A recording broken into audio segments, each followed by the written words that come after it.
Hi! Hello everyone! Welcome! So, luckily we finished the prison last time. So, maybe we will manage to finish Fontaine completely today, but we'll see. Okay. Alright, they wanted us to go back one more time, I think.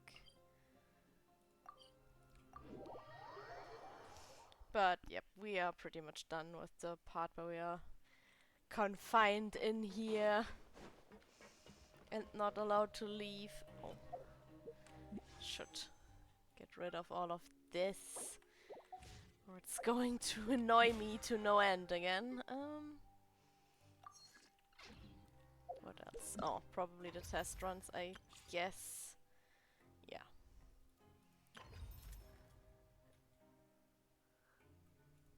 Yeah, let's not worry about artifacts yet.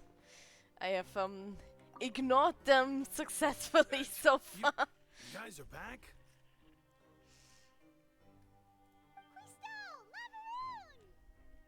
You guys didn't get caught and thrown back down here, right?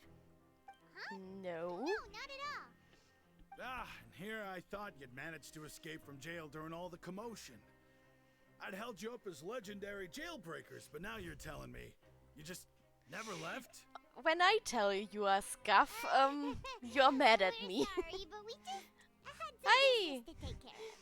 Welcome, All right, Siffy. all right, How are there's you no need today? to get caught up in the details. We're just relieved to see you. He was super worried about you, you know. Hey, it wasn't just me.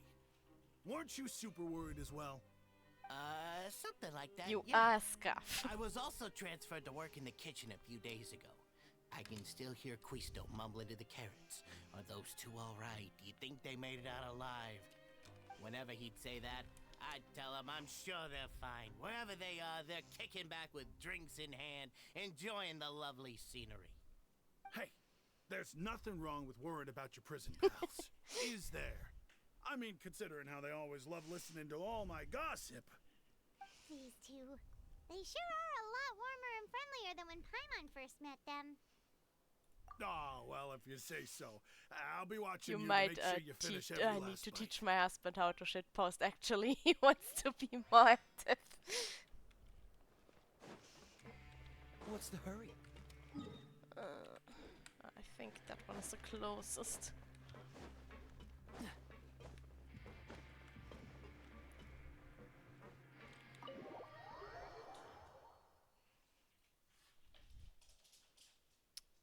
Come on, you two.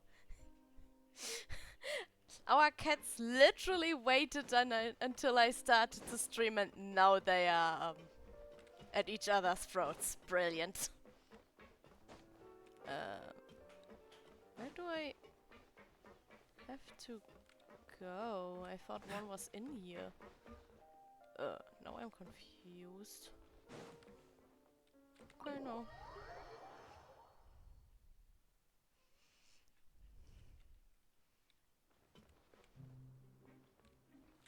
Weird.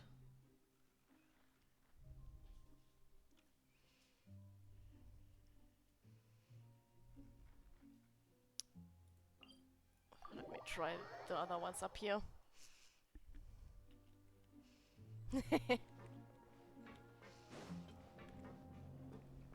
Well, I just reposted a lot of the Genshin art stuff I already posted once like months ago, but now that I have premium, I could do the actual long post for it, so I reposted the pictures.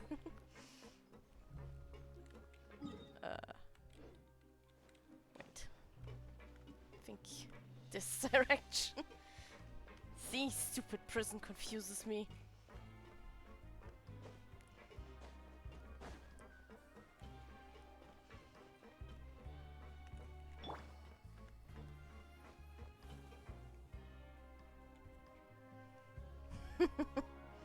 Now guess, what suit will this next card be?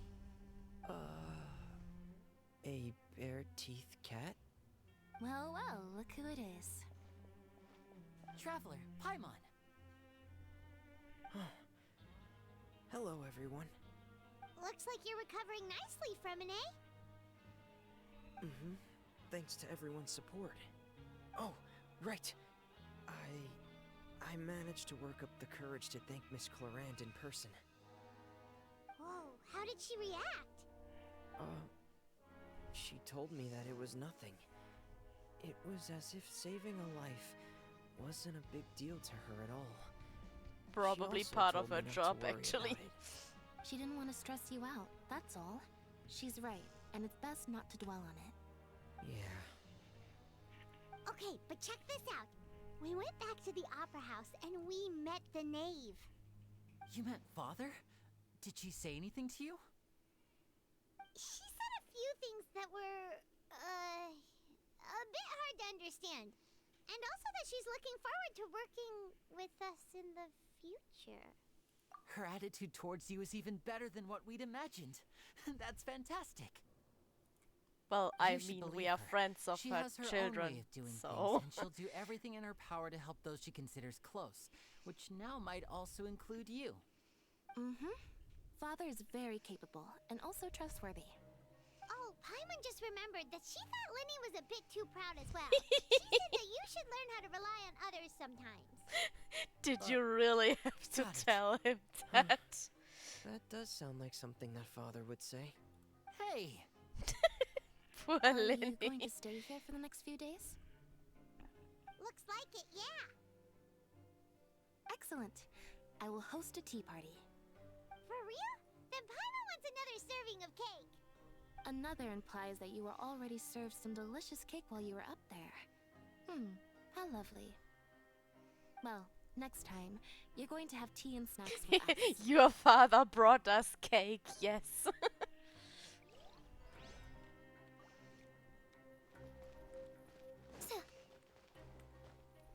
How can Paimon even still eat cake? Like the last cake we ate got us down here. Was probably the same one, actually.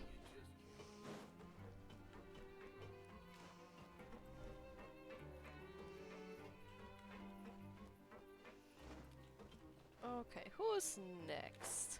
Oh, SvetaSchnee. There we go. Sejuin! Traveler, Paimon, you're back! Are you still doing alright?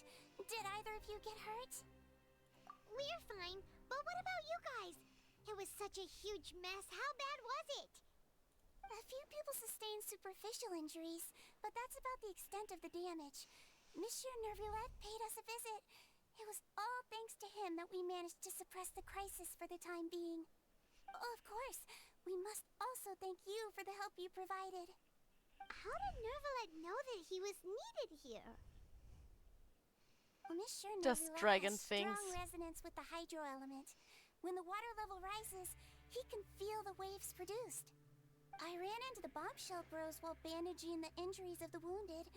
They were mumbling the whole time about how you just ran down without a word. I'm so relieved to see that you're both all right. If you're not too pressed for time, please stay with us a few more days.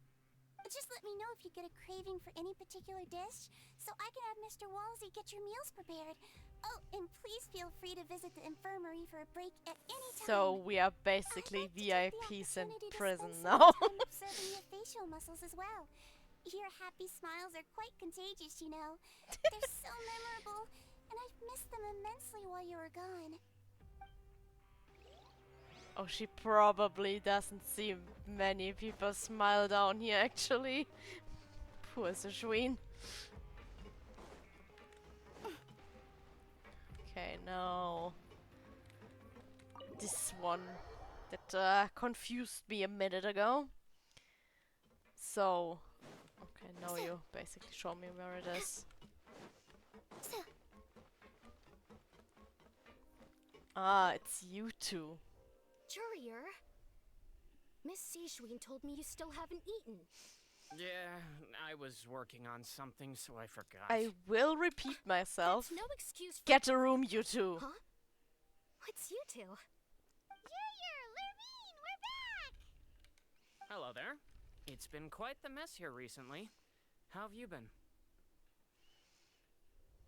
And you, are you still taking the secret passageway from the infirmary to work on the ship? Yep. That is still top secret, though. So don't say a word to anyone. It's It can Paimon be we a are bit talking annoying about. when there are lots She'll of people probably in the tell it infirmary, but to I everyone. still prefer taking that route over the one from the Duke's office. I mean, the infirmary does make it easier for you to slack off. Oh yeah? Then why are you also here so much? You two really are just using your jobs as a cover for your relationship, aren't you? Not at all! See, Paimon agrees with me.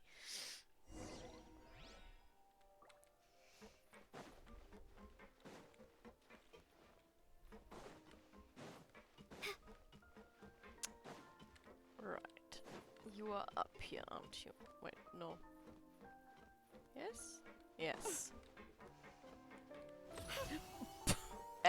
I'm very sorry. That was not what I wanted to do. Did my eyes deceive me, or did I just see two inmates come back after making it to the surface? Some strange winds blowing of late. We wanted to see how the fortress is doing. Is everything still alright?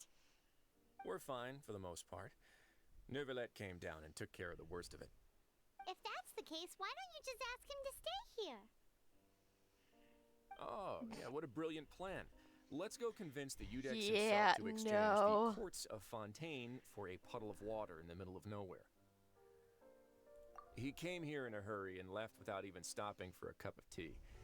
He did You and remember your to tea. take Miss Sigewinne's gift with him, though. He sure sounds super busy. Miss Cloran has left as well. She also took her gift from Miss Sigewinne. Were the gifts milkshakes? What? Neuvillette got the milkshake. Clorand received lipstick instead. Oh. Those aren't even remotely alike. And? Well, it's Neuvillette's own fault for making Sigewinne worried about his health by working so much. But besides that, our head nurse is still pretty fond of I picking out don't beauty know products for the ladies. how healthy a Oh, and milkshake I have is, some gifts here actually. for you as well. Are these from Sigewinne too? Nope, they're from yours truly. You've already wrapped up your work at the fortress, so you can return to the surface at any time. You haven't yet served your full prison term, however, so you may continue to use your cell until your term is up. For real? Actually, Then we I can don't stay here think for a so. really long time? Definitely not the one we just had. You may It's access probably the full of cafeteria for free. sugar. Just remember to come complete your paperwork once it's time for your release. Sugar and tons of artificial flavoring, probably. Wait, can I just... Yep. Let me just teleport. But, at least the paper straws are better for the environment, am I right?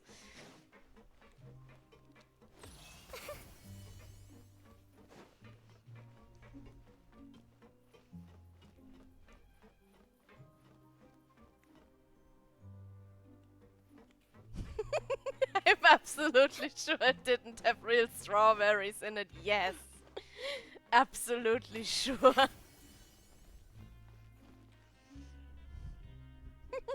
back in our cell again. We're no longer prisoners though, so it really doesn't feel the same. Sure feels that way. But the truth is, we never did anything bad to begin with, so I'm not sure why we put so much pressure on ourselves. Hi, Bach. How are you? Huh? How did you know? Hey, that's not true! Alright. Okay, Paimon just wanted to say that we really are an amazing duo after all. It's like, we've now gone to so many places together and become friends with so many people.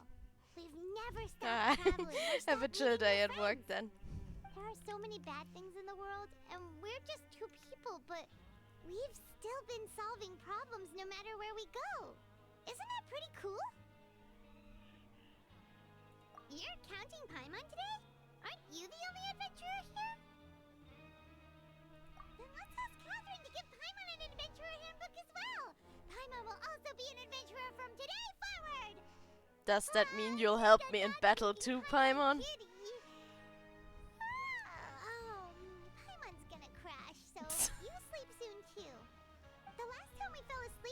we woke up to a whole mess outside ourselves. The primordial seawater nearly rose up. That was so scary. We should be safe now, right? Maybe. Alright then, good night to you, traveler. Honestly, the whole problem is not yet solved, so I'm not sure how safe we are, Paimon.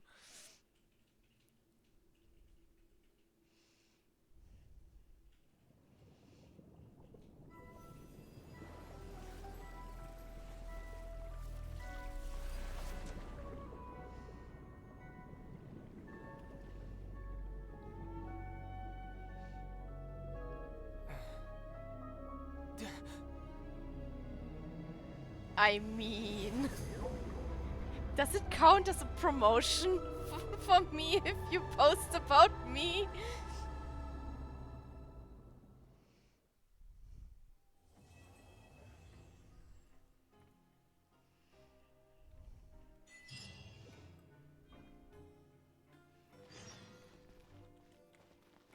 Maybe I should actually give the traveler hydro. Don't think I ever actually did that. Think she's still Geo for me. Right, you. Rid of this and wait, no. Oh, brilliant. Time skipping again. Oh no, wait.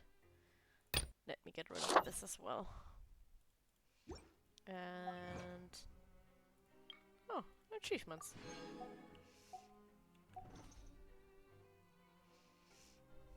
Oh, well.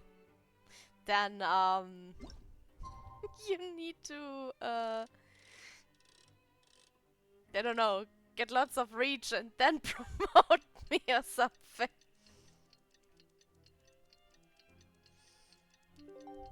Probably should, work on getting affiliate first.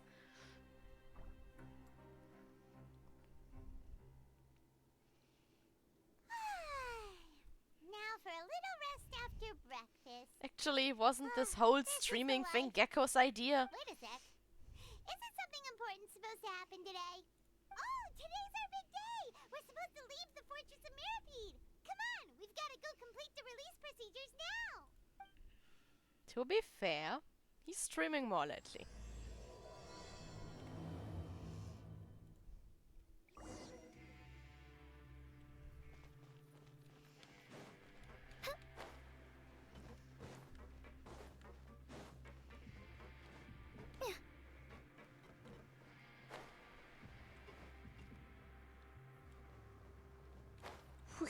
I nearly killed her. Wait. Am I even walking in the right direction? Yes, I am. Okay. There we go. Please, sign Oh. here. This document will be effective immediately upon signing, and you two may exit Talking the about Fortress of Gecko, Mirapede by via the way, I regular think, channels. his birthday meal wasn't the best idea. My tummy hurts again. What's happening? This might actually be, the milkshake's fault. I'm fine, thanks. But I wonder what that tremor was just now. Why are you apologizing? It wasn't your idea.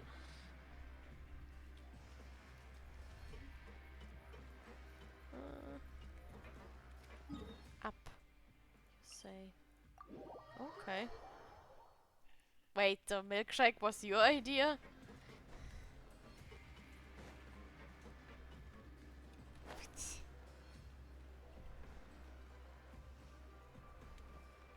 You didn't even know if I drink milkshakes or not.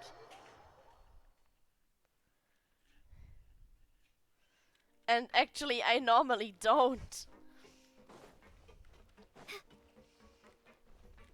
Might have been my first one, actually.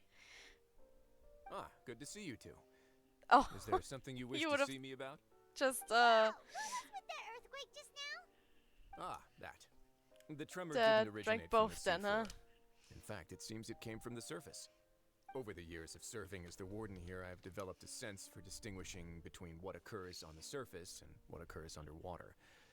Besides, the seal that Monsieur Neuvillette set in place won't fail so easily. So the fortress is okay?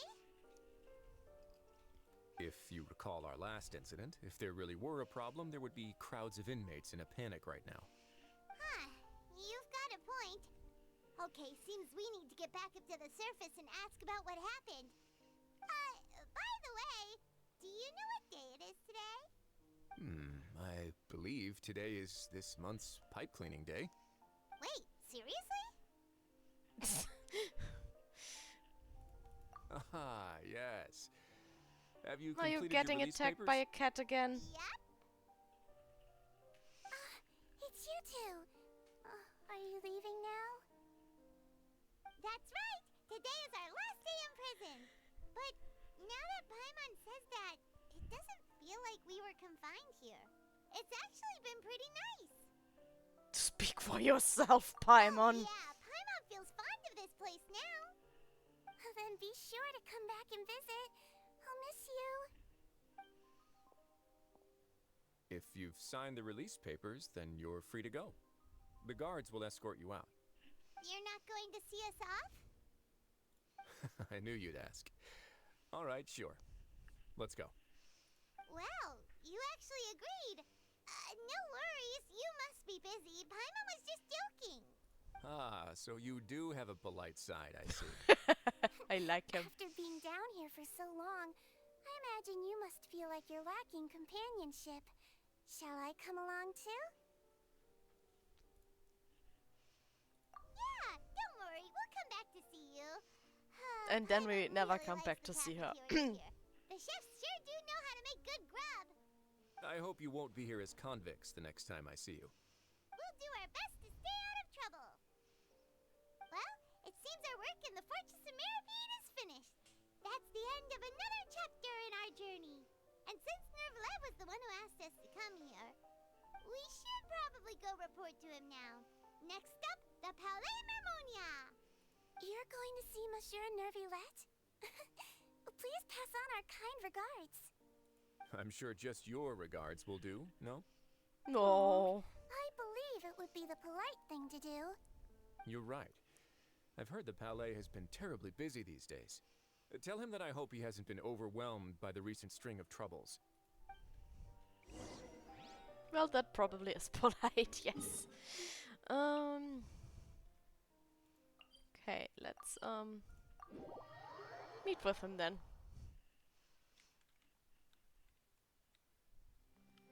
He basically gave us this job after all.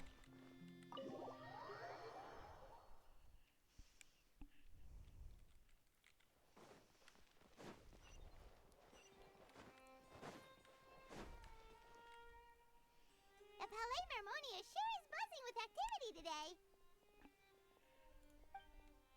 Halt! Huh? Oh, it's you two. Apologies. Monsieur Neuvillette did say you'd be welcome at any time. Excuse me. Would you mind helping me take a look at this report? I'll be right there. Sorry, I've got my hands full here. You can see yourselves in. Everyone's so busy. Seems a lot has been happening.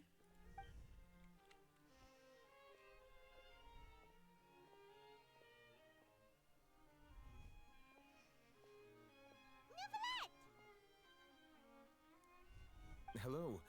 You've come at the right time, but you'll have to wait for just a moment, as there are some urgent matters I must tend to first. In the meantime, please, have a seat. If you'd like to have something to drink, let the Melusine outside know. That's all right. We just ate. Very well, then. Let's take a break over there while we wait for him to finish his work.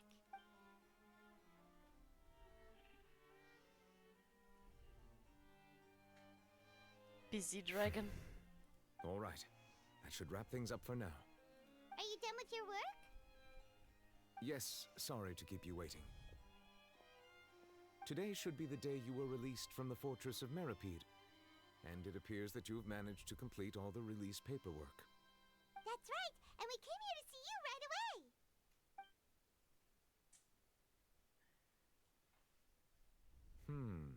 A massive whale.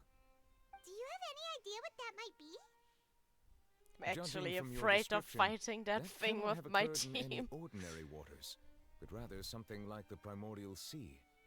A whale of that size and shape cannot usually be found in the waters of Tevat. Therefore, we can only assume that Child is presently immersed in primordial seawater. Immersed in primordial seawater? But how? Is he okay? Well, I mean, he's not from Most Fontaine, people so... wouldn't be capable of entering in the first place. I'm not completely sure how he could have gotten there myself. Yes? What is it? Ah, right! Paimon felt it too! We asked the Duke and he said it wasn't from underwater, so we figured you might know something about it.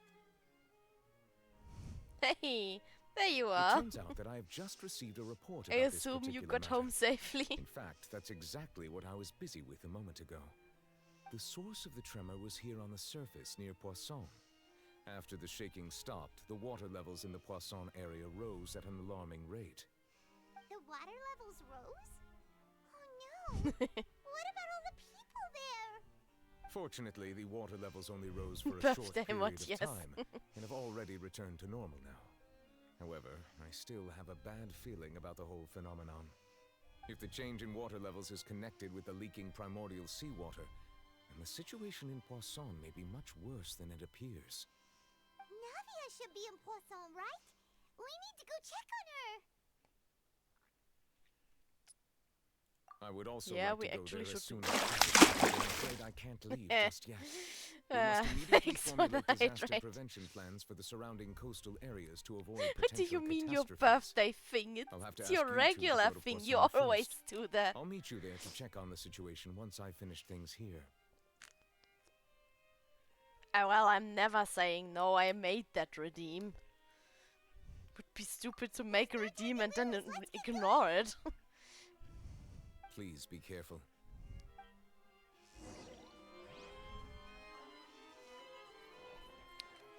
Okay, let's go check on Navia then.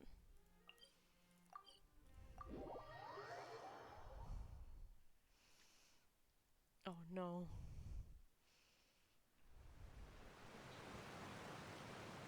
Oh no! What happened here? Water, that's what happened.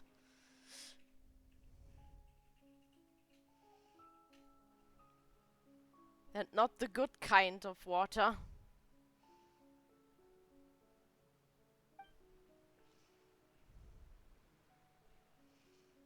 Navia should be around here, right? We need to make sure she's still... Paimon means we need to check on her.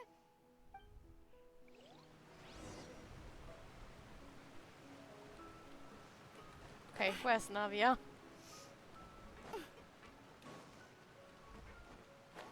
Please tell me she's alright.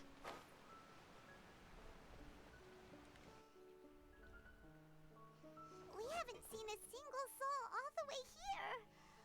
Oh, this is getting scary. What will I ever do now? Look, there's someone on the roof over there. Oh, there's the cattle cat. Just stay put. We're coming up. Watch your balance. All right. Bonk. Just hurry.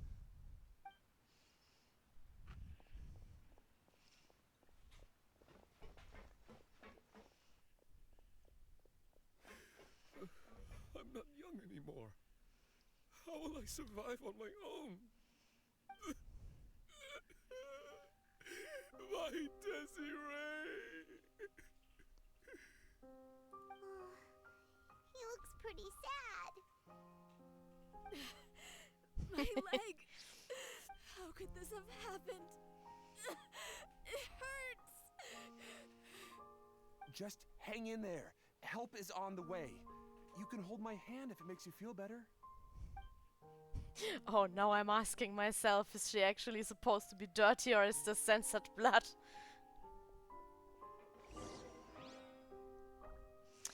Well, I think we will get,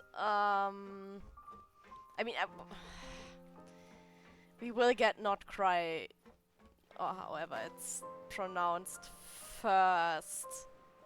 And I absolutely hated that when I saw the leaks for it.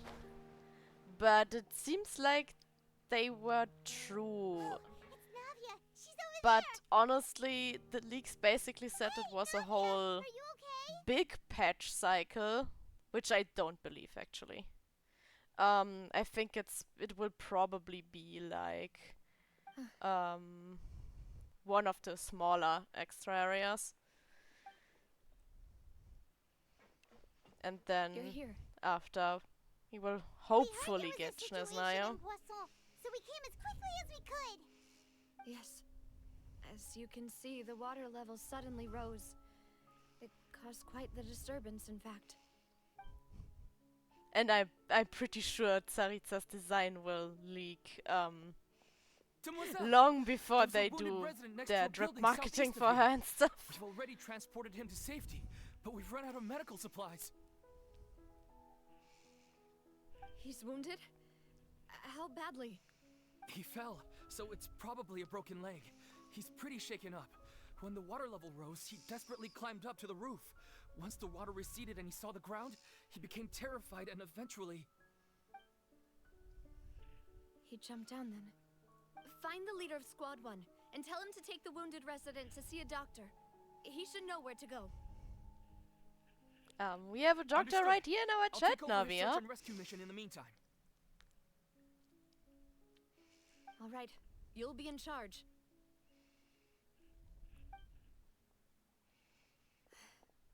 I'm sorry. Where were we? The situation in Poisson? Ah, right. Allow me to explain. A little earlier, we suddenly heard a loud noise.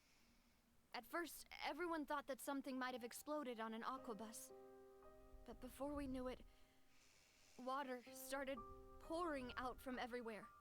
The rushing water seemed a little odd, almost like the unique color of primordial seawater. Some people didn't realize the danger and thought it was just ordinary water, leaking from somewhere. Everyone on the street who happened to be close to the water didn't have a chance to escape. As the water levels rose, they suddenly disappeared. They were all dissolved. Those who realized what was happening started to flee in a panic, desperately trying to get to higher ground. Many were injured in the stampede, and some people fell from significant heights. The Spina di Rosula initiated rescue operations as quickly as possible, but there have been a lot of casualties. Fortunately, the water began to recede after some time, and the chaos came to an end. The water that flooded the area contained primordial seawater, so the lower levels of Poisson are still hazardous. To ensure everyone's safety, I've asked the people there to leave as soon as possible. No one knows if this could happen again. All we can do for now is try our best to help evacuate the residents. We still haven't completed the head count, but we'll have some numbers soon. How awful. And all of this just came out of nowhere. It was quite frightening indeed. I only wish that everything that just happened was a bad dream. Is there any way we can help, Navia? Thank you for being so willing to help in a moment of crisis like this. You don't know how much it means to me. I really can't express how Cat, grateful I am. go away from the cables. Shush. No biting the cables. That's dangerous. Don't say that, Navia. That's what friends are for. Oh no. You should not have asked her that. Demoiselle, we've got a situation here. I'll be right there. It's the one that hid from you the whole time. Sorry, I need to go for now. And off she goes. Seems it might be a while before she can take a break. It's the chunky one. The chunky one likes street cables. Pretty sure the smaller one does too sometimes, but Okay, the wounded are being tended to. Chunky and we likes finished them a more. preliminary head count.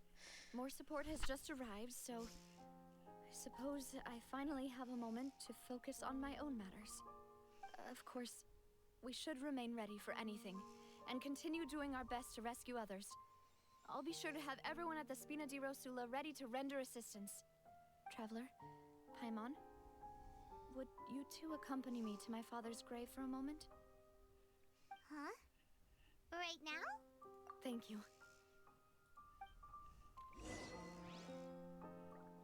This is a very sad stream for a birthday gecko. I'm sorry.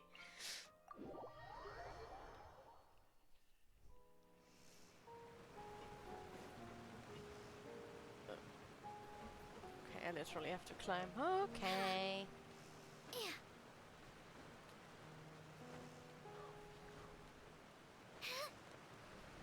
That was close. Okay, just around here, I guess.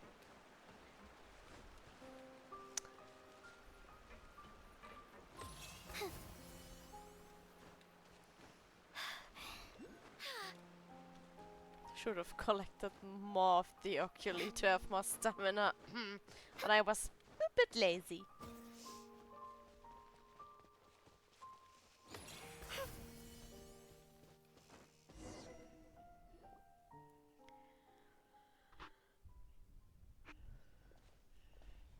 Not a lot of people here, huh? Well, given the time of day and the whole situation in Poisson, Paimon doesn't think there'd be a ton of people here visiting graves. Right. That's how things are now. The living are so exhausted that they've no strength to spare any words for the dead. Navia?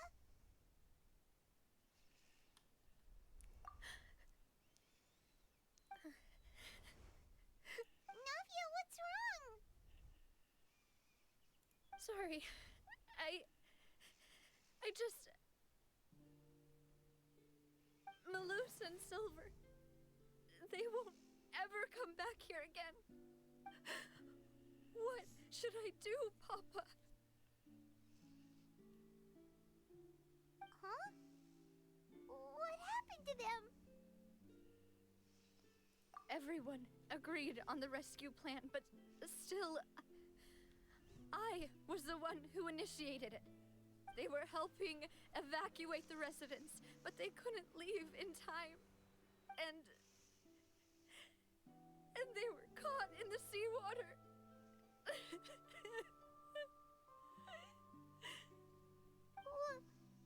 What should we do? I've known them for so long. And I know they weren't afraid. But I could at least hold a funeral for my father. And I know where he rests. But as for Malus and Silver, they're just gone. I just can't.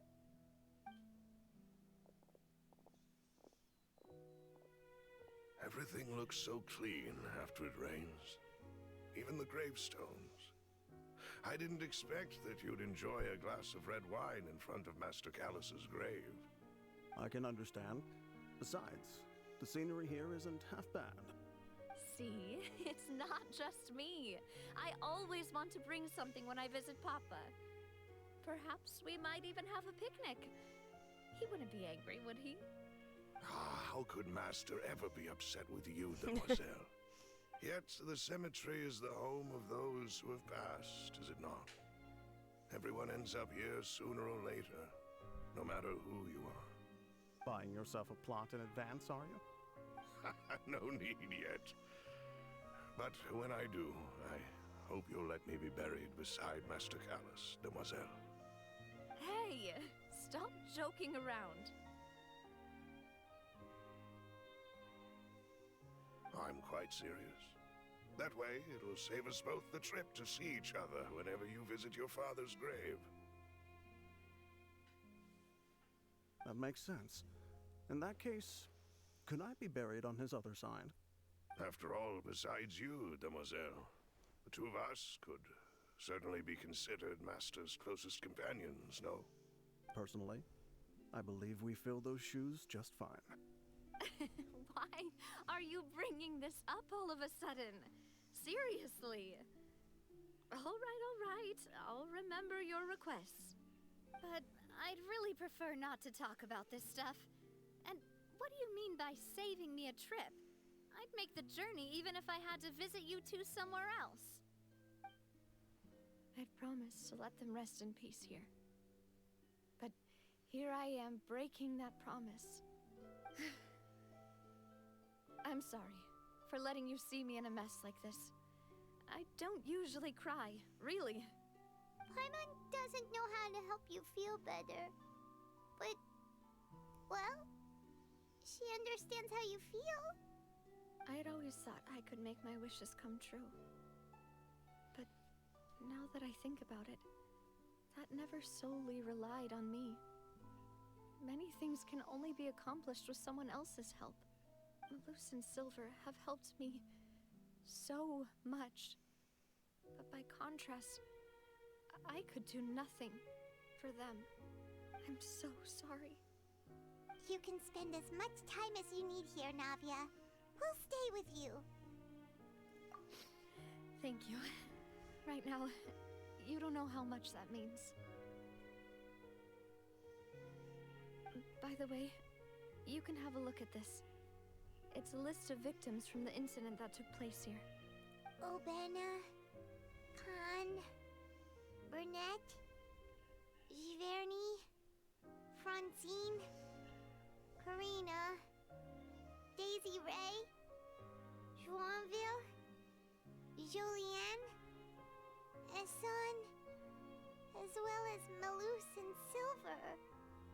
So, everyone else is safe. But still... It's okay. I know what you're thinking. And you're right. We lost Malus and Silver. But we were able to save more than we anticipated. The overall outcome indicates that the cost was worth it. Right.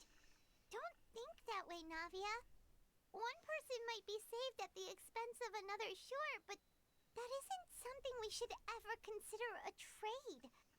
Malus and Silver were not the price for saving anyone. They're heroes. You're right. Thank you, Paimon. What you said just now was pretty amazing, actually. I'll remember your words. Oh, really?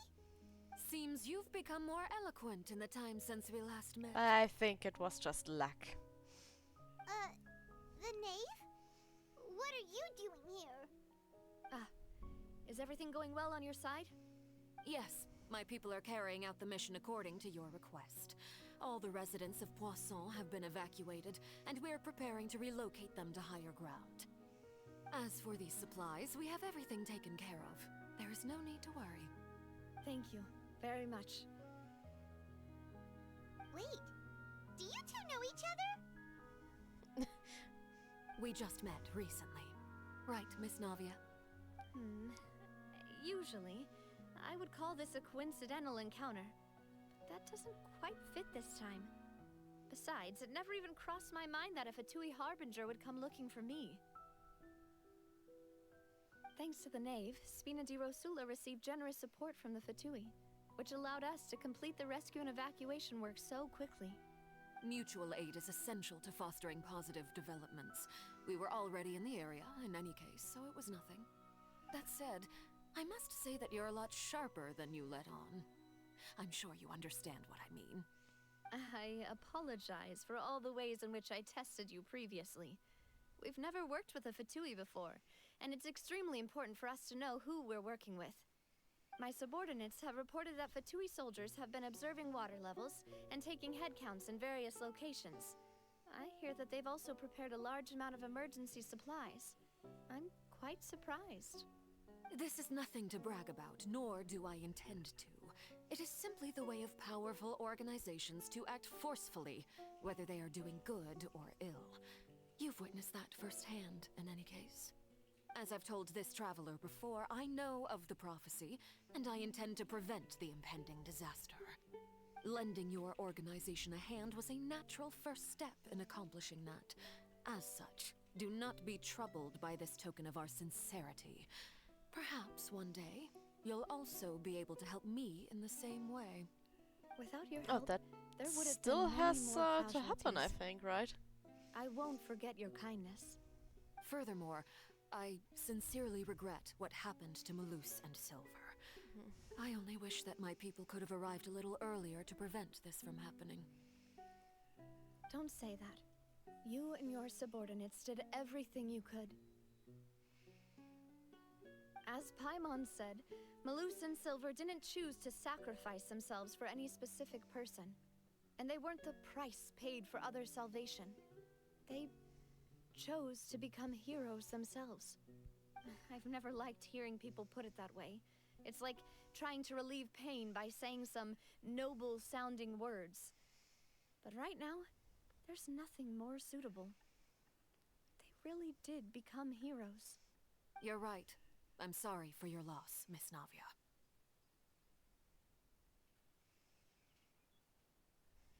Water is life to Fontaine's people, and it also spells disaster.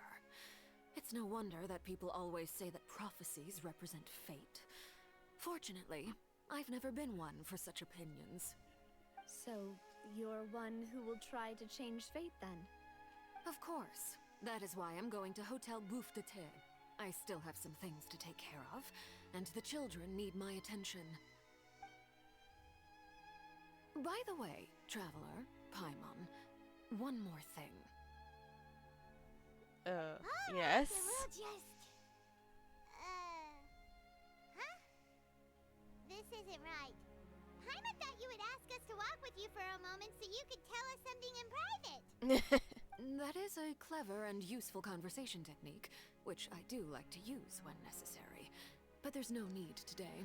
It would not hurt to have Miss Navia listening in. Traveler, I'm sure you remember that I said we could work together when we had the chance. Indeed. You and I both know that there may be issues with the Primordial Sea. Previously, it was the fortress of Maripede's sluice gate, and this time it was the water levels in Poisson. These are both signals. Indeed. Allow me to share the latest intel I've received from the House of the Hearth's intelligence network with you. During some recent investigations, a child claimed to have discovered some ruins near Poisson. The ruins date back to ancient times, and seem to be worth investigating in many ways. Judging by the dating of the ruins, they may be related to the prophecy and the coming crisis. The situation is becoming more urgent, so any pertinent information will prove extremely precious. My people initially came to prepare for ruin exploration. Unexpectedly, this disaster struck, and at present, we're all busy prioritizing the rescue effort. So that's why the Fatui were already in Poisson. I wanted to take the children along, but unfortunately, Linny, Lynette, and Fremine have all been dispatched to higher ground to assist affected residents. Linny told me that outside of the house, the person they trust most is you. Which is why I want to give you this task. The House of the Hearth's members see each other as family, but Linny, Lynette, and Fremine said that they also see you as such, even though you are not from the house. I'm sure you already understand how earnest they consider their friendship with you to be. Oh, that somehow makes Paimon feel kinda happy. The intel I just shared about We are the good ruins at making was such a friends. high price. But since the children consider you family, it's only natural that I freely share it with you. Got it! So all we gotta do is go to some ruins, right? We can handle that. Excuse me, but may I tag along? You wish to join, Miss Navia? But are you sure you're up to exploring some ruins? You need to rest. Well, I'm sad, yes. But I can't just go back and plop myself into a chair by the roadside and do nothing. There's no point in being depressed while we still have a disaster on our hands. As my father's successor, I must live up to the hopes he had in me. Besides, I'm also doing this for myself. I need something, a distraction, to keep my mind off Malus and Silver. Since you put it that way, I have no objections. What do you say, traveler?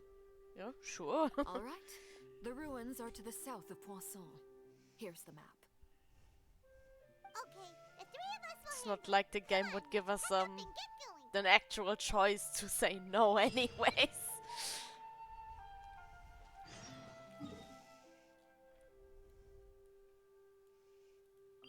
Okay, this one is the closest I have.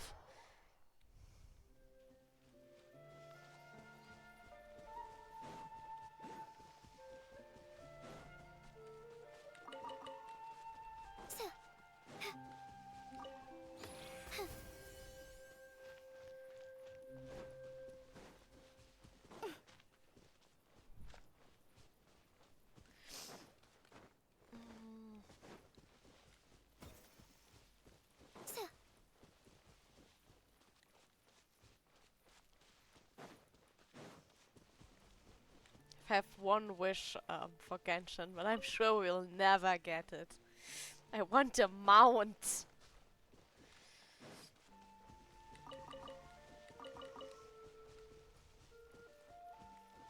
And no, I don't mean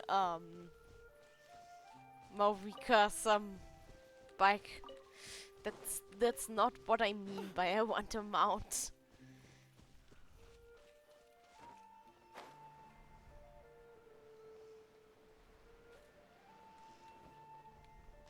Oh shit, that might have hurt. So, are these the ruins the No, neighbors well, talking about? I'm sorry, but no fire mummy allowed on this account. It's literally the opposite of everything I am. Let's go in and have a look. Just be careful. I'm also not pulling for Farina.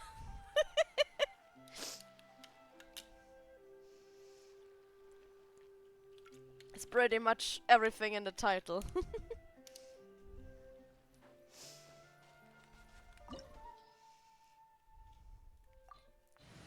Waiting for one very specific goddess, okay?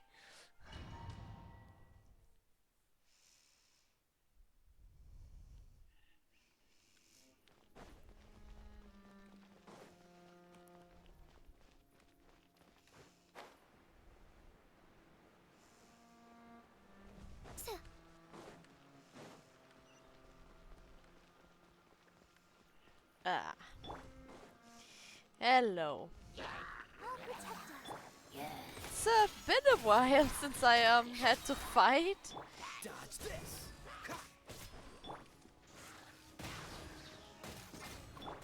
Ills be gone. Freeze.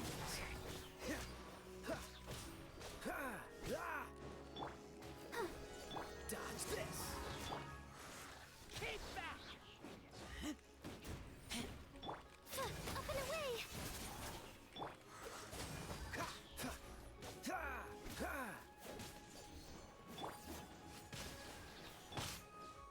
Cool it.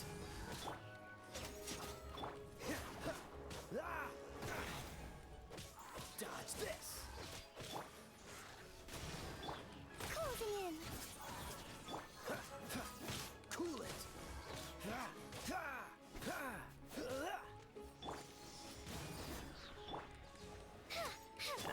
This one is annoying.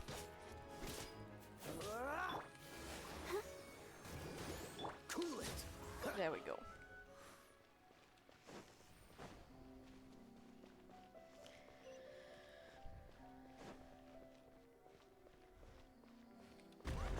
Floor here isn't safe.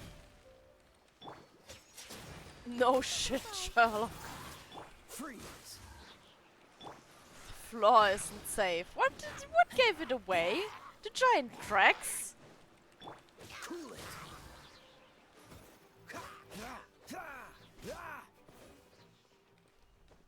What's the hurry?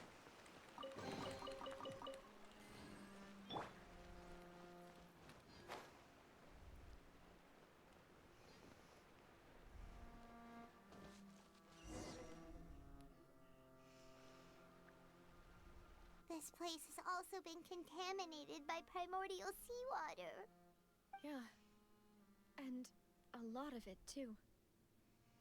A Fontanian would most likely dissolve the moment they fell in. Right! You can't go down if there's primordial seawater. It's too dangerous, and it won't be any help for you to just stay here. Don't get my wrong. We're not saying you're useless. It's just that... No, Really? You're right. I can't do anything in this situation. I'll leave this to you.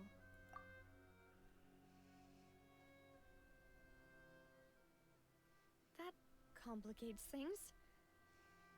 Maybe the only way left is forward. In that case, do you want to wait for us here?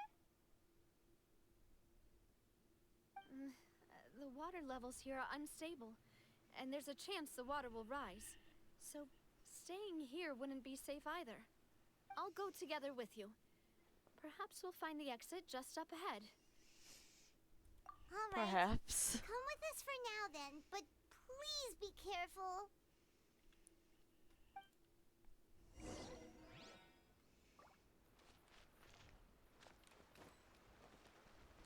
Oh no, it's a dead end! Let's try climbing over from the side. Yeah. Yeah.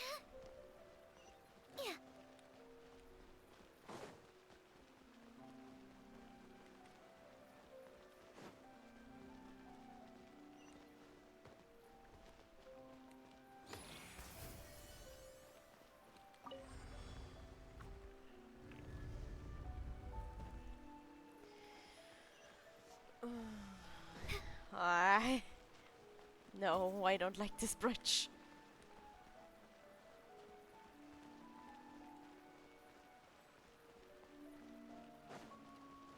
Wait, there's something wrong with this bridge. I just cheesed it myself. Oh no.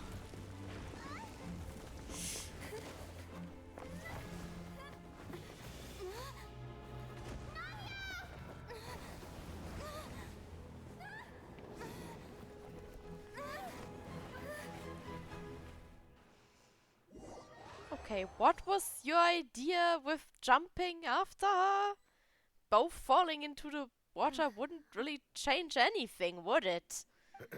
Demoiselle. Huh? Demoiselle, what are you doing here by yourself? Would you be standing here till dark if I hadn't come to get you?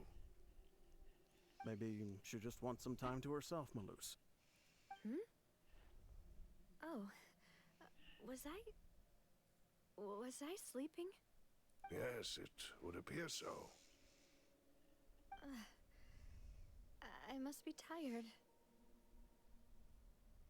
That's quite possible. However, you were the one that suggested we go out for a walk. Oh, right. I nearly Shouldn't forgot. she immediately recognize that there's something It wrong? must have slipped my mind when I dozed off. I haven't had a nap today yet. Have I? This is a familiar feeling, yet something's a little strange. Is something the matter, Demoiselle? Oh, no. No, I'm fine. I was just trying to recall why we came out for a walk. Do you remember Mr. Giverny? He'd requested our help before with foreign merchants who had a debt dispute with him, and we'd resolved the matter not long ago. We were headed to see how things were going with him at the moment. Ah, right. Yes. I remember now. Oh, Miss Navia. Ah, Mr. Maloose. And Mr. Silver, too. It's good to see all of you. How have you been? I've been great. Thanks to your help, those bothersome merchants finally realized that I wasn't the one they were looking for. Why, I wasn't even the guarantor for that person. They were knocking at my door day and night. Even my neighbor, Obina, was getting fed up with them. Sometimes force is required to calm someone down and get them to listen to what you have to say. That's right. Oh, by the way, Burnett, what was it that you wanted to give to Miss Navia again? Oh, yes. One moment, I have it right here. Miss Navia, these are some flower seeds that I prepared. Please take them. They're a very good variety, and they'll become very big and beautiful once they bloom. I don't know what we would have done without your help, so this is a little token of our appreciation. I hope you won't refuse. Ah, did you cultivate them yourself? Thank you so much. I'll certainly take them. Maloose, we do still have some empty flower pots at home, right? Why, we can have as many pots as you'd like, demoiselle. Perfect. In that case, we'll swap out some of the decorative plants for some of Mrs. Burnett's flowers. Very well. Wait. Something seems to be off here. Excuse me, madam. I mean, she does If I'm notice not that mistaken, something your name is wrong. Burnett, correct? That's right. Is something wrong? No, it's nothing. This is the first time we've ever met, but your name seemed familiar to me. I must have heard it when I was discussing things with your husband previously. I've heard this name before. Sometime recently, I'm sure of it. Yeah, on the list with Why the are there so few casualties. people around here? Where did everyone go? We must mind the time, demoiselle. We still have important things to attend to today. Huh? We do? Like what? Well, now, did you forget? Miss Navia, here you are. I've been looking for you. Please, come to the Opera House. Your trial is about to begin. My trial? Wait, why would I need to go to the Opera House? Yes, she's right, demoiselle. It's just about time now, so we should get going. Oh? All right then. I've had it with your trials. Look, it's Navia. She's here. And her two attendants are with her. Goodness, everyone's finally here. There sure are a lot of people here to see the trial.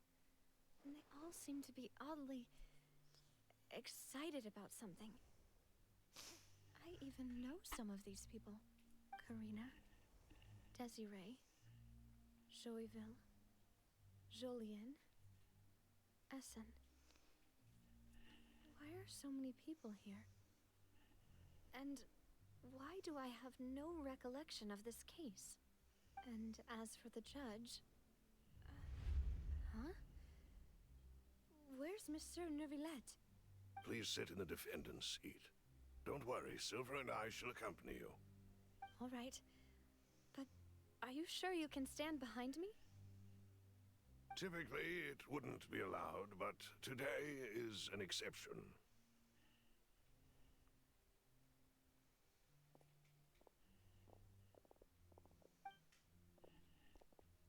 Hey, what kind of place do they think this is? Come on.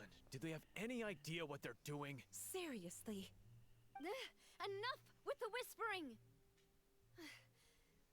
Could someone please tell me where Monsieur Neuvillette is? And why I'm standing trial? My dear Miss Navia, have you not yet realized what you've done? In that case, allow me to explain. As all here know, you are Master Callus's successor, the head of the Spina di Rasula, someone held in high regard by every soul in Poisson. After you took over the Spina, you treated all of us just like the late Master Callus had. If anyone in need reached out to you for help, you responded. Not only you, but your butler, your subordinates, nearly everyone in the Spina di Rasula fought for the well-being of those in Poisson. Wait a moment. Aren't you but just proving that I'm a good person? yeah, that's not a Yes, bad thing. correct. Absolutely right. And that is why you stand accused. You have helped so What? many people get through so many difficulties. You are one with us. I accuse you of being a good person. We are okay. one big family. All of us who are from Poisson, inextricably linked. And with you being so important, we couldn't possibly do without you. Therefore, this fair and honorable court shall declare you guilty, and you shall stay here. You Guilty will of be together what, with us though? forever. Huh? What are you saying? Everything you have said is correct. I have indeed done a lot for my hometown, and I would be willing to be with you all, but what is the purpose of having me stand here like this? What is there to discuss? Ah, well, if that's what you think, then I have no further comments. How wonderful, Miss Navia! This is all very strange. And you are scaring me. I know all these people. Why are they laughing? I seem to remember now.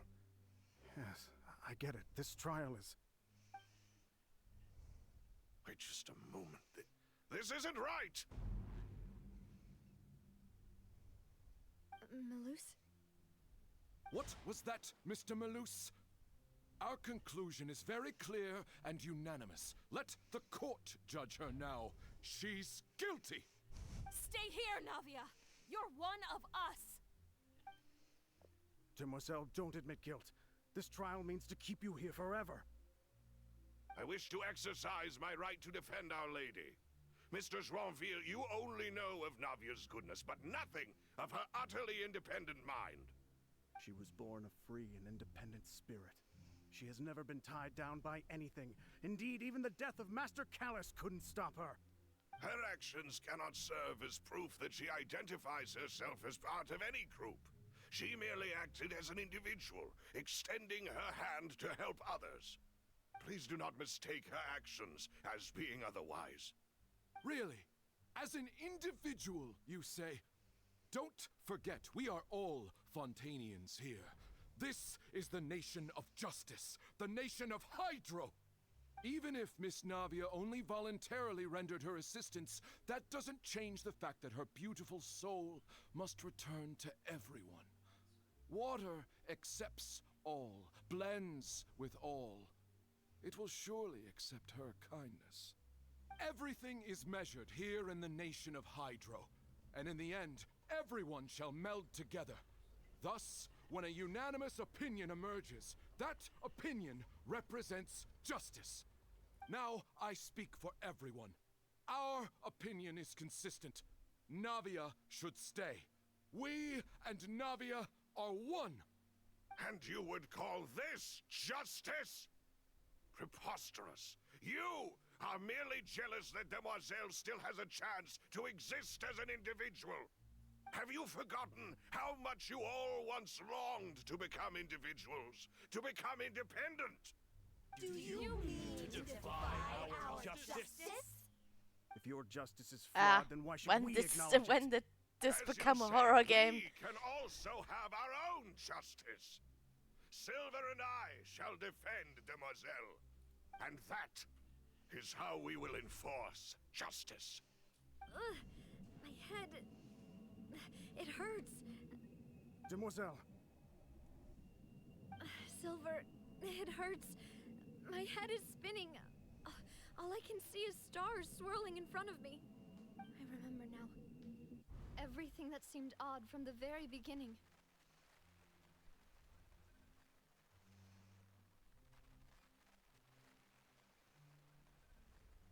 Karina, Desiree, Joyville, Jolien, Essen, and Mr. Giverny and Mrs. Burnett, who we met earlier. Even Malus and Silver. I don't want to admit it, but they're all dead. Don't be afraid, and don't admit guilt. We will protect you to the very end. Absurd! Who are you to say that she cannot be judged? We are the majority, and in the nation of trials, the majority is absolute You are justice. creepy, that's what you We are. the will of all. Don't let them escape! We shall keep Navia here with us! Mr. Malus and Mr. Silver, must you be so stubborn? How could the two of you possibly hope to stand against the collective? Do not resist. This judgment is fair and just. Navia belongs to us. After all that happened, she should not be left alone in Poisson. What are you saying? No more excuses! He says we're jealous. Jealous? How could she possibly be an independent individual? What's with these people? Who's jealous of her? She belongs to us! Miss Navia, she...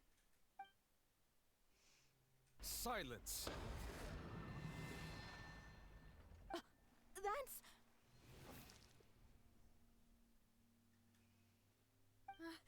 Monsieur Neuvillette! Such commotion is prohibited in the court. The accusations you just presented are nonsense and cannot constitute a proper trial. The court will adjourn for the rest of the day. Well, in this, I shall hear there's no our objections dragon. from any unauthorized party. Our thanks, Monsieur Neuvillette. Please leave with me, Miss Navia, while there is still time. But... Go on now, demoiselle. This is your only chance to leave this place. What, can't bear to leave us behind or something? Malus. My apologies. I mean, I he's couldn't probably resist not making that one little wrong. joke once I realized that this shall be our last goodbye. Malus... Silver... Quickly, you must come now. Goodbye, demoiselle. Farewell.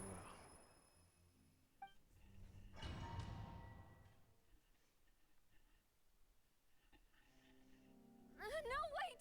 Just a second! Navia? You're awake. Good. I must have been dreaming. Malus and Silver were still alive, and they were defending me at some insane trial. One day, Looks when like I you're have all my right. Tsaritsa on this account and on my main account, I will pull for him if he gets a rerun. But The ruins you were exploring first suffered a cave-in. priorities. When I arrived, I found you falling toward the water. You were just about to be dissolved within, but I...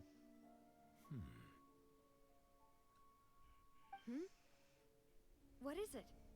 I think I saw two Oceanids protecting you. It was only for a moment, perhaps even a fraction of a second, but they gave me the chance to retrieve you. Were it not for their intervention, I would not have been able to rescue you before your consciousness dissipated. Wait, did you say Oceanids? You mean like what happened with Vache? Perhaps those two Oceanids were the people you saw in your dream. I always told them that they didn't have to protect me.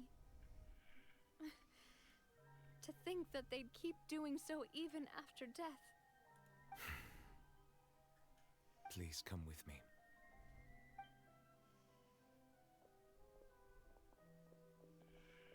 Neuvillette, are you okay? Oh, I am quite all right. Perhaps there's something we could chat about? Why do you look so stiff all of a sudden? Oh, Paimon knows. You're the type who feels awkward when there's nothing to talk about, right? I merely thought that we should give Navia some time to herself. Yeah, she probably needs that. Say so then. Don't you think it's even more awkward to call us over like this and then have nothing to talk about? I suppose so. Ah, Sigewinne. I hope all is well with her these days. Her work in the Fortress of Meropide has not been too much for her, has it? No way, don't worry. She's doing fine down there. She's an amazing head nurse. I see. And she's worried about Well, that you. is good. I have always worried that Sigewinne would need a lot of time to understand the world of humanity, just as I have. Oh, and the Duke also says hi. Even though Sigewinne made him do that. He hopes that you haven't been overwhelmed by all that's happened lately. Thank you. I have indeed been busy lately, and I also hope that everything is going well in the Fortress of Meropide. He still doesn't know what to talk about. Let's chat about something else then. So, Neverlet, you're probably quite the swimmer, I don't huh? think he actually needs to swim. Yes, of course. This isn't going anywhere. Let's try something else. How did you find these ruins? Did the knave tell you? Yes, in fact. I had arranged to meet you in Poisson, but when I arrived, I discovered that the Fatui were helping the residents evacuate. They had even transported a large quantity of supplies to the area. Amid my astonishment, I ran into the knave, and we had a chat. She informed me that she had asked you to investigate the ancient ruins here. Yeah, we originally planned to meet up with you, but we thought you might still be busy with all those official documents. We didn't think exploring the ruins would take very long, and who would have thought you'd wrap things up so quickly?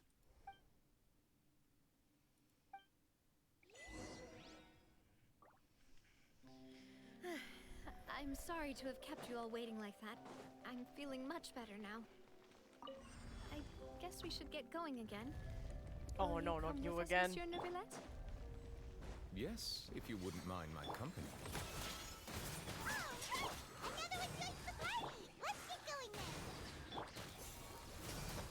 Dancing in the way.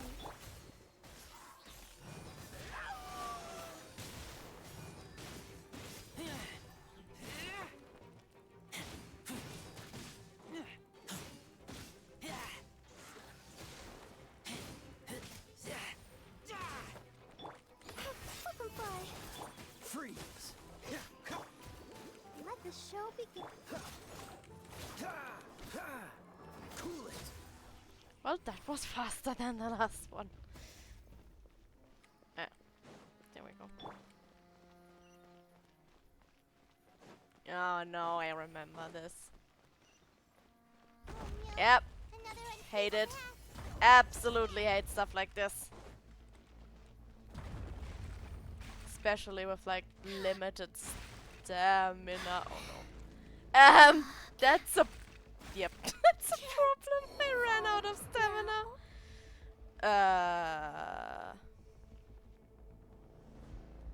Okay, game. How am I supposed to do this now? I literally can't. Oh no. No, it restarts. You are funny. That's the... I'm dying again. I don't have enough stamina for this. That's the worst moment. Brilliant. Do I actually need to... Wait. Okay, I didn't know that. This is completely fake. Is it? You don't actually need to rush too much. It's just we play music that builds pressure, but actually you don't even need to hurry. That just completely ruined my immersion. Thank you very much, Oyo. Oopsie. Watch out! There are rocks falling over here!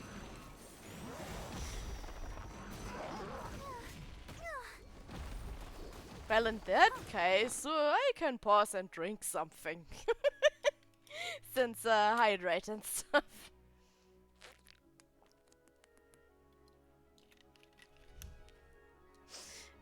You learn something new every time, eh? Dodge this! Closing in!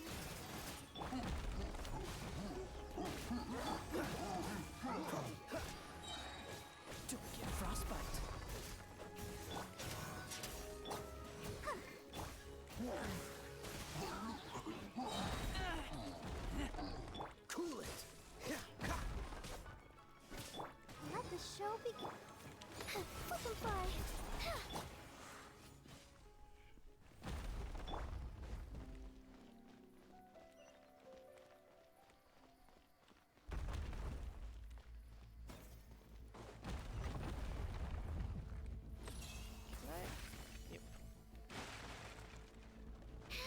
Oh no! I need to rush so much!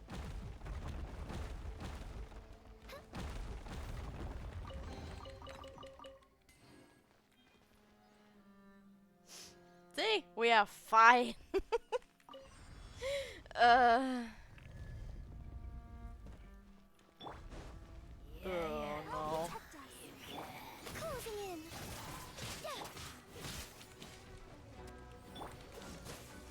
That's not gonna be fun. Freeze!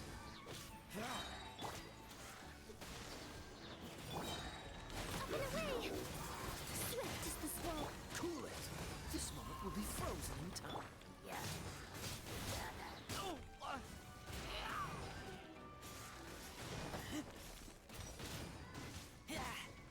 Oh no no no no.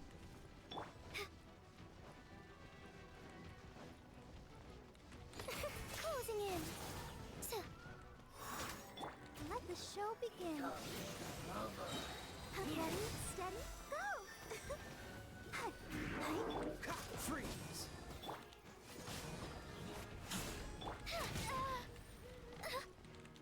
Up and away! Dodge this!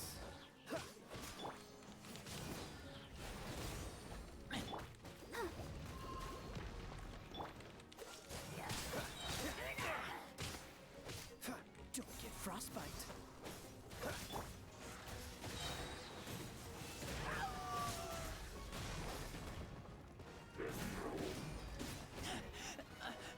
Let's dance!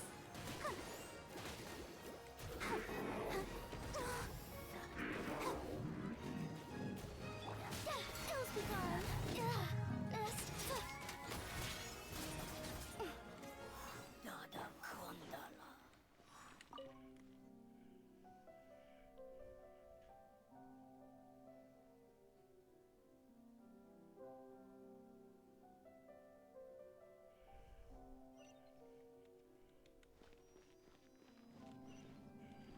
Let the show begin. Okay. Are we safe from the primordial seawater now? Please?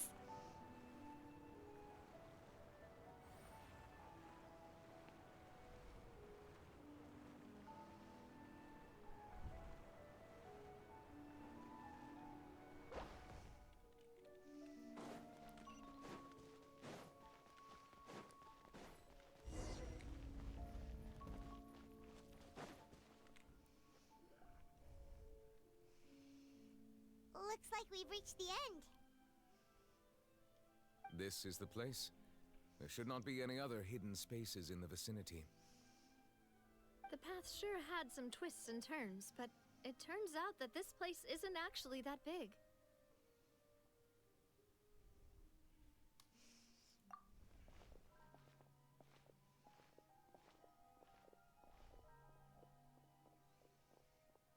Stone slates. It seems like they were put here as an offering. Could we take them down and have a look? Perhaps we should just leave them be for now.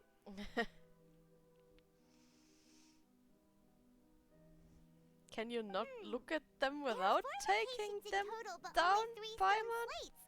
The slate that should be in the first empty spot is missing. The surrounding walls also show signs of damage. There's something written below. Let Paimon see. Reason dictates that this nation be destroyed. I shall record the history of its future here in its past. Say what? It feels like someone left these slates and these words here for a purpose. But does he mean that Fontaine should be destroyed? That would fit the circumstances dictated by the prophecy, yes. Indeed, the slate's contents correspond to it. Take the second slate, for example. There's a person kneeling here. She seems so dedicated. And there's a whole bunch of other people behind her doing the same. She's facing this... what is this? Some kind of island in the sky? And is that Lady Farina in the third image? Did the Hydro Archon fall into the water? And is that a ring of people around her? Paimon doesn't quite get it. Are they all in the water? The fourth image. I know this one. This exactly matches the content of the prophecy. The people will all be dissolved into the waters, and only the Hydro Archon will remain, weeping on her throne.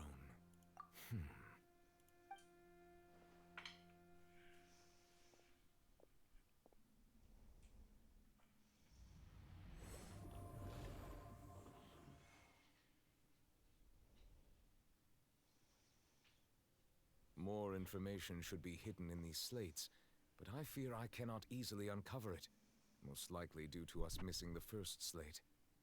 I am very sorry. Don't blame yourself, Monsieur Neuvillette.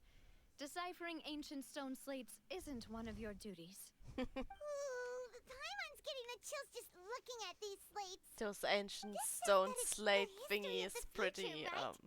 That means the prophecy's it's sure a, to come true. it's an overused trope, let's put it that way.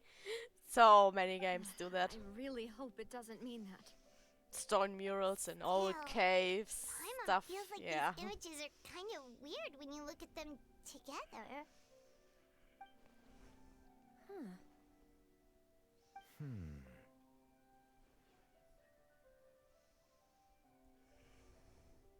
That's right! If the images are in chronological order, shouldn't the fourth, the water's drowning fontaine, come before the third, where the Hydro Archon herself falls into the water?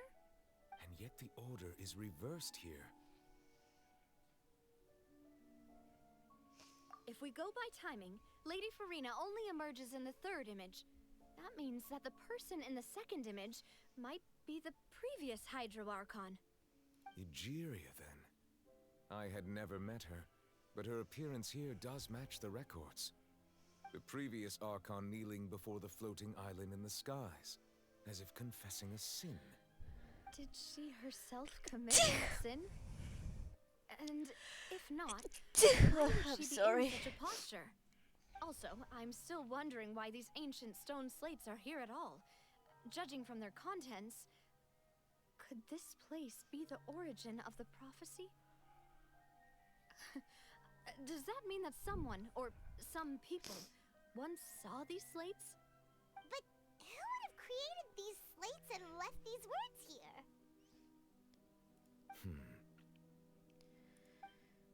It seems that any further clues will have to come from Farina. In that case, there's no time to lose. There's nothing else to be gained here, so let's head back first. Yeah, we'd better get somewhere safe for now. Somewhere far away from the primordial seawater, please. Don't want the Navia to fall in again.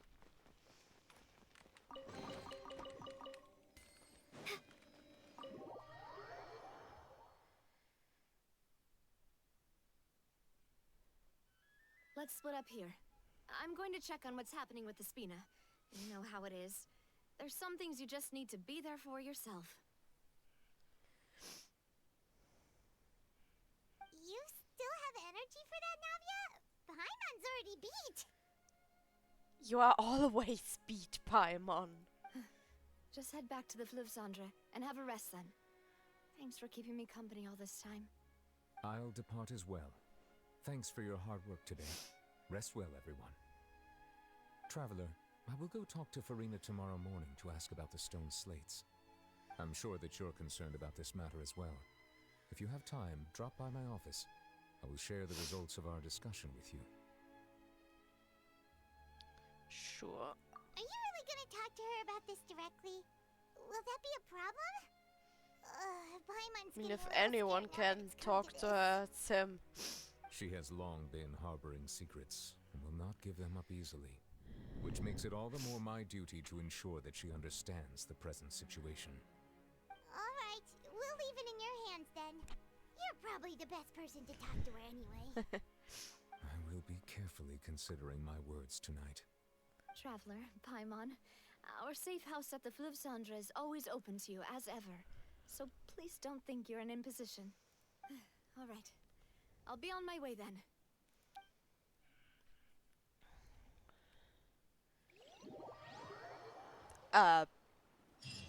Okay, force me to go there then. We're finally back! Welcome back. We've got a special menu prepared for you two tonight. Yay! And there's good food too! Navi, no, the boss is the best. Ooh, desserts! Nice! These are all Paimon's! Paimon's already starting to forget what happened today. Oh, that voice. Oh no, not you. It is. Go away. Mrs. I ruined most of your 50-50s. I hate you. Ugh.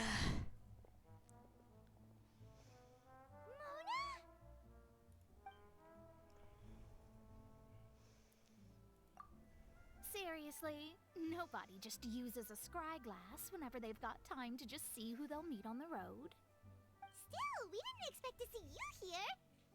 Wait, you're not a Fontanian, are you, Mona?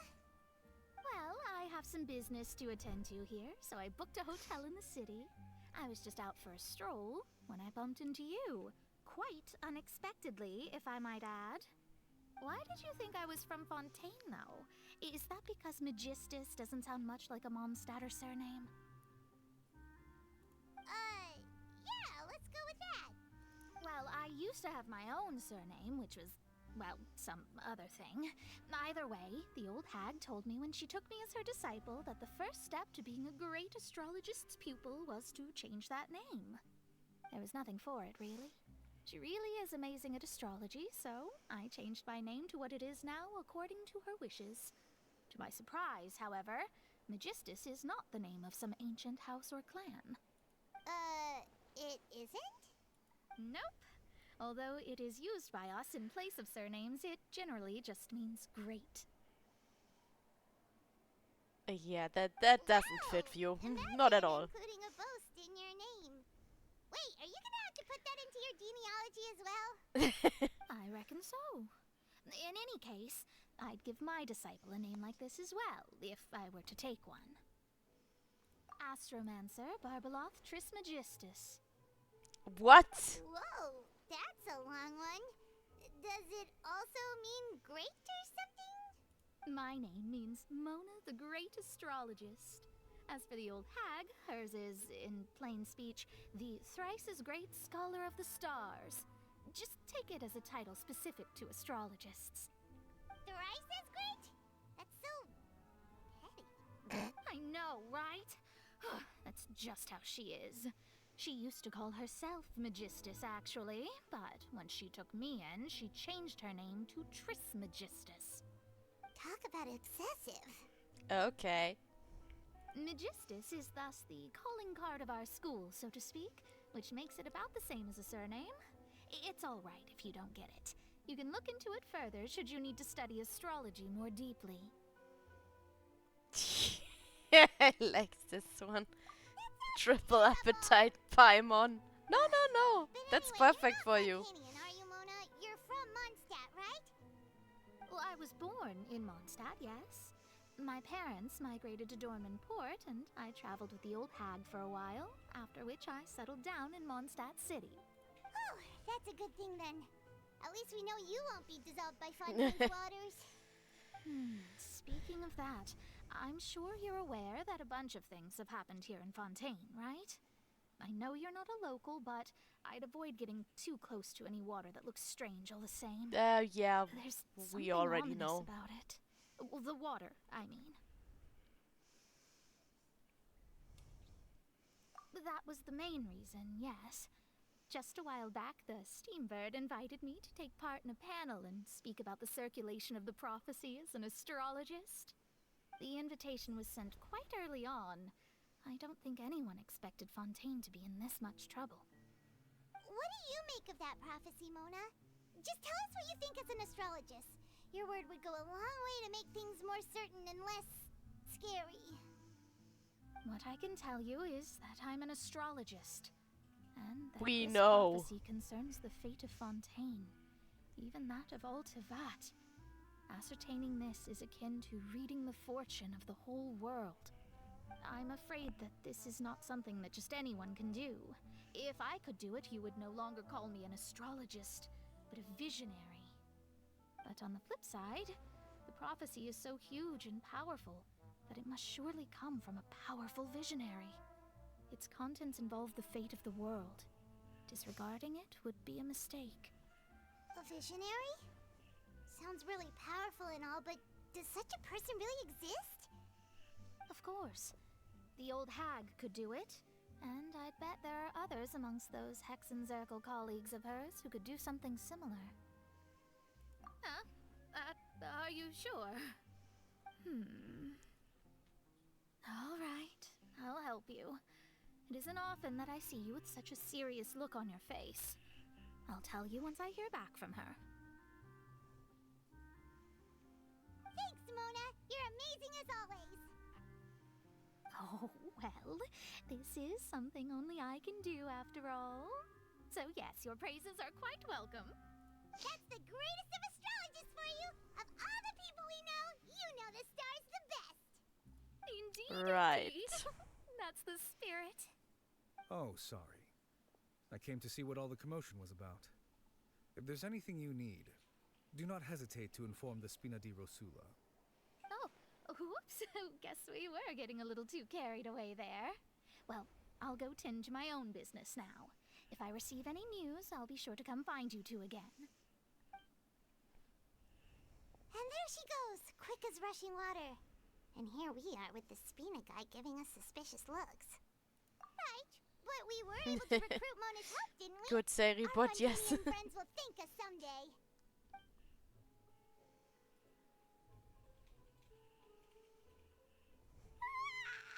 Good morning. Damn, that's me you are petting. But it's time to get up, traveler. We agreed to go see Neuvillette, so let's pack it up and get going.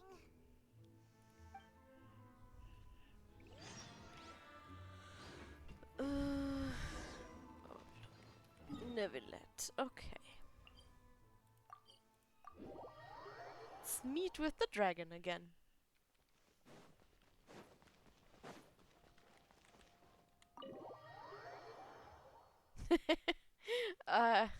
I'm not sure. I don't think I can actually. I don't know how I would do that. Especially not with like how the redeems work at the moment. Finally. Is something wrong? Monsieur Neuvillette and Lady Farina, they seem to have gotten into a dispute. Please go see for yourself.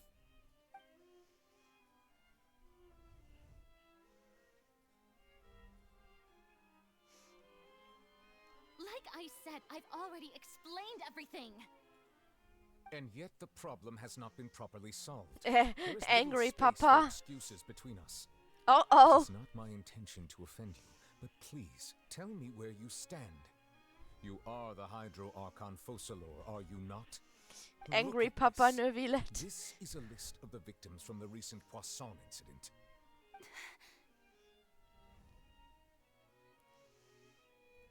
You mean they're all... We did not arrive in time to avert this disaster, and I will not have it happen again. I will say this once more.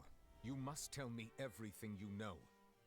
Yesterday, I found 3 stone slates in some ancient ruins near Poisson. Do you know anything about those? Seriously? You're questioning me like this is a court case now. I don't know anything about that. But you found them in some ancient ruins, you say? That's correct, which is why I came to ask you some questions. There should have been 4 slates, but one of them was missing. The other 3 feature different images that seem to correlate to the prophecy. The prophecy? The second of these slates depicts the previous Hydro Archon Egeria kneeling before a floating island in the sky, as if confessing something. Do you know nothing of this either? I don't. I've never seen such slates. I'll ask you again. Do you really have no information regarding the previous Archon? My deciphering of the slates indicates that the Hydro Archon Egeria once had to confess to, or apologize for, a certain sin. If anyone would know about it, it should be you. All gods don't have the same secrets, you know. She was herself and I'm me. Is it really so strange that I know nothing? I understand your concerns, but I'm sorry. I just don't have anything to tell you. Forgive me for saying this now, Lady Farina, but I have long known of your various secret investigations into certain matters. There are several indications that you have been investigating the prophecy on the sly. This is not strange in itself, considering that you are the Hydro Archon. But it is strange that you should also claim to not know any of Egeria's secrets, as well as do nothing following your inquiries. You have never been as superficial as you have presented yourself to be, nor are you a fool. And yet, your behavior is very inconsistent.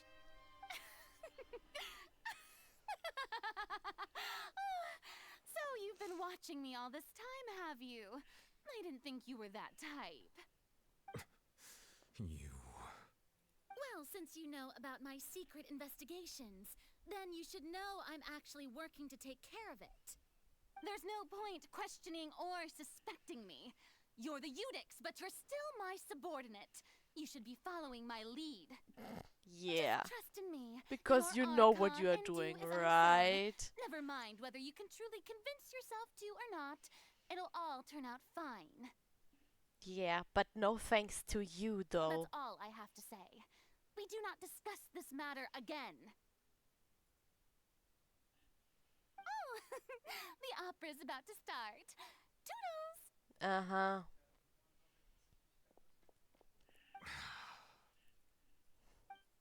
I despise that act she's putting on.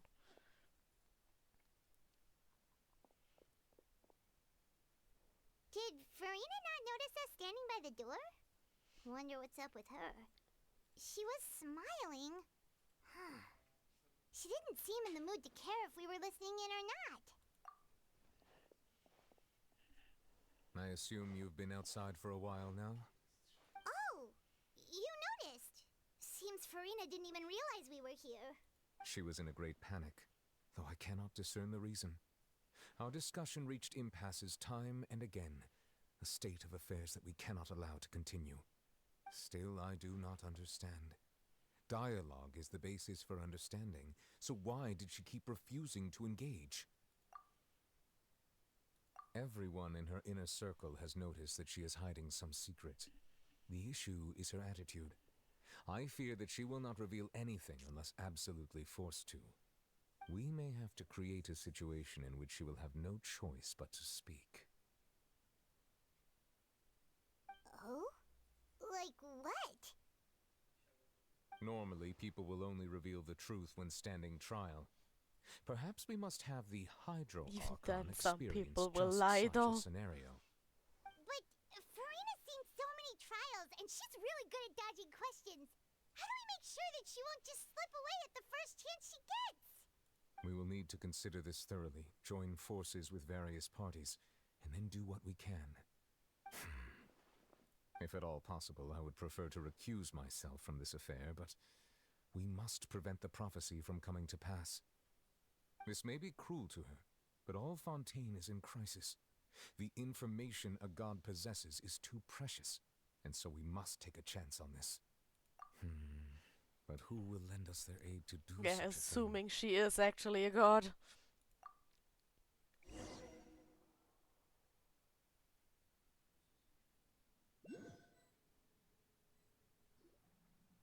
Well, that's everyone, huh? Speaking of which, it was pretty smart of you to think of hiding here. Poisson was just involved in a disaster, so it's presently devoid of people. That naturally makes it the best choice. And here you are drinking tea like it's the most natural thing in the world, huh? That's what family should do. Sit and enjoy a leisurely time together. It's nice to enjoy tea here, you know? Care for a cup? Lend me your ears, everyone. Or perhaps one of you might like to start us off. How about you, friend? Oh, he's way too shy for that. No, I don't think I can. Then, how about you, good sir? I fear that I will cause the mood on this boat to become as somber as it is in court. But that's fine. This is a serious We're matter. lucky we've got a local like me to organize things. Wonderful, the spotlight at last. I guess I'll be facilitating things from here. That was a little long-winded, don't you think? Oh, you might be right. Anyway, to cut to the chase, our friend here, the Traveler, has brought us together to discuss something. As for what that is, well, let's start by saying that we'll be pooling our efforts together to create a series of traps. Oh, how intriguing. Well, it's That's just your an thing, you expression, magician, really. huh? One that I just learned from Chlorand and used on the spot. So, let's invite her to explain in detail. A round of applause, please. Huh? Didn't you say that you would be facilitating this? Oh, come now. Your work doesn't involve much public speaking, right? This is a good chance to practice. You might even pick up some fancy oratory tricks to impress your boss with in the future. I see. And what does my boss say? He is glad that you consider him your boss. What Do the go fuck, on. you two?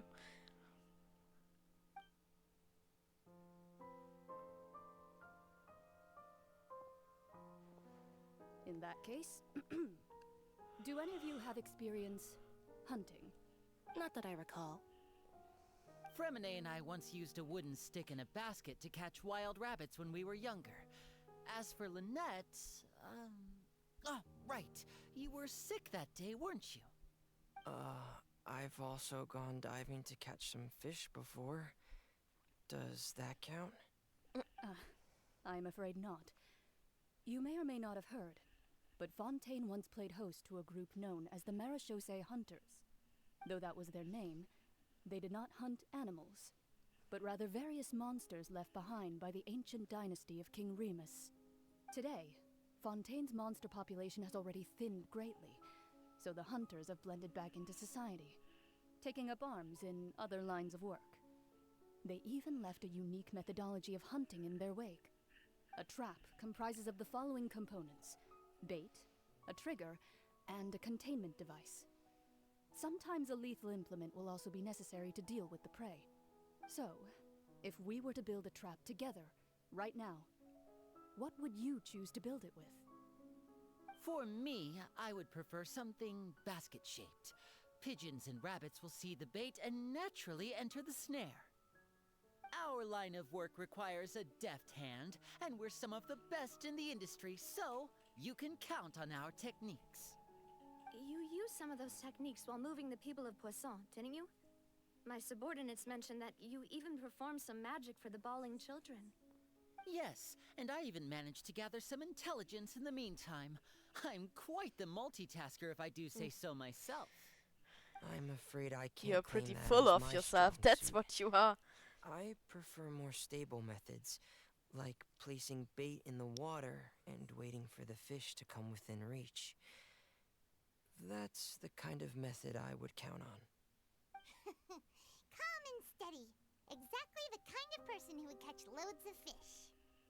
And I can be their assistant. With discretion, I'm sure. I'd probably use some sort of mechanical animal.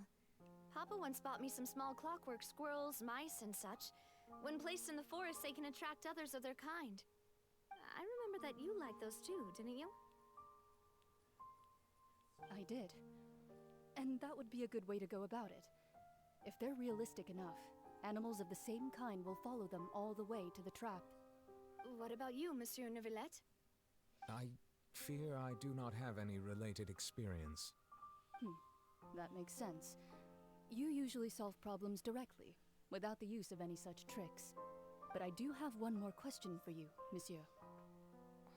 If we were to create a trap now, how would you design it? I would like for it to be effective, but bring no harm to the prey. A more gentle trap would be ideal. Kind, as always. However, our intention doesn't necessarily change the containment device and the type of implement we need. If we wanted to kill the prey in one strike, we would need a powerful implement. However, that also goes for prey that must be captured and safely contained. Wait, why is that? Only a hunter who's a true expert at subduing their prey can snare it without harming it. The line that divides life and death is often exceedingly thin. So, are we going hunting together? Huh. We hadn't thought of seeing ourselves as hunters. It kinda works, but maybe it's still not the best metaphor. If our means of capturing and dealing with our prey is to put them on trial, then the hunting metaphor is actually quite accurate. But we shall require much more courage than any hunter to judge a god, a being whose seat is an exalted throne. Oh, so that's what's going on. Sounds very interesting.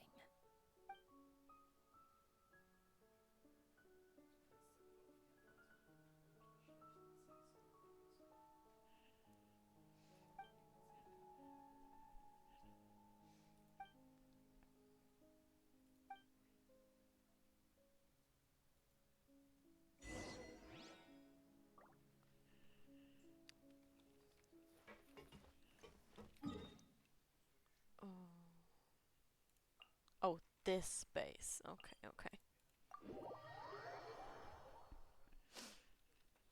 The sewer one.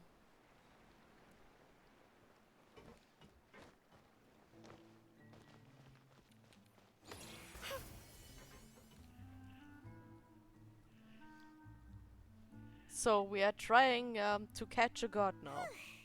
It's been a tough few days, hasn't it? So much has been happening. Paimon didn't think the meetings would go on for so long, but everyone seemed pretty fired up, huh? Paimon thought they'd be at least a little frightened. Well, Fremine was, now that Paimon thinks about it, but everyone else just looked a little surprised. Yeah, Fremine was like he always is though, so don't think he was really that frightened. It's hard to say. Paimon doesn't have any experience with this sort of thing. But with you around, Paimon sure will do great. After all, you're the most reliable person in the world, aren't you? Am I? Huh? Did you just pour some tea? Paimon didn't notice you doing that at all. Then what's that? Paimon's never seen that cup before. Don't be frightened. I'm just joining you two for tea. I merely refrained from saying anything till now. Who's that voice?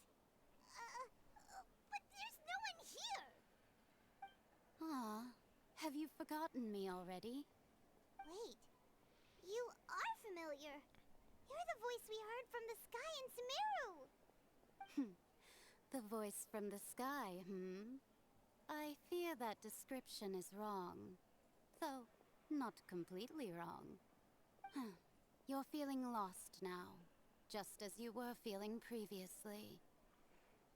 I sensed that confusion and thus came to you. Guiding people is an irresistible hobby of mine, after all. Consider me a passerby, just accepting a commission from my friend's disciple on a whim. The prophecy. Yes, what has been prophesized will be fulfilled. You may view such things as the history of the future. What? Then is there any way we can stop it? I believe you have witnessed a failed attempt with your own eyes. Can everything in Teyvat so easily be changed? Ah, so you've caught on. Just as prophecies are usually only the future as seen from the perspectives of the gods, Could things be happening in hidden corners where the god's gaze does not fall? Are the things that you shall see different from the fate that the gods perceive? What is she talking about? It all sounds really impressive and important and stuff, but it also sounds kind of scary. I believe that you understand, right? Some things are insignificant, but others you must reach out to change. Ultimately, fate shall serve as your only guide, no matter what will happen in Tevat's future. All you need to do is to play your part. Good tea, by the way. Thank you for your hospitality. Well, that'll be all for today. The voice. It's gone.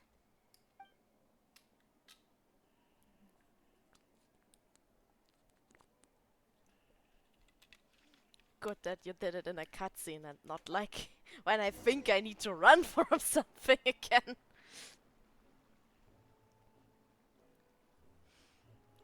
What? I want to hear someone talking. Alright, coming! Hey, it's you who's getting lazy, okay? Well, I see I've walked in on some lively banter. Ugh, not you again. Fine, just fine. I went to take part in that Steambird panel. It turned out to be more interesting than I expected. Not all Fontanians are pessimistic about this. One journalist mentioned that sitting around and waiting for the end to come would be wrong, and that they should make their own rescue preparations. I agreed, so we had a brief chat with her. Did she have pink hair by any chance? Why, yes, it was Charlotte. I assume you've heard of her, no? That daredevil journalist? I'm in full support of her view. We've Prophecies are met very her. important, but how can people allow their lives to be commandeered by just a few words? That's right! Paimon's glad to hear something sensible for once. Ah, yes. About what we had discussed before. I did try, but I'm afraid I couldn't reach the old hag.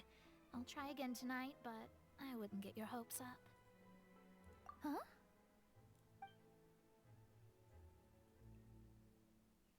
Goodness gracious. Are you serious? She said that even the god's gaze has blind spots. Pretty bold if you ask Paimon. Most people would believe the gods to be all-knowing, right? The Hexen Circle members are certainly anything but ordinary. As for the mage named N, the old hag has mentioned her a few times. She said that N's sense of direction is incredible, and that she loves guiding those who are lost. But I've never met her, and if she were still alive, she'd be... well, suffice it to say that the hag's at least a few hundred now, and N's been around for longer than that. Whoa. The Hexen Circle sounds like a scary group. But they must Well, really they stay are in shape to live witches. so long. Their abilities alone are pretty terrifying. If she came to see you personally, then the problem you're facing must truly be of great importance. Well, see is one way to put it. She was invisible. Yes, she was quite cryptic, but I suspect she means that there is still a way to turn things around. She didn't say when or what that would be, though, so perhaps it is something that you cannot know right now. Traveler, Paimon, are you two all right? Oh, we're fine. We're just a little down right now.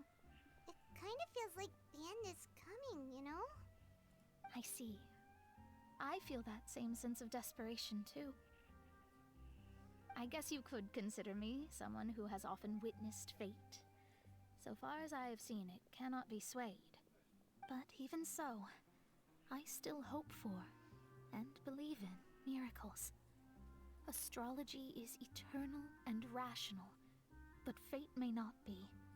It is cruel, but it can also be beautiful. Perhaps that's what N was trying to tell you. Not to lose heart, and to believe that what you are seeing playing out before you is not yet set in stone. I did originally think of steering clear of all this, but I couldn't.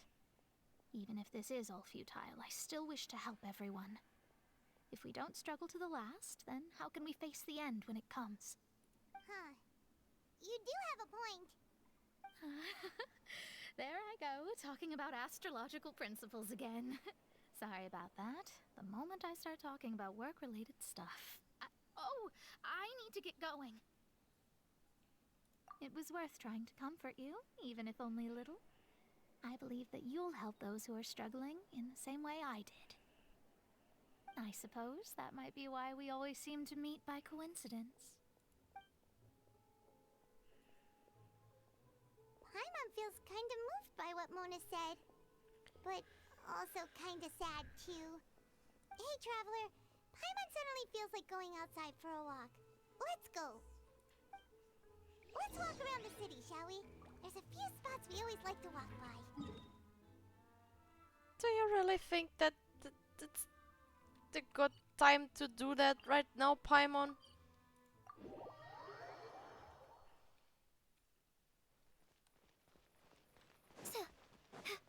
Just walk around as if nothing happens.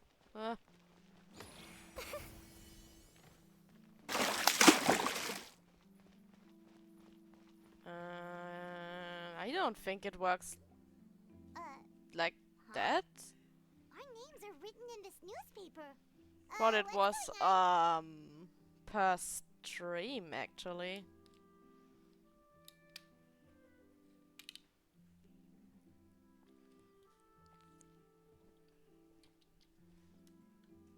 Let Paimon see. The underwater stronghold, the Fortress of Meripede, has continued in its noble autonomy, but that does not mean that others cannot interact with it. My recent attempts to enter the fortress bore little fruit. Huh.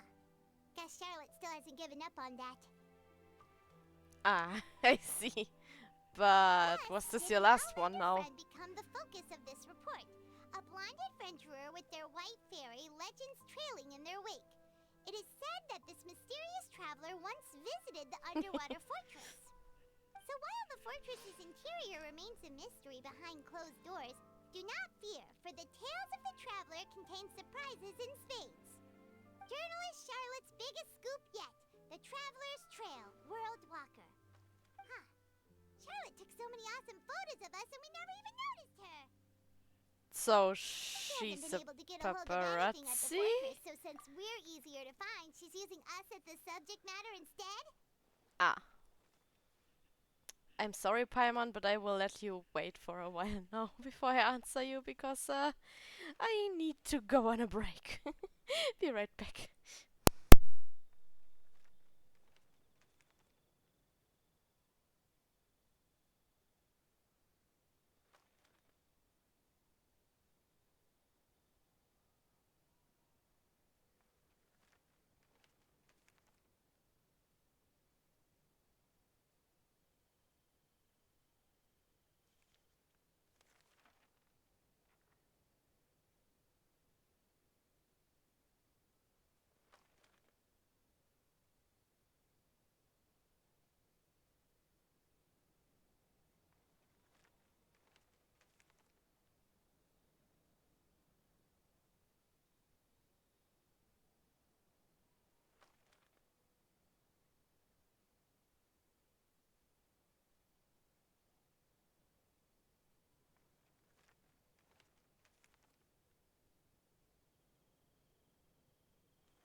And I'm back.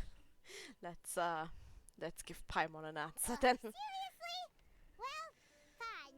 Those headlines and photos do look cool, so Paimon will forgive her this time. Oh yes, how generous of you, Paimon.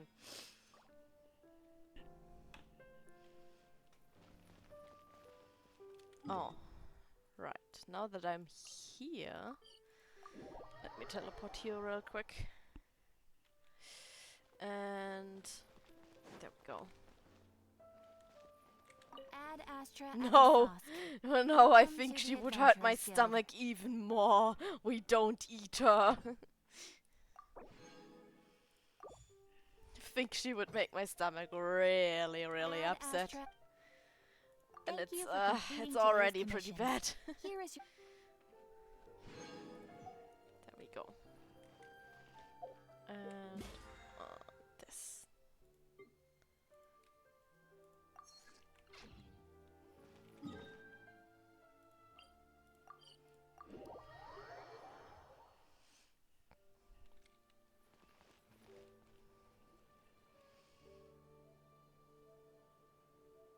Paimon probably wants to go get something nice to eat. Hungry. Should we go in You and are get always something to hungry, Paimon.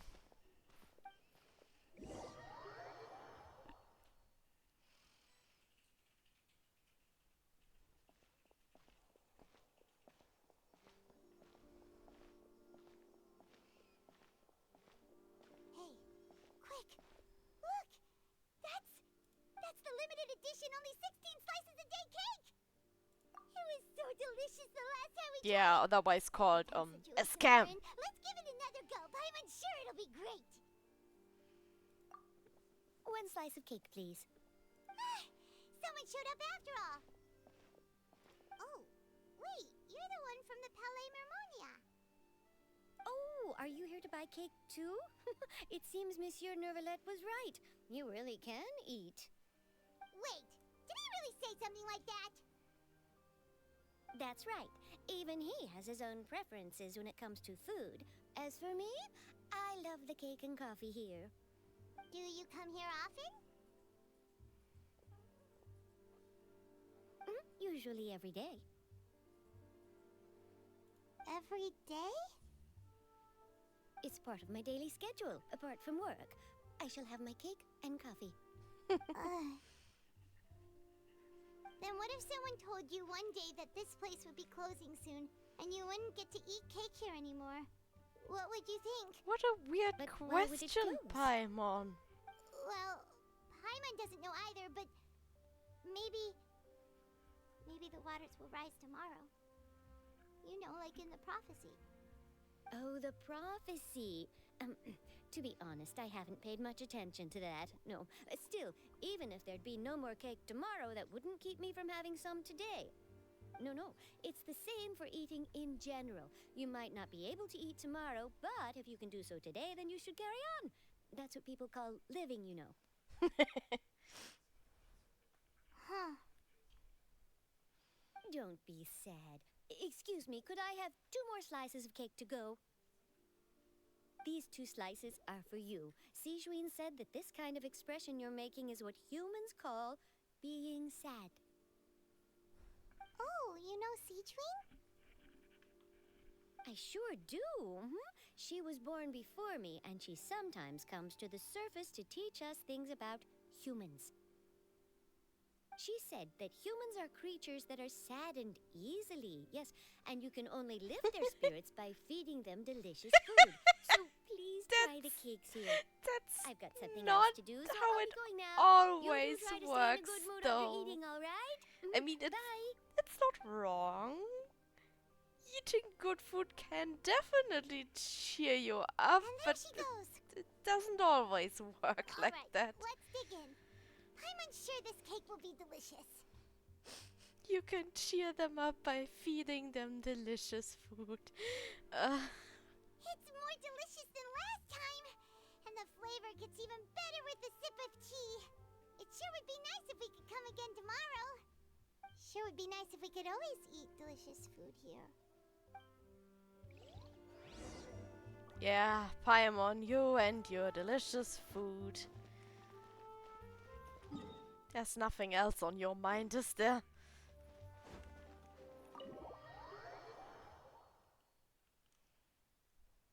Oh, we're near the Steambird office. Let's go look for Charlotte and have a chat. No, let's not go look for Charlotte, and let's not have a chat with her. Wait, why is the... Oh, no! Ugh. I hate this. I absolutely hate this. Why does it sometimes do this?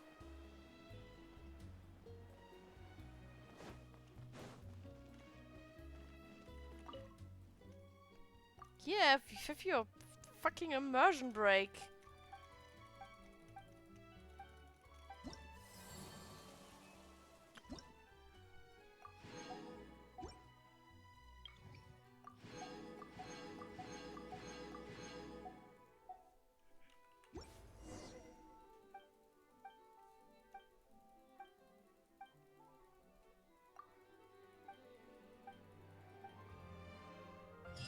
Can I continue my main quest now, please? Thanks. Wow! If it isn't the Traveler and Paimon! Oh, have you seen the article I wrote about you? You got some nerve! You just used us to make some quick mora! Oh, you needn't worry about that.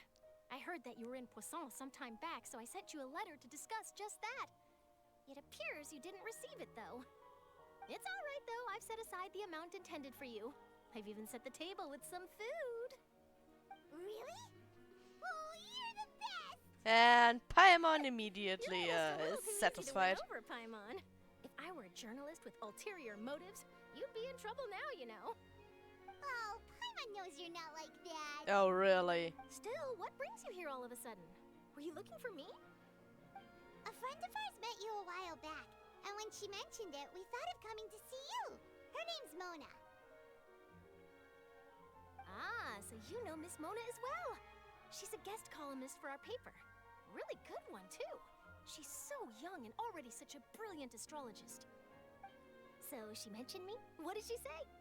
She said that you're a real daredevil of a journalist.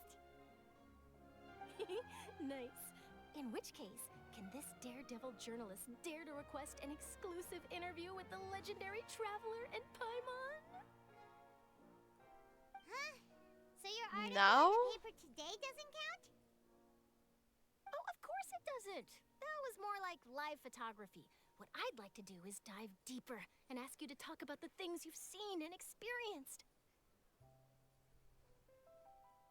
Yeah, are we even qualified enough? Why not? If I say you're worth an interview, then you're worth it. But not right now, of course.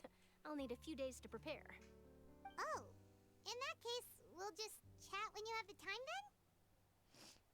Oh, so Or that's a never. yes? Ooh, splendid! I'll tell the editor-in-chief immediately. I'll have to apply for lighting, a venue, some props, and... Whew, so much to get done now. Talk to you later. Wait, Charlotte, Paimon's still got a question for you. And what's that? If, just for example, Fontaine were to be flooded tomorrow, what would you do today? Huh. That's the prophecy you're talking about, isn't it? I mean, I do hear about it often, but I've never once thought that the day could be tomorrow. If you're seriously asking, then I might try and think of a way to leave Fontaine. Oh, but I'm still a journalist first and foremost. That means I have a duty to be reporting from the scene. And secondly, I wouldn't forsake my homeland that easily. From what I've seen, most people don't know what they'd do should the worst come to pass. In truth, it might be better just to behave like normal rather than worry over such an end. So in all likelihood, I'd probably still be prepping at the office for that interview of ours. I know what you're thinking. That sounds a bit sad, but I've always believed that it's best to do what you enjoy. Just think about it. If this nation really were to be suddenly destroyed tomorrow, but I still successfully finish an exclusive interview with a truly unique person, then the story I would wind up writing would truly be timeless. And then do you know what I'd do? Well, I'd write that story, send it for printing, and use messenger pigeons to get copies out to the various nations as soon as possible. I'm not a dreamer, nor am I a workaholic. I do That love my job, sounded like and I'd be proud of both leaving right such an now, article though. behind. I guess you could say that I was born to be a journalist. But anyway, that's my answer. And on that note, I'll get back to my preparations. That's so nice. All of a sudden, Paimon actually kinda envies her. Anyway, let's go and take a look at the sea, shall we?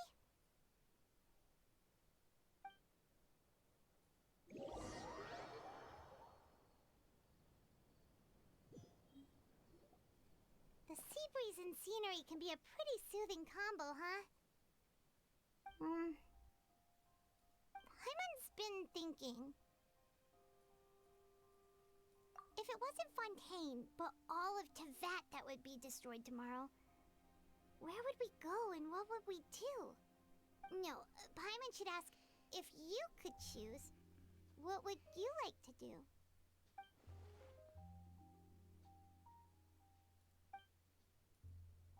We've always been moving to the next destination, so we haven't spent much time thinking about these kinds of things. We didn't have to either, with us always being on the road and whatnot. You mean, still traveling? Huh. Wait, isn't that what we've always been doing?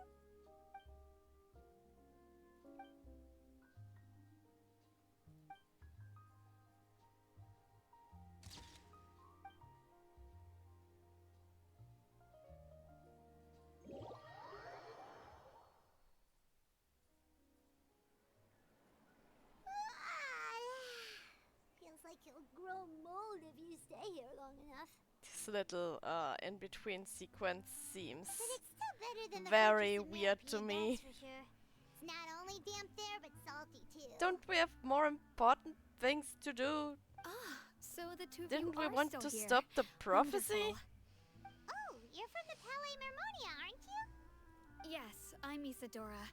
Monsieur Nervillat sent me to look for you two before. I heard that afterward you went to the Fortress of Meropide. Not at all. I'm well aware that you're friends of his. Actually, I'm here to pass along a message from him.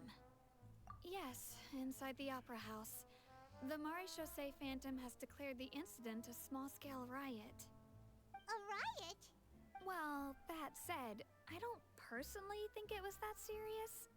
Lady Farina was watching a performance at the Opera House, and while she was resting during an intermission, some other audience members suddenly started harassing her, loudly accusing her of doing nothing about the prophecy crisis. And before she could respond, others started to join in. The crowd continued to grow, and protests against the Hydro Archon started to break out. So people have started to put the blame on Farina. Guess they finally found an outlet for the pressure they've been under due to the prophecy. I agree. People will naturally rely on gods, as is customary. But the moment people feel threatened, gods are also the first to be blamed. So what Especially if happened it after that? Is seems Farina like they aren't okay? doing anything to help. Seeing that the situation was spiraling out of control and that further argument was pointless, she claimed that she'd gotten tired of this and left in a hurry. The Maréchaussée Phantom had their hands full maintaining order and did not catch where Lady Farina had gone. Only when things had stabilized did we realize that she had gone missing. So, you mean she's still missing? That's right. The Maréchaussée has dispatched many people to search for her, but we don't have any leads yet. That said, I don't think there's much to worry about. She is a god after all. Even if she were to fall into the hands of rioters, what could ordinary people do to her? Good. Monsieur Nervillat sent me to tell you about the situation, but he didn't say anything else. Don't worry, this is more than enough to go on. Thanks for keeping us informed. Ah, is that so? Well, all right then. In that case, you two take care. I'll be heading back to the Palais now.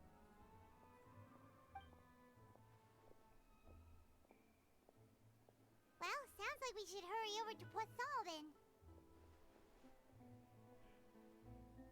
If we know Farina, she won't try to fix things in this situation.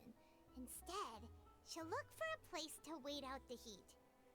And, as we also know, she may be loud and dramatic, but she doesn't have a heart of stone. When Nervalette was talking to her in the Palais Mermonia, and she heard about Poisson, she couldn't hide her sadness and remorse.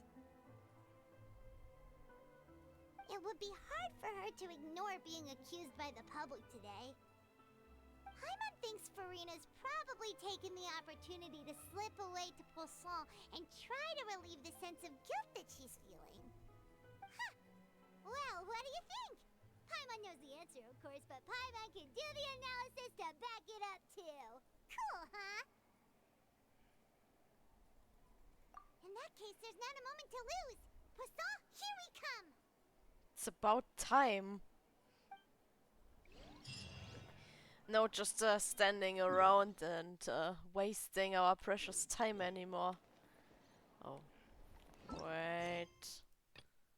No, it just killed the navigation in general. Okay. Just panicked for a minute and thought Looks deserted. it's trying to force me to do a different quest first again. Left here are signs of devastation. Could Farina really be here? Let's Come try to on, find it her as soon doesn't as look possible. that bad actually.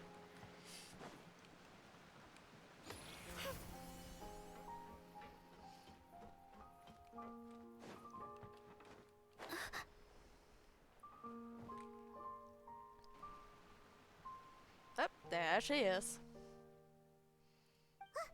That's Farina, right over there. She really is here all on her own. Oh, that's a hard challenge for Paimon. Just give up. This is all meaningless. What was meant to happen did happen after all. Everyone's dead. I'm sorry. I am so sorry. Give up, Farina. There's no point in holding out. I'm sorry. But what can I even do other than to repeat meaningless apologies over and over? Who's that? Don't worry, Farina, it's just us. So it is you, blonde traveler from another land. Why, I almost It's like thought you were literally a summoned from that different mob of my character all ignorant of a subjects. sudden. Come to kneel and beg for my forgiveness. Farina, you were crying just now, weren't you? The tear stains on your face are obvious. What do you mean, tear stains? It's like she just flips a switch and she's completely different. Earlier this morning was so moving. I'm still trying to process it. Big props to the Who did voice that actor though. uncivilized rabble think they were, disturbing my enjoyment Like of the you're arts. basically playing two They different even characters. dare to tout their archon. I must teach them a lesson. I can just imagine their twisted and frustrated faces once they realize that I'm nowhere to be found. Oh, and I'm sure Nouvellette and those people from the Marche Chaussee Phantom are freaking out right next to them too.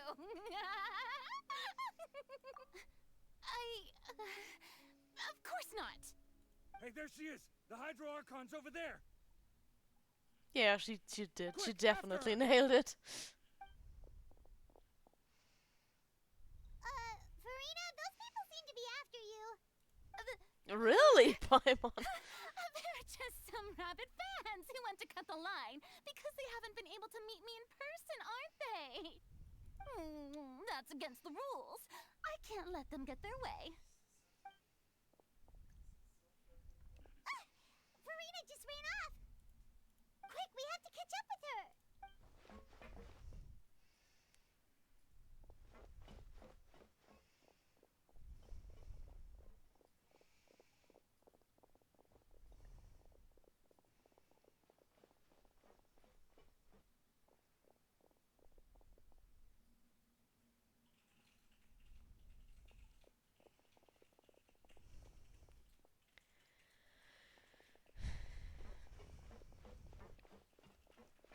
can't be the place, right?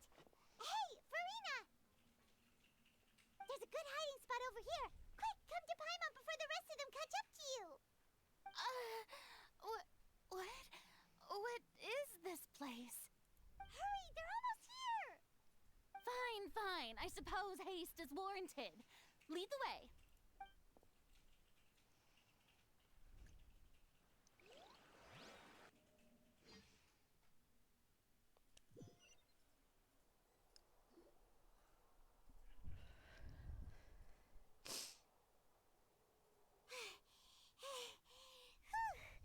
Paimon's exhausted. Oh, come on, Paimon. Flying can't be that exhausting. Or not even flying, So magical tired. floating.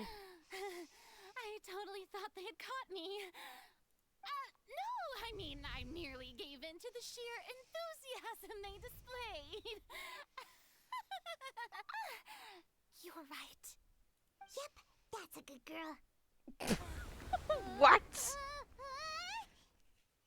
Okay, it's super weird hearing Paimon calling someone a good girl. Yeah, a quake of this kind preceded the flooding in Poisson, didn't it?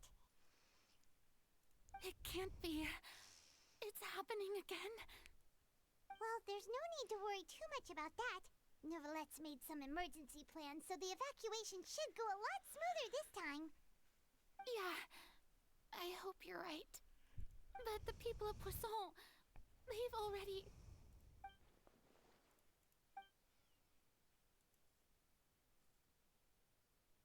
It's true. I've been investigating the prophecy for hundreds of years. I once had informants all over Teyvat, searching for clues and feeding information back to me. I've tried all kinds of ways, too, to hold back the sea. Anything to keep the coastline from advancing. But all my efforts proved to be futile in the end. Really, the truth has been clear to me for a very long time. We cannot make an enemy of the divine. No matter what we do, the will of the heavenly principles will have its way. Oh, we will see about the that. prophecy shall be fulfilled. We do have a bone to pick with them after all. Give up. I do love the sound of that phrase. It would mean finally coming to terms with fate, but also for me to finally be free. Indeed, I've thought about giving up so many times, especially after we almost lost Poisson. Fate is really unreasonable, isn't it? It has no heart and obeys no rules. The prophecy has only just started to come true, and so many people have already lost their lives. But just now, it all became clear to me. I still don't have the right to come to terms with fate on behalf of everyone else. As long as the final moment hasn't come, it's still not too late. Don't worry. I will keep hope alive for everyone until the very end. Well, that's enough for now. I got the impulse to play the stricken maiden, but honestly, considering my rank and station, that wasn't a good fit at all. No, I Don't think take that any actually of what I suits you just more. said seriously. How could I possibly let Fontaine fall to the whims of trivial prophecy? Come on! Paimon could have sworn you were actually being honest just now. Yeah, for just 1 second. Share my burden. That's impossible. It was fated right from the start that this would be my duty alone. A witness. Yes, I've heard that you came to Teyvat from beyond the stars, yes. In other words, you never belonged here. And if Teyvat is, in its entirety, a show on a stage, then you're just a spectator, aren't you? If that's the case...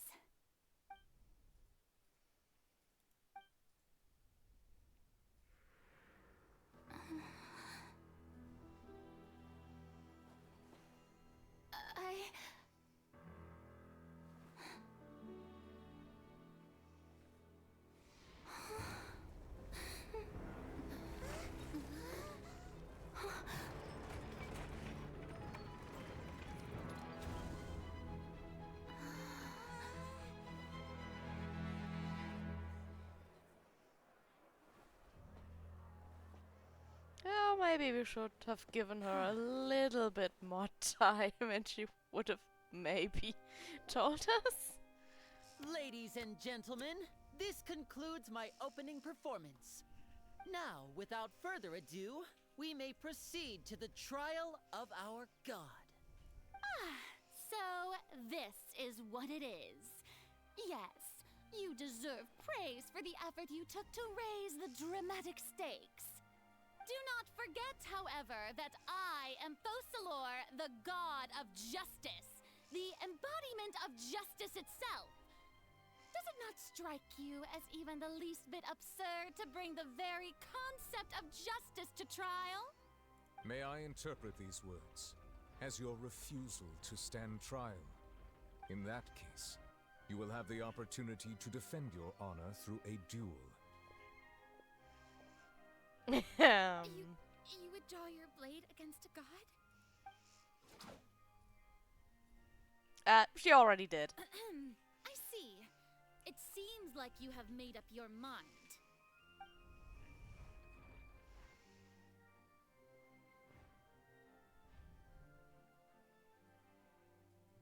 Paimon can't believe it. She just surrendered. Yeah, because she can't fight. What the heck is going on? Did I just see an Archon surrender to a human?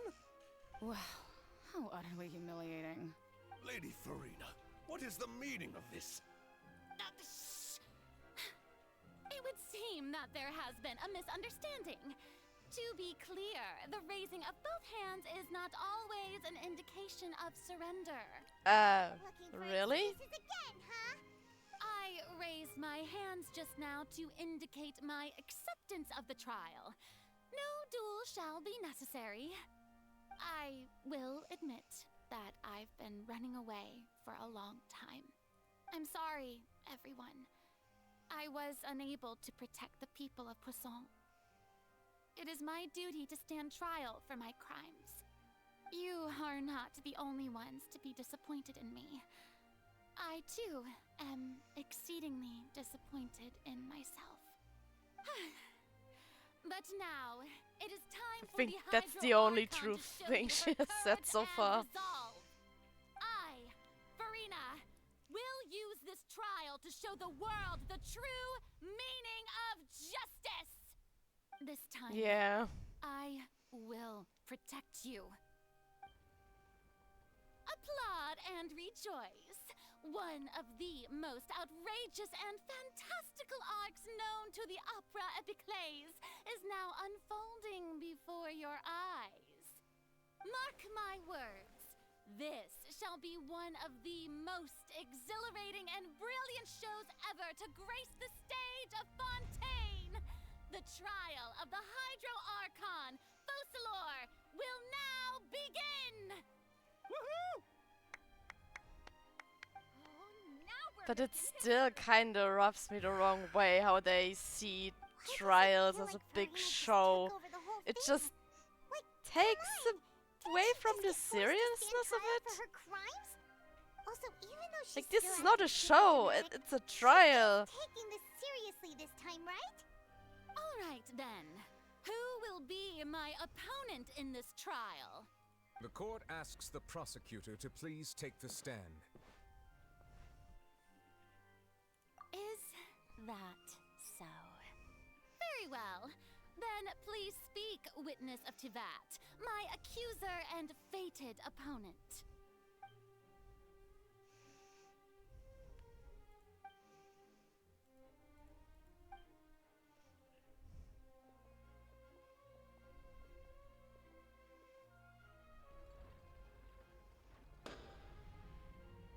Also, please allow me to ask, as a final question before the trial begins. Just how much work did you do? Oh, a lot of work. This stage? did do a lot of prep after the meeting that day. I can go over the tasks assigned to the Spina di Rosula, since they were rather straightforward and easy. Navia, the president of the Spina di Rosula. Most of the people who participated in the disturbance this morning were my subordinates. They changed into plain clothes and came to the Opera House as regular audience members, waiting for the perfect opportunity to incite insurrection against you. The people's resentment against their Archon has been building as more and more of the prophecy is fulfilled. A spark was all we needed to turn smoldering anger into a flame. Moreover, according to our understanding and analysis of you, when something like that occurred, you would likely flee the scene and head to Poisson by yourself. So, we arranged for a second group to lie in wait there. So, you mean... I mean, this is the still ones so who cruel scoured the to her, settlement though. for me were also from the Spina. And their goal was to force you to step into the giant magic box so you may personally participate in the greatest magic performance in all of Fontanian history. That's right. That house was a magic box, rather than someone's residence. As the super ultimate version of the setup that I used when I first performed at the Opera Epiclese, the volume of the box was increased by a whole order of magnitude, and the distance it traversed that's a giant was the magic entire box. gap between Poisson and Areneas. Its cargo, of course, was an Archon instead of a human. My thanks, Farina. Yeah, we'll see Without about the your Archon help, part. we could never have pulled off such an extraordinary performance. You're welcome? Of course, this performance was only made possible with Father's support. The House of the Hearth spent a massive amount of labor in Mora to pull this off. We had to select a location, construct the giant magic box, dig a tunnel, and open up a path through the water. It was a lot of work for all of us. So, in other words, the earthquake that we felt within the giant magic box was just a normal tremor from the transportation of the whole house? That's right. It wasn't a sign of another disaster to come. Cruel. Very cruel. Then, I can guess Nervilette and Cloran's parts. You gathered a crowd, prepared a stage, and made sure that the champion duelist would be immediately ready for a fight. Also that as soon as I appeared on the stage, the trial may commence without a hitch. Am I right? Yes, that is correct. Well, Clorand, I must commend you for your courage. Only the most outstanding champion duelist in all of Fontaine would accept a duel with an Archon without flinching. Thank you. As for you, Traveler, I suppose your role was to keep me distracted with conversation once you found me in Poisson. You'd make sure that I didn't notice anything amiss before revealing yourself as my prosecutor once we'd arrived onto the stage. Oh?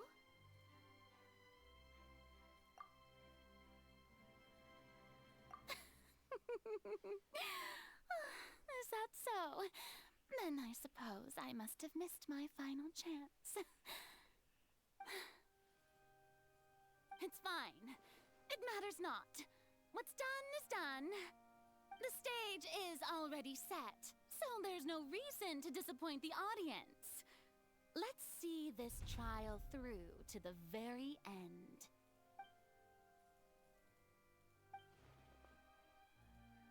Madam Prosecutor, please allow me to pass this along. This is a document that Miss Charlotte applied for and received permission to share with you during the trial. According to her, it should speed up the proceedings. Huh?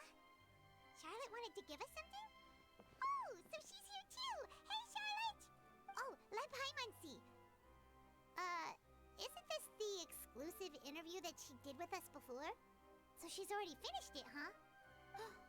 Wait, then that means this document is a perfect timeline of everything that's happened ever since we stepped foot in Fontaine! So in other words, we can refer to this anthology of evidence every time we want to use something from our journey as evidence for an argument. Let's quickly confirm the information in it. Just think of it as a refresher, alright? You defeated the Hydro Archon in the very first duels you took part in at the Opera House. That's one for the history books, all right. I didn't think that you'd wind up getting to the bottom of the case I'd been following all this time. I guess you could also see this as a happy coincidence. This is the first time Monsieur Nervillette had a difference of opinion with the Oratrice. Even the Hydro Archon can't figure it out. A Fatui Harbinger. She's an extraordinary person. The Hydro Archon can't figure out anything. The fortress of Meripede was almost destroyed in a single day. That I didn't witness that scene personally will always be a source of professional regret, I think. According to Monsieur Nervillette, both Child and that whale should have been in the Primordial Sea at that time. I nearly lost my awesome friend Navia. To be honest, that still gives me shivers. The words of someone as extraordinary as a witch can probably only be truly understood when something surreal happens to you.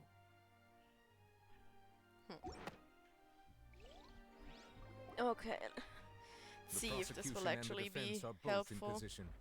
The trial shall now begin. Oh, come on, Nervillette. There's no need to repeat all the unimportant legalese. Just fast forward to the part where the prosecution lays out my offenses. As the defendant and the lead actress of this performance, I still haven't even been This is not a informed performance. of my supposed guilt in all of this. Of course, it is only natural for humans to struggle to understand the actions of a god. However, you will need more than that to convict me of a crime. That's true, but my charge here is unrelated to your conduct as an Archon. Instead, I would like to charge you as a fraud who's never been the Archon in the first place. Wait, what was that? Lady Farina's a fraud? Hey, I came here thinking that we were going to try the Hydro Archon for forsaking her duty, but did I hear that right? She's not our Archon at all? Charge accepted. Lady Farina, do you plead guilty to the charge? Lady Farina. I plead not guilty. How can I be guilty? There is no way that I, Focalor, otherwise known as Farina de Fontaine, a member of the Seven and the Regina of all waters, kindreds, peoples, and laws of Fontaine, could be anything other than your true Archon. Yeah. Even though Lady Farina can be rather eccentric, Rather isn't it going too eccentric far to is doubt her one very way to identity? put it. Yeah, I've never questioned her identity either. Sure, Lady Farina can be super irresponsible, but on what grounds does that prosecutor have to make such a huge claim? I have cause to believe that common sense will prevail in this case. Many of the members of the audience have known me as the Hydro Archon ever since they were born. There would be no fooling their memory. See? Even the Oratrice has decided to show me its favor. Are you sure you want to commit to a charge that will never be upheld? Yeah, we'll see about that. If you wish to drop the case, I can promise you as the god of justice that you will not have to face trial for making a false accusation. We will treat everything that's happened as a dramatic spectacle and move on with our lives. What do you say to that? No. An argument with near impossible odds, huh? We have to not only refute Farina's claims, but also overturn the long-held beliefs of the people. I think we can manage. Well, I tried to give you the chance to surrender. If you must persist, then let me ask. If you believe I'm not the Archon, then what manner of being do you think I am? And if I was not the Archon, then how did I manage to live for over 500 years?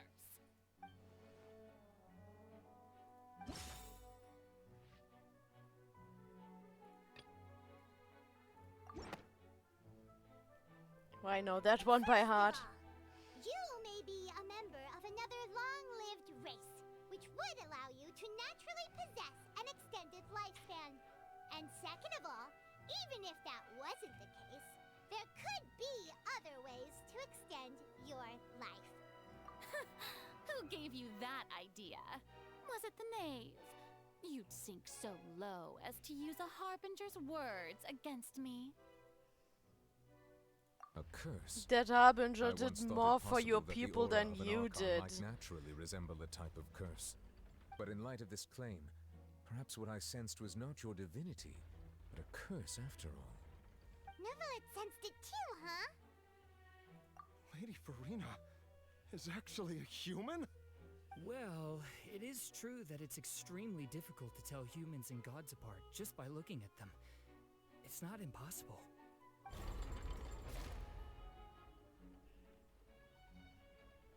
Well, don't start celebrating too early now. Even if I have been carrying a curse like you said, how does that prove that I am merely a human being? Besides, everyone knows that the main difference between a human and a god is the possession of authority. Gods can do what humans cannot. Okay, how about you show us your gnosis then? For centuries, manifestations Oh wait, of my you don't authority have served it. the nation of Fontaine. One need only to turn their eyes towards the Oratrice Mécanique d'Analyse Cardinal in this very opera house, or consider the indemnitium that is used in every aspect of life.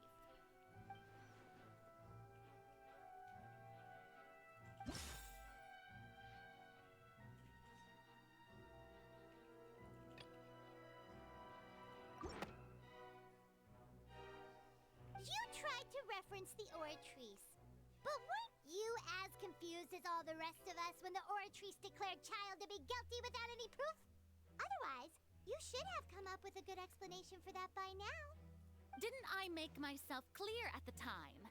The decisions of the gods are naturally difficult for humans to comprehend. There is no need to provide an explanation. Well, if you're standing Lady trial, Farina, there is. I believe a reminder of your current circumstances is in order. While the court is in session, the principles of justice and the law must come before all else.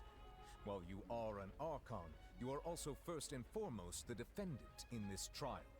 You will prove yourself unable to defend against the prosecution's charges if you continue to withhold vital information against the rules of the court. I never thought you'd use that kind of rhetoric against me. That was no trick of rhetoric, Lady Farina. I've merely reiterated the rules of the court. Rules that all should respect and follow.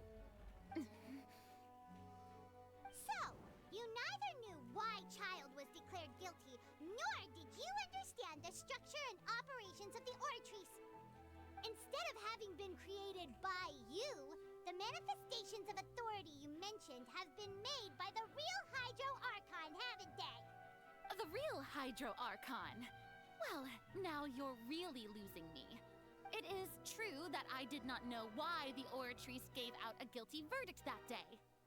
But the Oratrice handed out that verdict unilaterally, and it has been operating independently ever since it was first created. You can't argue that just because a divine creation is flawed, that the god behind it must also be no god at all. She's still throwing out all kinds of excuses. Seems like she's confident that we won't be able to produce proof that she has no power over the Oratrice. My power as an Archon. There are many ordinary citizens in the audience.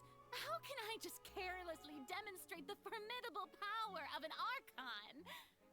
If that poses a concern, I'm prepared to extend my protection to the audience. You don't need to go She's that far.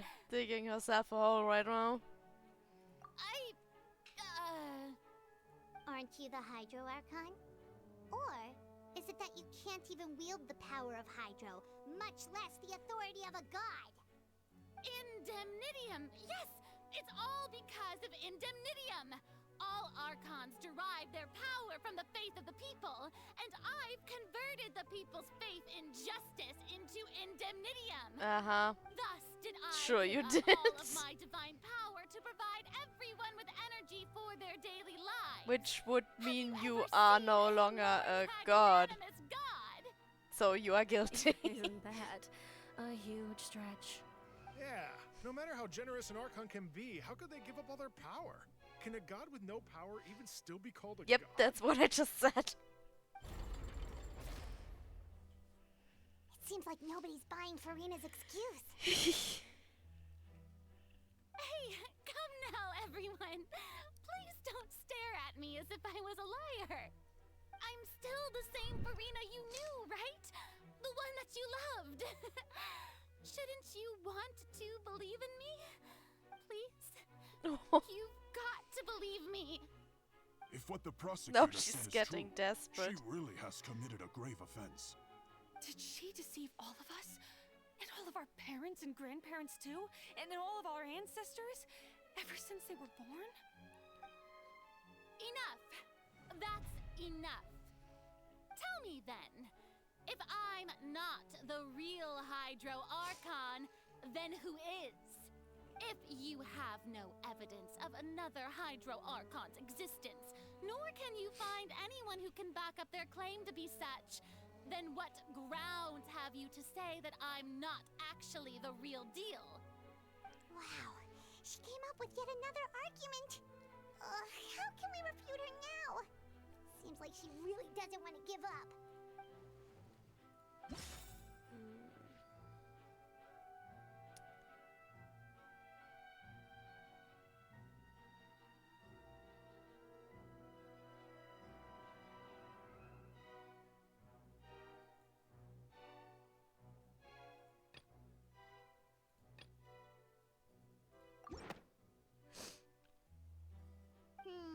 That doesn't sound right.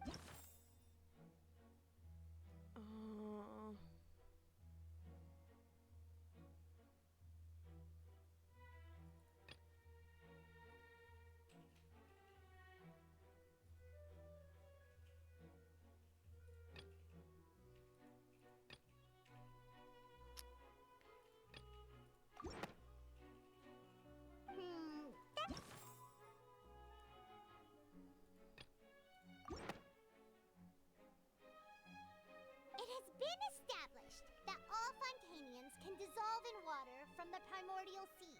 Oh, it wasn't even like an answer to Since you insist who on else would claiming be to the god. a Okay, god and not a human, it's then just here's a method that new you can use right string here of and now arguments. to eliminate all suspicions of you being the latter. Miss Navia, please apply to serve as a temporary attorney for the prosecution before addressing the court. Though you act in partnership with the prosecutor, you must still adhere to proper procedure. Super sorry, Monsieur Chief Justice. I swear this really will be the last time that I'll speak out of turn. Now, I've brought some seawater from Poisson. As everyone knows, a massive flood struck the area not long ago, taking many lives, including those of some of my closest friends. So, Miss Farina, would you dare to touch some of this seawater? If we are to believe that you are indeed the real Hydro Archon, touching this seawater would have no effect on you. All it should do is strengthen your case. But if you don't dare to touch it, then we would have basically proved the reverse. Oh, and I must remind you that after the disaster at Poisson, nobody wants to see any more people dissolve. I do hope you'll act prudently and choose the simpler path of admitting guilt. Navia from the Spina di Rasula. The Spina has governed Poisson for many years. I guess her suggestion is valid. If Lady You Farina guess is indeed so. just a human, she's probably Fontanian like all the rest of us. Would she really dare to try?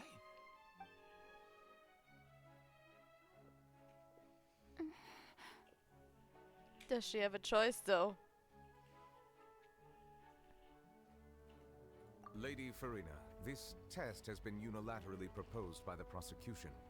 As it falls outside the realm of standard court proceedings, you possess the right to decline participation. Well, of course he had to tell her that. But refusing to participate is basically the same as a confession of guilt. She's just staring at the water without saying a single word. It really does seem like she's quite terrified of it.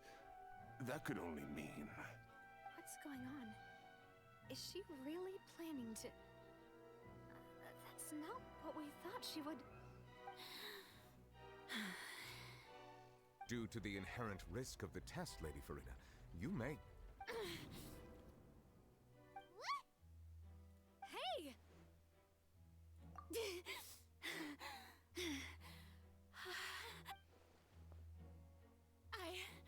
I'm fine! Look! Look at me, everyone! My hand is still here! I haven't been dissolved! Yeah, but you seem surprised about that yourself. Your Archon! I'm nothing like a normal human who would fall apart as soon as they touch this water! Miss Siegewien? If you are present, Miss Siegewien, please come forward and attend to the defendant. Siegewien? Don't be nervous. It'll just take a few seconds. Let me see. That should be enough. Please announce the results of your evaluation to the court, Miss Siegewien. As everyone doubtlessly saw, Miss Farina was displaying symptoms of hyperventilation and flushed skin. These indicate that she was experiencing the adverse effects of exposure to primordial seawater. The extent to which she was affected is the same as other humans when exposed to primordial seawater of a similar concentration. Thank you, Miss Siegewien. Lady Farina. Oh well. You may return to the defendant's stand. Oh wait, what did she just say? I didn't get dissolved. Shouldn't that be enough to prove my innocence? Well, Navi also Well, didn't get dissolved. Considering your tendency to run from your problems, we did originally prepare a direct sample of the seawater around Poisson. However, after extensive discussion, we exchanged it for a sample that is not concentrated enough to dissolve an actual human. After all, on the off chance that something entirely unexpected might occur, we don't want anyone else to lose their life to the sea.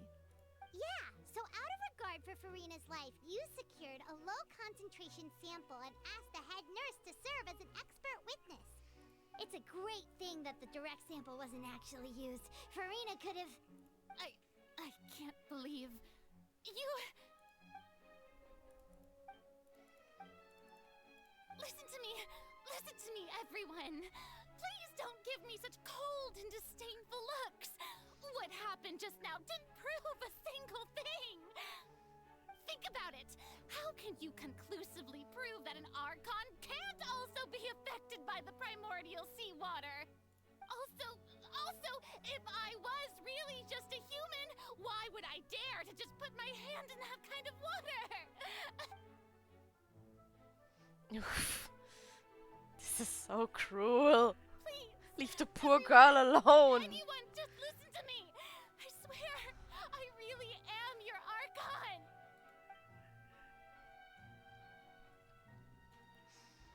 Oh no, even him not looking at her.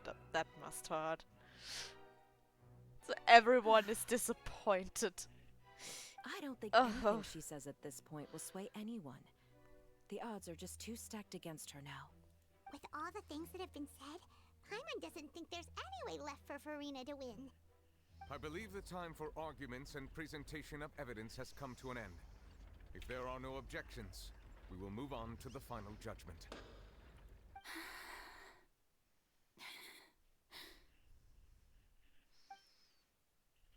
I don't think anything she says at this point will sway anyone. She's too stacked against her now.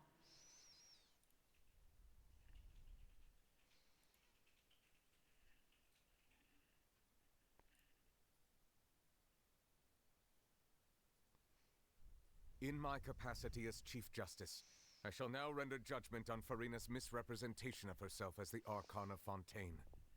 As a human who knowingly deceived her fellow citizens, Farina is...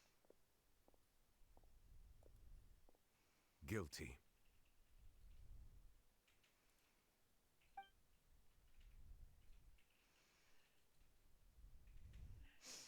Oh god.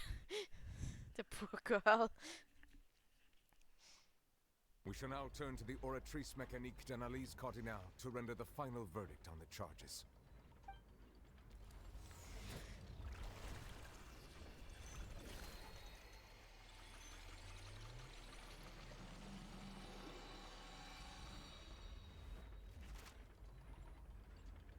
According to the judgment, of the Oratrice Mécanique d'Analyse Cardinale. Farina is... Well, what's wrong? What's the Oratrice's verdict? No, the Oratrice also displays a guilty verdict. Isn't that correct then? However, the exact wording of the verdict is thus. The Hydro Archon, guilty, to be punished via the death sentence. The death sentence? That's actually one of the available sentences? I've always thought that it was just a myth. The one and only time the death sentence has been handed out at the court, and it's been given to the very person we've worshipped as the god of justice? What an unexpected twist. Yeah, that's what you would call a plot twist. To death by the Oratrice? We just wanted to use the trial to show her the seriousness of things so she'd tell us the truth. How did things escalate this quickly? This outcome is indeed quite strange. According to Fontaine's current definitions of justice, as well as its recommendations for criminal sentences, is this sentence really appropriate for the crimes that have been committed? Yeah, even Vacher wasn't sentenced to death by the Oratrice. Yeah, well, he would have deserved the death sentence, actually. Indeed. Not only is Farina's sentence overly excessive, the very point of our trial today was also to prove that Farina has never been the Hydro Archon in the first place. But now, the Oratrice seems to have deliberately invoked the title of the Hydro Archon. What does this mean?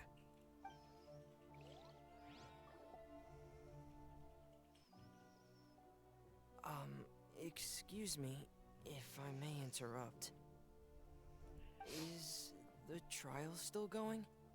Fremine! Huh, you finally made it. I assume this means you've completed your mission? Mm-hmm. Any mission Father assigns to me will always be top priority.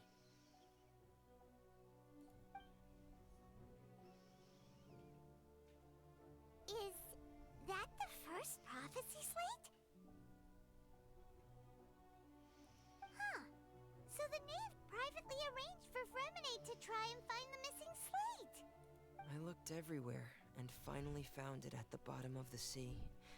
It took me a long time Didn't he to risk get around his some life for dangerous this again? stretches of water. Because of the primordial seawater? Has the trial already concluded? Then... doesn't that mean I've come too late? Oh no. Father will be disappointed in me. Thank you for your hard work, Mr. Fremine. Please allow me to review the record left on the slate.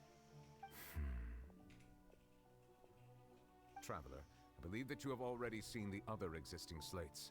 I would like you to come here and confirm their contents. Huh? So what do you see? What is it? I believe I've now made sense of the Hydro Archon's crime. It has to do with Fontaine's lost history. Huh? Isn't the Hydro Archon just guilty of deceiving her people? Oh, wait, no, that's Farina, and we've already proven that she's not the Hydro Archon. So when you say Hydro Archon, do you mean the real Hydro Archon we've been kinda talking about? In truth, everything that you've encountered in Fontaine up until this point can be traced back to the contents of these stone slates. However, I'm uncertain as to how much sense they currently make to you. Okay, let's try to recall the contents of the other 3 stone slates. Paimon will do her best to help you remember.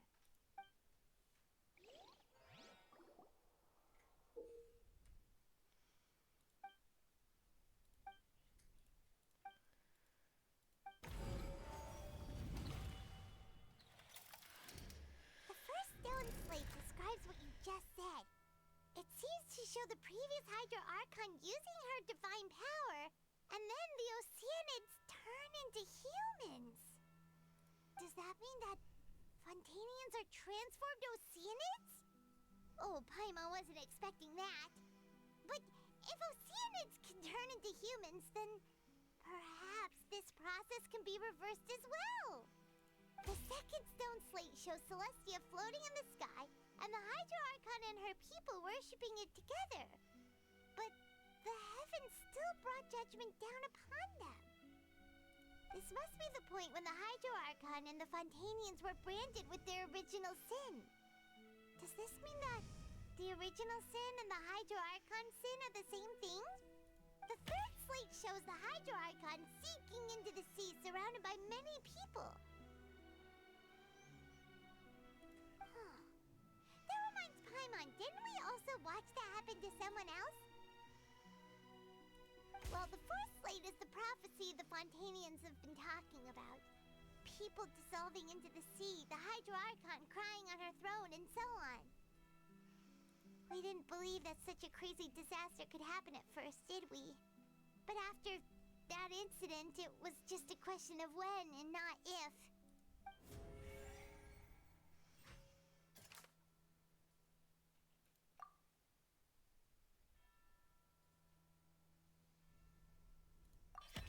We know from the case of the serial disappearances of young women that Fontanians can be dissolved in primordial seawater. And the first stone slate tells us that long ago, the Hydro Archon used her power to turn Oceanids into humans. This might be the reason that Fontanians can dissolve. Okay.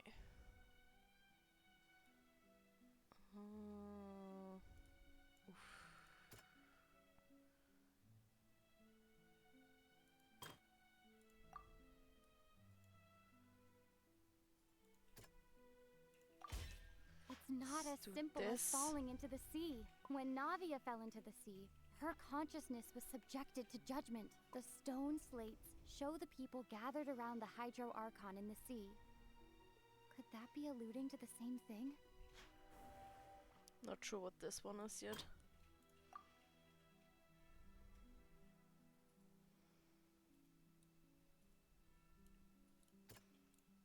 That doesn't sound... No, okay.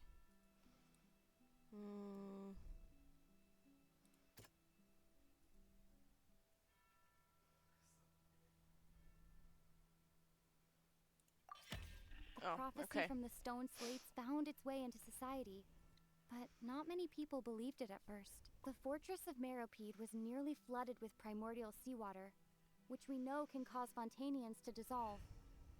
It seems increasingly likely that the prophecy may come true. If we hadn't dealt with it in time, things could have gone very badly. Okay, which one are you then? Oh, okay, Perhaps what is about to take place has all happened before. The true sin of the Hydro Archon that Nervilette mentioned, and the original sin cast down on the people of Fontaine by Celestia, as recorded on the stone slates. They'll dissolve into the primordial sea but won't cease to exist. Their essence will flow in the seawater, converge, and take the form of an Oceanid. The Hydro Archon was sentenced to death in court, shocking everyone present. Perhaps this means that her sin was actually Fontaine's original sin. Navia fell into the water inside those ruins, and she nearly dissolved.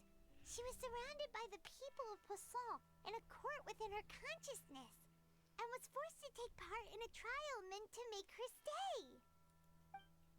The eruption of the primordial sea at the fortress of Meropide was the surest sign that the prophecy was about to come to pass no matter what. The stone slate's contents can all be verified by recent events. If we combine what we know together, loads of truths should come to light.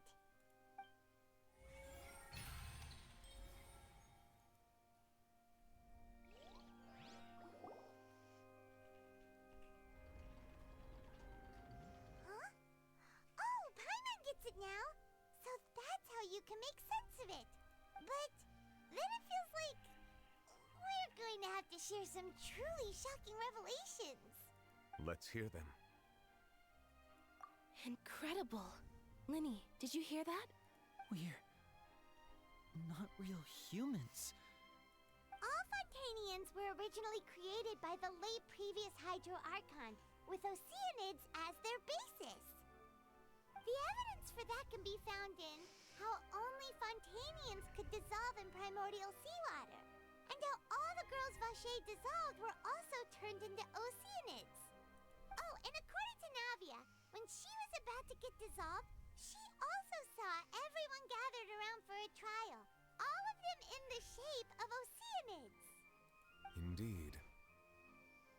Yeah, and it follows from the content of the first slate that she probably angered Celestia by creating humans without prior permission. That could also explain why the Oratries judged the Hydro Archon to be guilty. It's to account for that ancient sin. The Hydro Archon's true sin was creating us? And yet, after many hundreds of years, the Hydro Archon's creations have turned around to try to judge the Archon within the Opera Epiclese. The twists of history are often the most unexpected of all. Yeah, isn't the image here just like when Navia fell into the sea? So wouldn't it be trying to show the image of the Hydro Archon also falling into the sea once the prophecy has been fulfilled in the fourth slate? In the end, the people will all be dissolved into the waters, and only the Hydro Archon will remain weeping on her throne.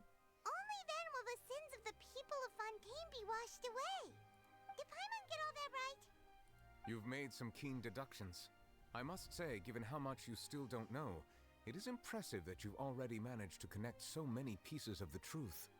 However, while you were able to decode all the information on the slates, they've also been etched with an additional layer of hidden information using a different power source. When we were at the ruins, I tried to decipher the hidden information recorded in the slates. But since we only had 3 slates at the time, I was unable to come to a full conclusion. Now that the slate collection is complete, I shall make another attempt to decipher the narrative recorded within. If everything goes well, we should finally be informed of the unadulterated truth.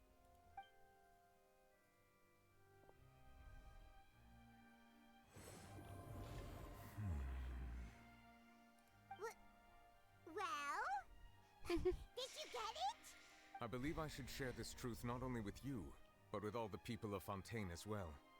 I will try to briefly summarize it for you. Your hypotheses regarding the origin of Fontanians and the sin of the Hydro Archon were both correct. In the Fontaine of old, the previous Hydro Archon sensed the yearning of her Oceanid familiars for life on land.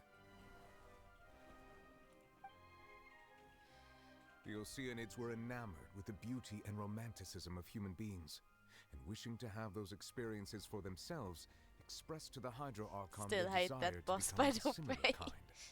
However, even though water as an element is intricately linked with the power of life, the Hydro Archon, as one of the 7, did not possess the authority to create a new form of human life. Not one to give in, she eventually found a way to create permanent humanoid bodies Because for her she's familiars by annoying? appropriating the power of this planet's primordial sea. Yeah, but like no matter how She much poured damage you do, primordial she seawater always into takes the long Oceanid's because you have blood to vessels, wait for all her creating stuff to humanoid spawn in. mimics in the process. But if Fontanians were to ever come into direct contact with water from the primordial sea, the power within their bodies would escape these artificial restraints and return to the sea. As a result, their forms would collapse, and they would be reverted to their original forms as Oceanids. Of course, the Hydro Archon never received permission from the heavenly principles to create a new human race. And thus, the Hydro Archon and all of her creations came to shoulder the original sin of appropriating the power of the primordial sea. That is the true history of how the people of Fontaine first came into being. So we were all Oceanids before we turned into human beings? That's way too much information for me. I think I'm just going Yeah, to they pretend that I never rather heard a single not want to know. Wait, but if that's the truth, we can't let the Hydro Archon be sentenced to death. After all, her only sin was creating us. This really might be too much information for your regular Fontanian, but it does answer a lot of our questions. Alas, your hypothesis regarding the 3rd and 4th stone slates was inaccurate. The slates' respective positions are, in fact, correct. A key point of the visual on the 3rd slate is how all the individuals depicted in the water are humans rather than Oceanids. They have not been dissolved, which implies that the water depicted in this slate is not water from the primordial sea. The nation of Fontaine is the nation of Hydro, as well as the nation of Trials and Justice. Instead of being the literal element, the water in the scene symbolizes judgment and justice. You may also recall Navia's experience. When she fell into the sea, her consciousness was surrounded by that of many others who intended to hold a trial to determine her fate. Therefore, the meaning of the third slate is that the people of Fontaine shall try the Hydro Archon at the Court of Justice. Yes, it refers to our present situation. I think I'm following now. So, what you're saying is, even though we decided to put on this trial to avoid fulfilling the prophecy, in truth, everything we've done has happened exactly as the prophecy foretold. Stupid self-fulfilling So prophecy. now, it seems, we're the ones making sure it comes true. What should we do? Huh. No matter what, the prophecy will be fulfilled. Is this what it feels like to be a prisoner of fate? If that's the case, does that mean the scene in the fourth slate will also be fulfilled soon? Traveler, I would like to point out another small fallacy in your deductions. About the fourth slate. You probably thought that the eruption of primordial seawater beneath the fortress of Meripede served as the surest sign that the prophecy was about to come to pass, yes? However, I believe that rather than being a sure sign, that eruption could in fact only be a small warning of something far worse to come. As for the root cause of the catastrophe, I believe you've already encountered it once before.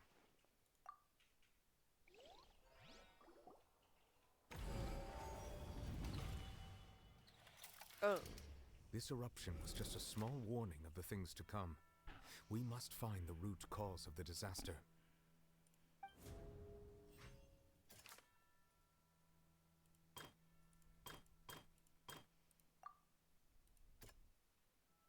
Oh, where's that stupid thing?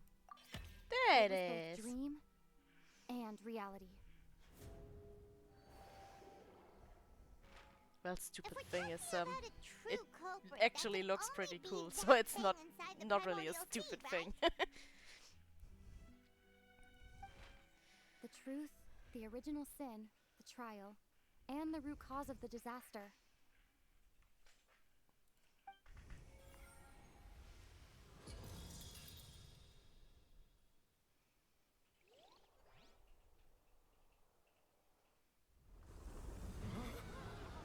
Uh-oh.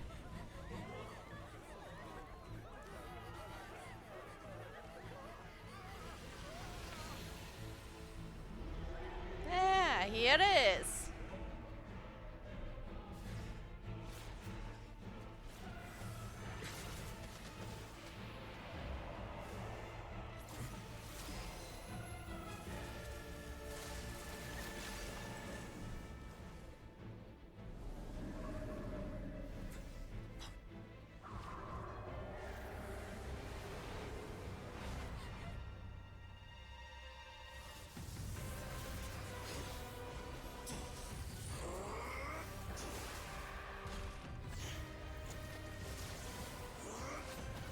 I mean, I would actually accept that more than like 90% of the other things he says cute too.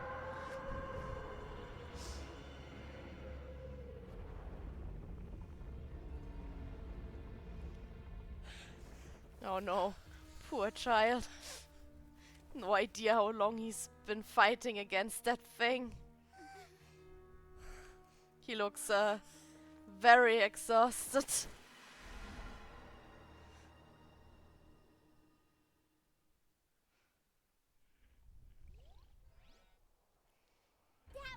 And I have no idea how I'm supposed to kill that thing now. My team is not built for that. So we've met it at last. I understand very well why it is chosen to make an appearance here. That whale does not belong to Teyvat. It is a monster that has traversed the stars, weeping all the while. It has been greedily consuming the energy from the planet's primordial sea, using it to grow. That is the main cause for the rising sea levels. And once it has finished consuming all of the energy contained within the sea, its next step will be...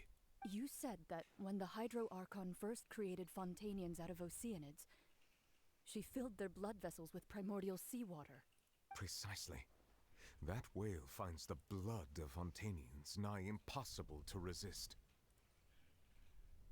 Therefore, when it left the primordial sea, it decided to make its next stop a packed opera house full of food.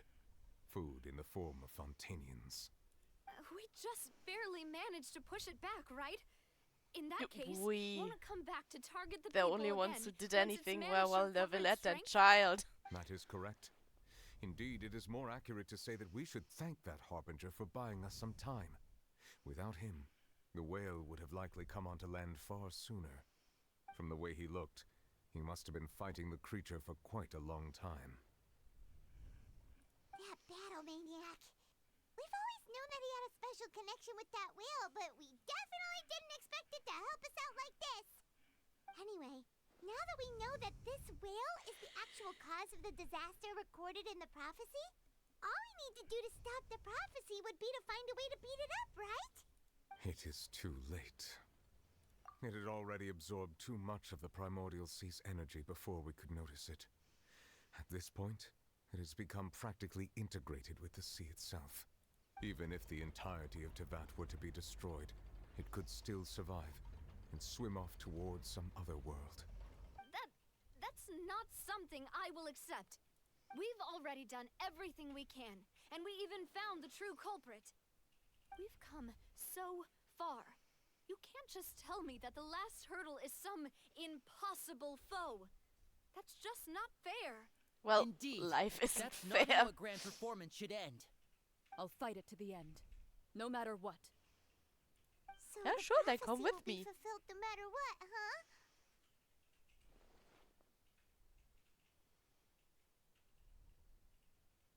The prophecy.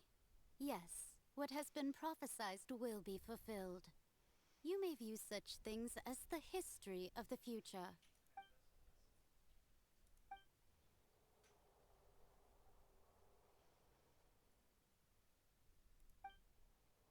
Just as prophecies are usually only the future as seen from the perspectives of the gods, could things be happening in hidden corners where the gods' gaze does not fall? Ultimately, fate shall serve as your only guide, no matter what will happen in Teyvat's future. All you need to do is to play your part.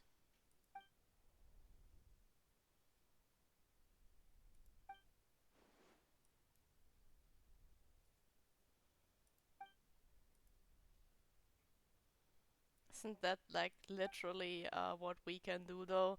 Like we are this one of the descendants, right? And they describe it like someone who has the will to change even the fate of a world. So let's do that. What's happening with the aura trees? I believe it is preparing to carry out the death sentence.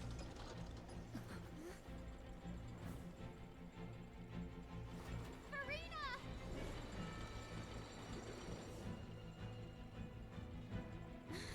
No, I still need answers. Girl, I don't think she knows where your brother is.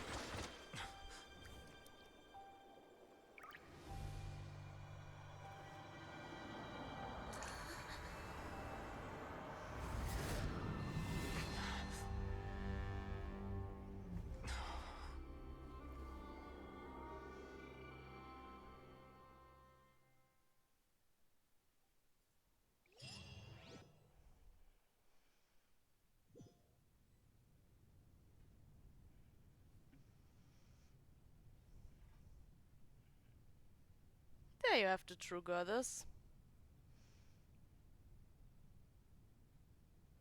You.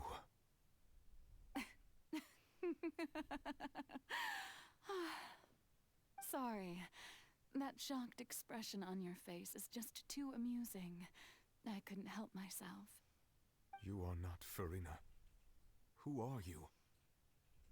Ah, the sweet sound of bewilderment. Marvelous. A sure sign that my attempt to deceive everyone was a resounding success. But to answer your question, I am Focalor. You know, the god. Focalor? Why did you deceive us? Oh, that wasn't my goal, of course. Goodness, no. But I had to fool everyone else too, if I was to stand any chance of deceiving the heavenly principles. Deceiving the heavenly principles? It's all because of that pernicious prophecy. Dreadful, wasn't it? Everyone doomed to dissolve. Fontaine condemned to be flooded. One was not amused. In fact, one was positively bemused when that problem was thrust upon me by my dearest predecessor. That's the former Hydro Archon Egeria, for the uninitiated. It hardly gets more disastrous than a preordained national catastrophe, now does it? She knew full well that the prophecy would surely come to pass. And as one of the seven, she also knew full well that one defies the heavenly principles at one's peril. So yes, as you have no doubt surmised, it was a rather impossible situation that I found myself in. I spent a terribly long time mulling it over, alone on the ocean floor. And I was almost growing barnacles by the time I finally realized there was only one possible solution to this confounding conundrum. I had to outwit the heavenly principles, allow the prophecy to be fulfilled, ostensibly at least, while saving everyone at the same time. I'm a genius, I know. I can only assume that's why Egeria chose me as her successor. Well, I know Although, where looking Farina back gets now, part of it her was acting hardly the from. inheritance one dreams of. The arrogant Between the part is task of definitely saving the from nation, her the divine quotidian part. duties of the Hydro Archon, and not to mention the original sin of creating a new race of humans, I dare say she left me quite a colossal mess to clean up.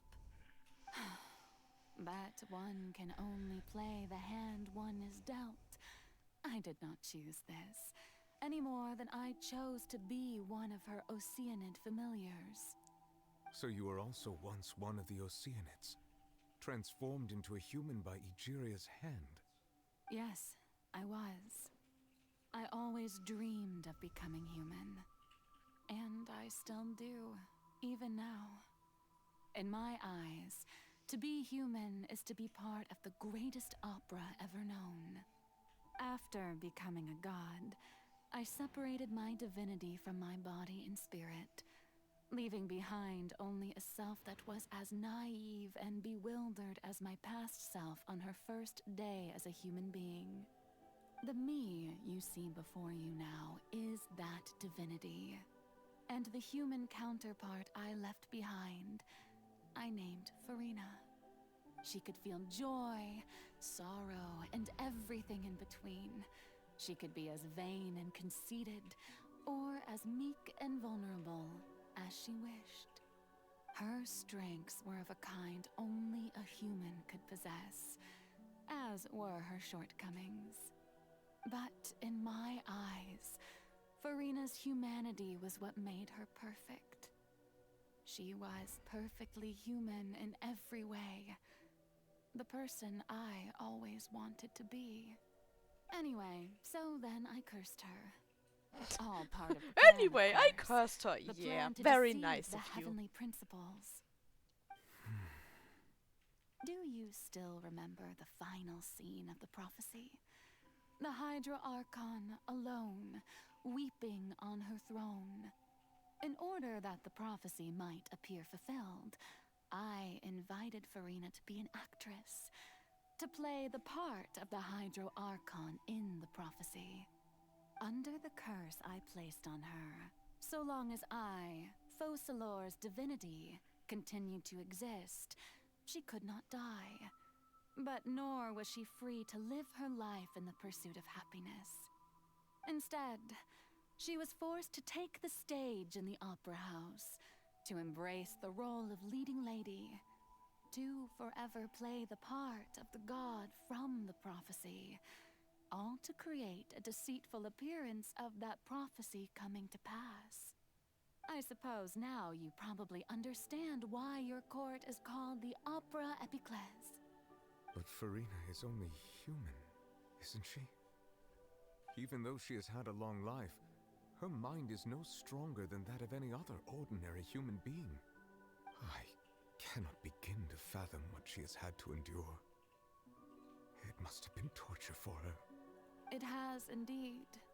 And although she is, in a sense, me in human form, I most definitely owe her an apology for it. It's been 500 years, and all along, she's been playing her part in the most unimaginably long, unbearably lonely, and agonizingly painful opera of all time.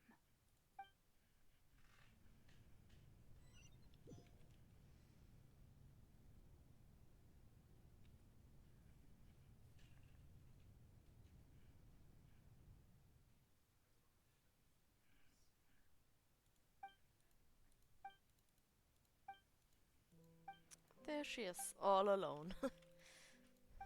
Poor thing.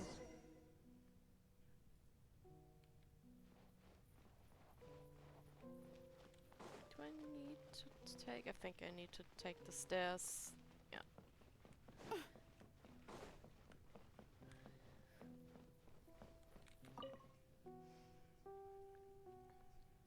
Oh? Who permitted you to come onto this stage? Now, I understand your admiration for my august self, but I must ask you to keep to the rules. All right. It is not my intent to reprimand you. There is no need to state your name. Just be off with you. Do not distract me from my performance. Oh, do not jest. Can you not feel it? I am Focalor. The eyes of countless Fontanians are upon me. I must, at all times, display the utmost elegance and nobility.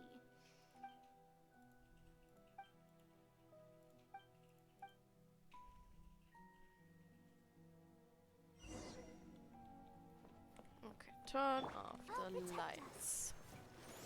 Dear audience, the performance is experiencing a technical difficulty, but worry not. The guards shall resolve it soon enough.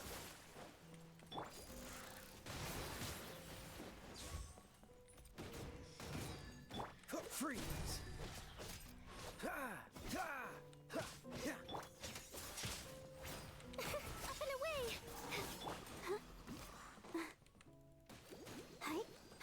Let the show begin. Cool it! Ah! No, Barbara, we have enough show here. Actually. Dodge this! Let them fly. Freeze! This moment will be frozen.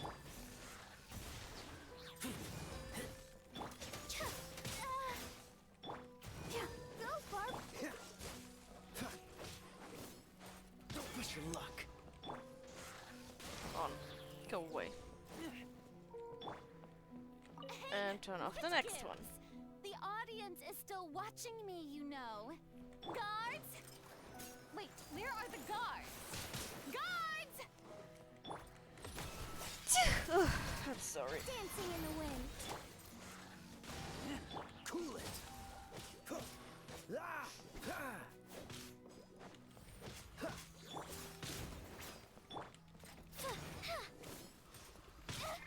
Ouch.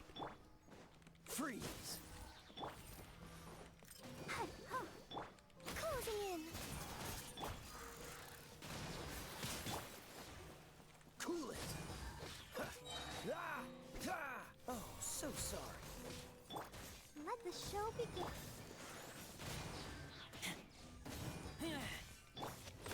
Bye.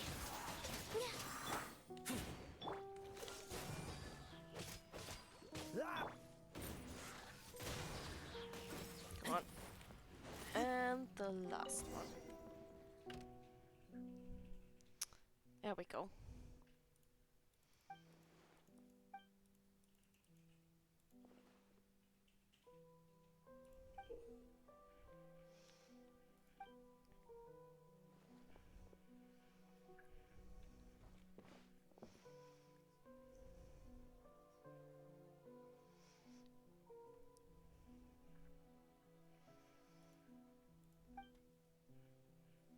Okay, so we have to play Farina's part now, I guess.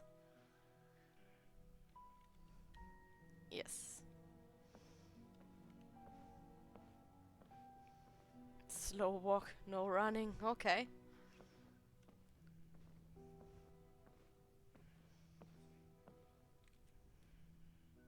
Farina. Farina. Huh? Who's that? Who's calling me? Where are you? Be not nervous. Be not afraid. I am before you. Wait a moment. You're... mirror me? How can this be? Mirror you, huh? You know what? That's not bad. Let's go with that. Mirror me. What do you wish to say? The prophecy. Have you heard of it? What prophecy? Wait. I know. I think. I don't know why, but it's in my head somehow. The people will all be dissolved into the waters, and only the Hydro Archon will remain, weeping on her throne. Only then will the sins of the people of Fontaine be washed away. Oh, very good. You know it well. What's going on? I can't seem to remember anything clearly. The only thing I know for sure is this prophecy. Will it really come to pass? Yes, it will. And that is why I've come to you. Disaster will come to Fontaine sooner or later. Things will develop just as the prophecy declared. There is no escaping it. But doesn't that mean everyone will die? I'm a Fontainian just like them. Will I dissolve too? Oh, don't worry.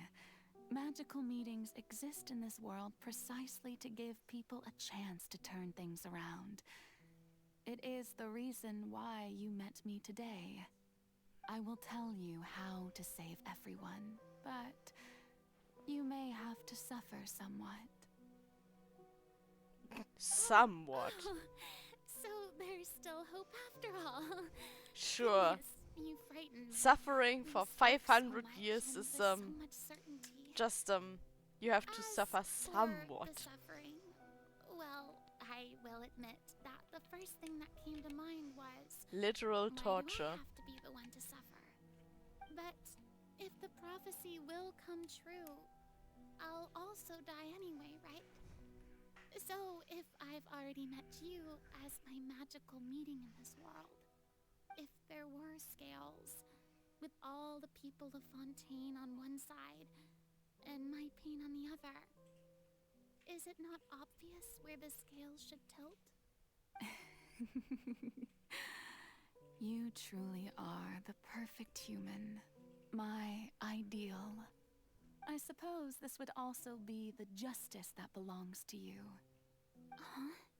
Don't worry, it's nothing. Listen well. Fontaine has just lost its Hydro Archon. I need you to play a role. That of the new Archon. Play as a god? That's right. You must begin a never-ending masquerade. You must never let anyone suspect your identity. If you can keep it up, then I shall have my way of defying this prophecy. But should your identity be revealed, then all hope will be lost. But how will I do this? A human assuming the role of a god without being exposed. Don't worry. What you must do is not to turn yourself into a real god. You simply need to play the role of a god as humans imagine them to be. Being a human yourself, I'm sure you already know what such an entity would be like. Remember, your true challenge will not be pursuing divinity, but contending against humanity. I'm still not sure I understand, but I'll try.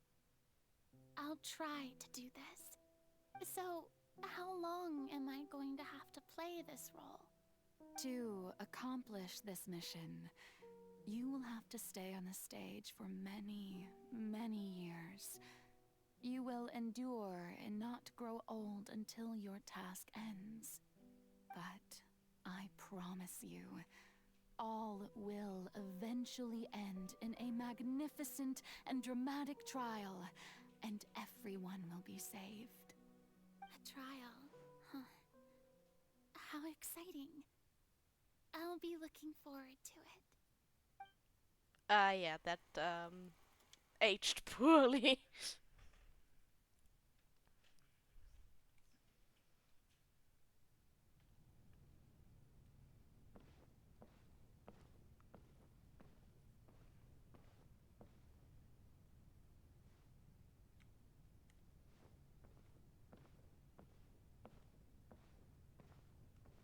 Yeah, I think it was pretty obvious that I have to go to the throne.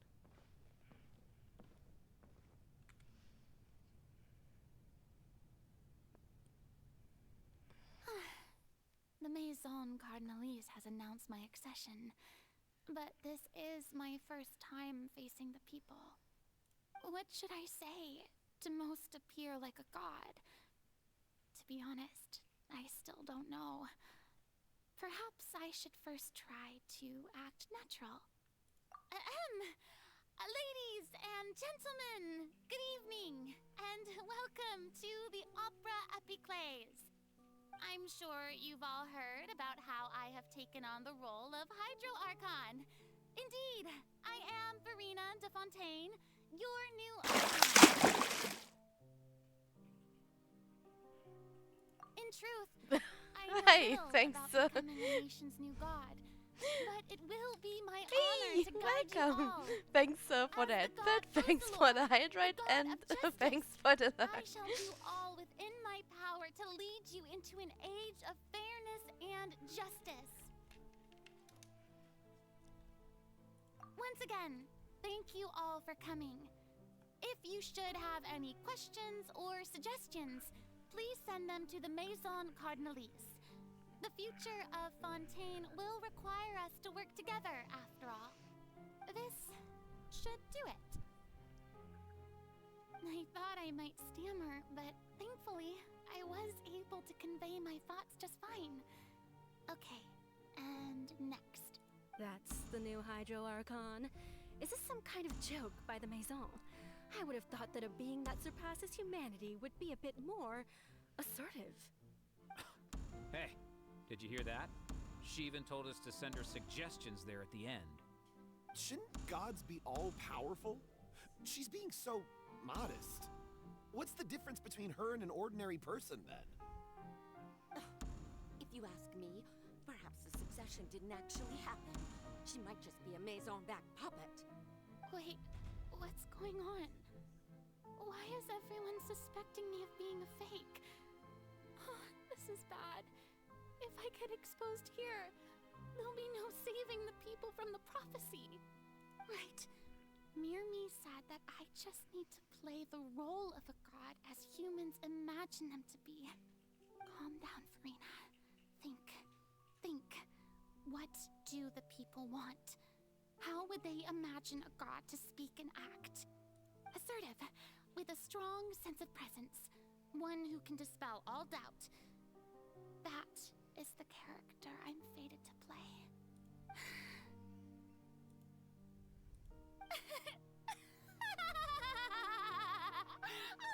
Oh, very good, my people.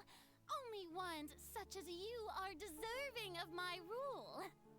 Now, I was wondering if some weak puppet were to one day come onto the stage and claim ownership of this opera house, would the children of Fontaine follow them? Well, it seems that you would all see right through them. Having passed my test, you are qualified to witness wondrous trials alongside my august self, here in this opera house. You may consider my previous act a door gift of sorts. I thought it was a debut that suited the atmosphere. Now then, let us be reintroduced. Ah, so that was just a performance. How could I have forgotten that we were inside an opera house? Her personality. It's quite shocking, to be honest, but I suppose it's a better look than before. Such a fascinating and bold deity. How wonderful! Our future may yet be bright after all. It seems I've turned them around. Best follow this flow and restart my accession speech. My dear people, whether you acknowledge me or not, whether you trust me or nay, I say to you, keep faith in your ardor for justice. We have heard it said that this nation's sins can no longer be washed away. Well, I say that justice is most fragrant when it blooms amid sin. The scales of justice should not weigh heavy in the hands of its God. On one side, it must carry fairness and justice. And on the other, praise and applause. May law be the prayer on our lips. May judgment be our worship. Let us light the fires and drink to the future of Fontaine! There is no trouble in this world that justice cannot solve. All that is needed is for you, my people, to believe in it, heart and soul. So long as I, the Archon Focalor, stand within the Opera Epiclese, so long as I stand before the Oratrice, I shall even judge the gods of this world! Okay. That's maybe a little bit too dramatic.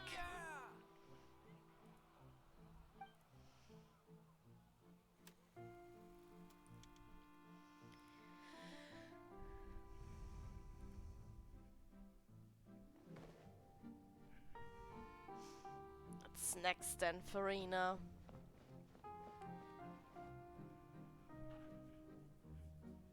Lady Farina, here are today's case reports, as well as a summary of the follow-up for your perusal. Come now, was I not just at the Opera House in person? Leave these kinds of things to Neuvillette. Besides, none of these trials were the one that I'm looking forward to the most. If I may be so impertinent, what kind of trial are you truly looking forward to? A magnificent, dramatic, and wondrous trial. A trial to end all things. How could you hope to understand? That's true. I fear I lack the ability to grasp your divine thought, Lady Archon.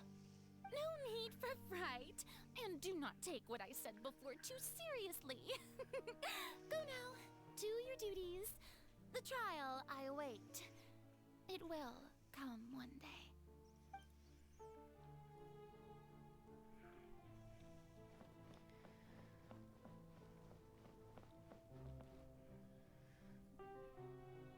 Lady Farina, I don't know what to say. Thank you for agreeing to see me. No need to thank me. Or rather, thank your own sense of perseverance instead. Long have you stood in line to meet me, have you not?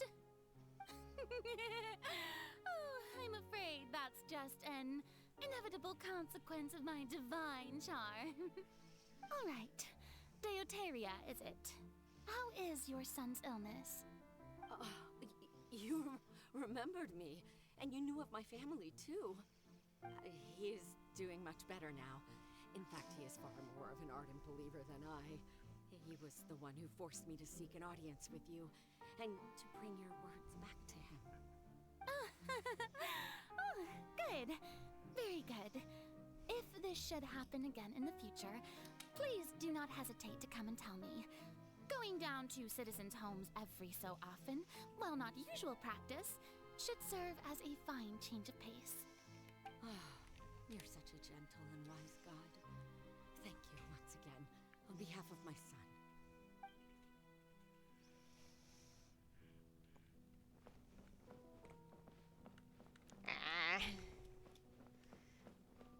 Can't sprint. Let's do this slowly then. Lady Farina, here are the latest hydrological reports. As for the specific parameters you asked to take note of, I'm afraid things still don't look good. I see. It's as I thought then. As your god, I did already expect this, but I wanted to see how far your human wisdom would allow you to analyze it. All manner of signs indicate that the prophecy will still come to pass. Forget it. That's not something you need to worry about right now. Well, as I understand it, the Fontaine Research Institute is also trying to find a way to counter the rising water levels. Really? Have they found anything? I'm afraid that they haven't found any effective solution thus far. Oh, is that so? Well, no wonder. This issue has reached the realm of the gods, after all. Still, their spirit is praiseworthy.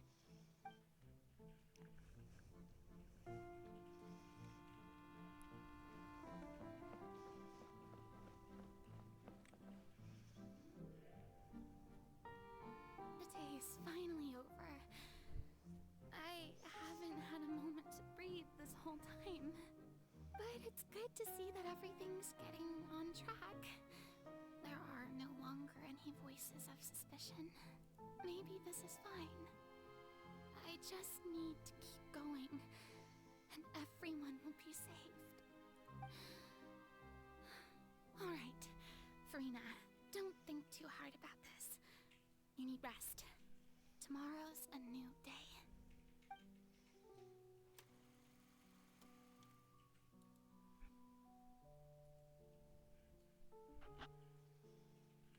Lady Farina, here are the new trial reports for the latest cases, as well as a summary of the follow-up.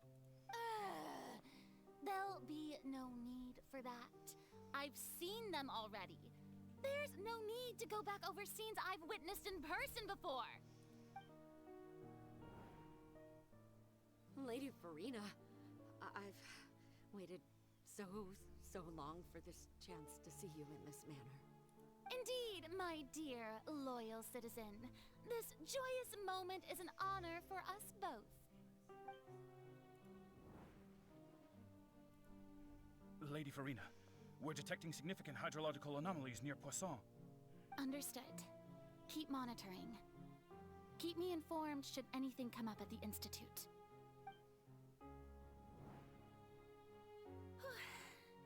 I don't think I let anything slip today.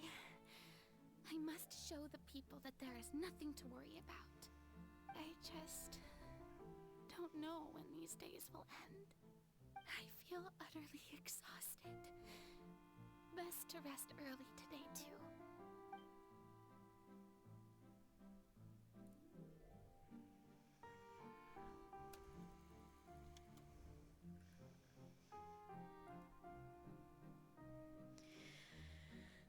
Cutscene hell, huh?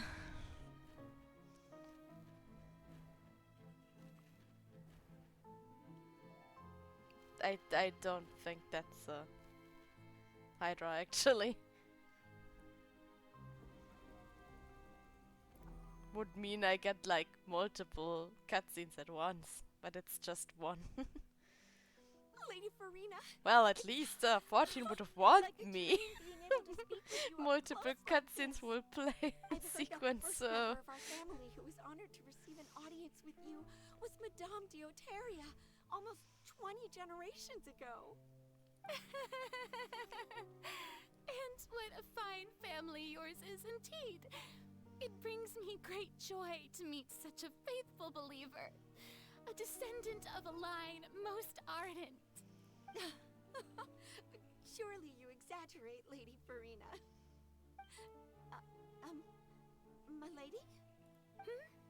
What is it, good citizen? Are you crying? Oh, really now? I didn't even notice. This must be the overflow of hydro from my person. Well, can't quite help being the god whose dominion is the waters, can I? No wonder. No wonder. A manifestation of your power, then. Oh, Archon, I am honored to have witnessed it. Honored indeed.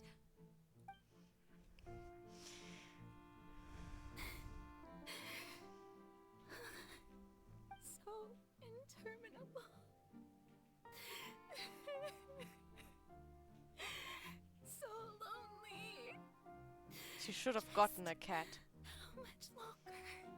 Hundreds of years must have passed by now. Perhaps the show must go on for hundreds more. I never imagined that it would hurt so much. Have I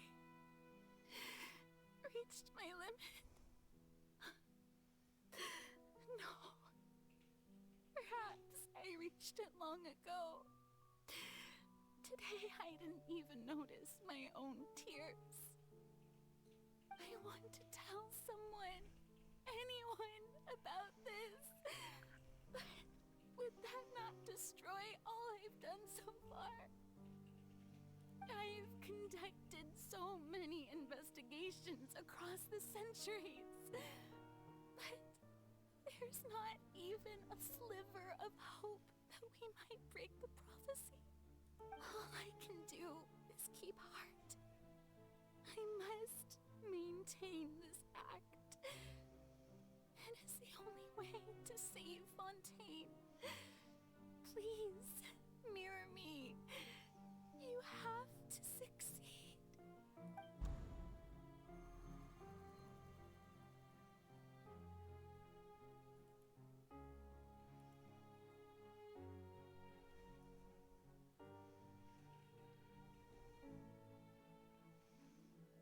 Farina, you don't have to shoulder this burden alone.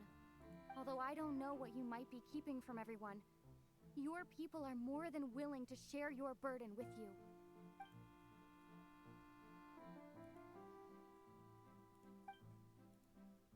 Share my burden. That's impossible. It was fated right from the start that this would be my duty alone. But even if your burden doesn't need to be shared, you can still choose to confide in someone. Just share it with me. I'm what you call a witness. A witness? Yes. I've heard that you came to Tevat from beyond the stars, yes. In other words, you never belonged here. And if Tevat is, in its entirety, a show on a stage, then you're just a spectator, aren't you? If that's the case... She's right. I could confide in her, couldn't I? But if things don't play out as expected, the people of Fontaine will be the ones to pay the price. No, Farina. You shouldn't be selfish.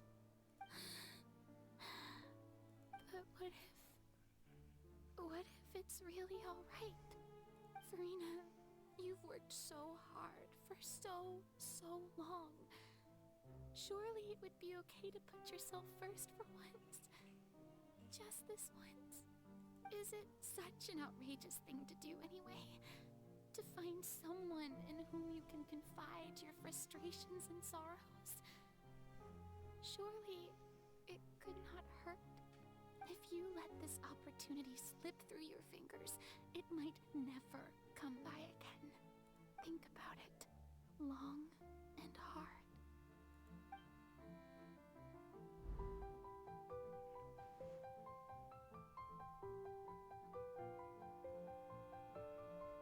Hey, welcome! Thanks for the follow!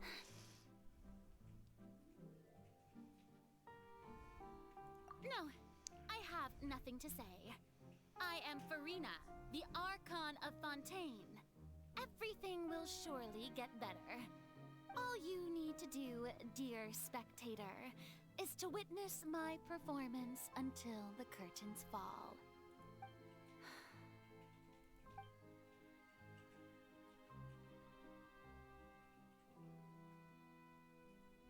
Fine.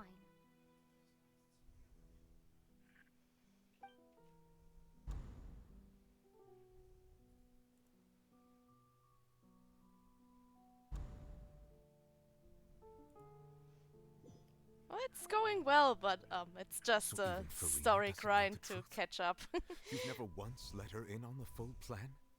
Yes, it had to be done. Oh, I'm sorry. To deceive the heavenly principles, you must first deceive yourself. She did very well. If she had let her resolve falter even once in these 5 centuries, I've actually not done any Fontaine would have event been wishes doomed to with the this most account. tragic fate. It seems that trusting humanity was the right decision after all. I believe that I understand how your deception works. But that is only half the truth, is it not?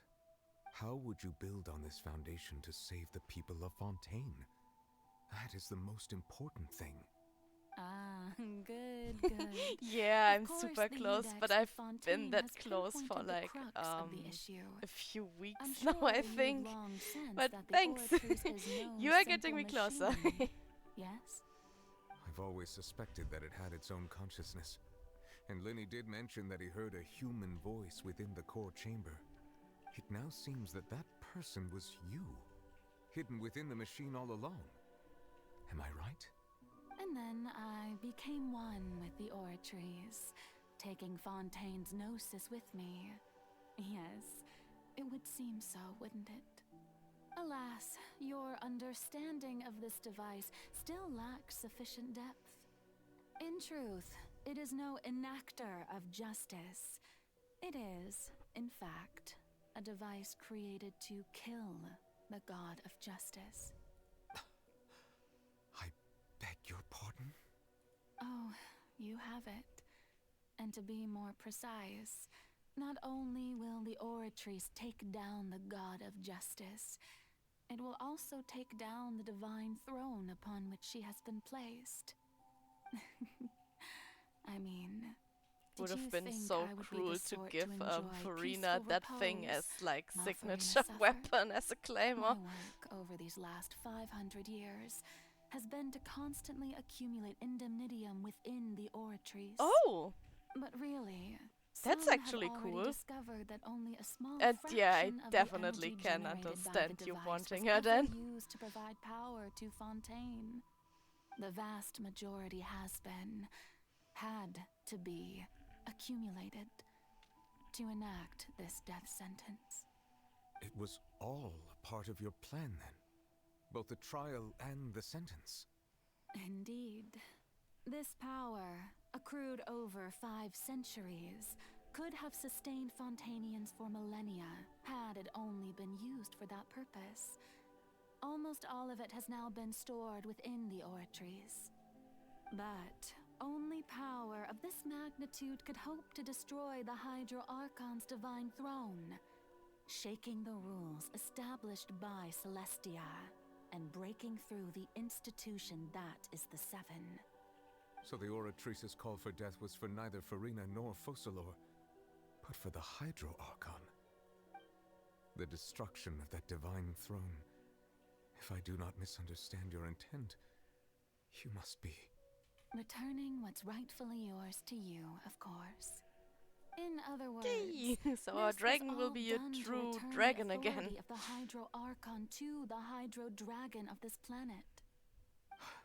But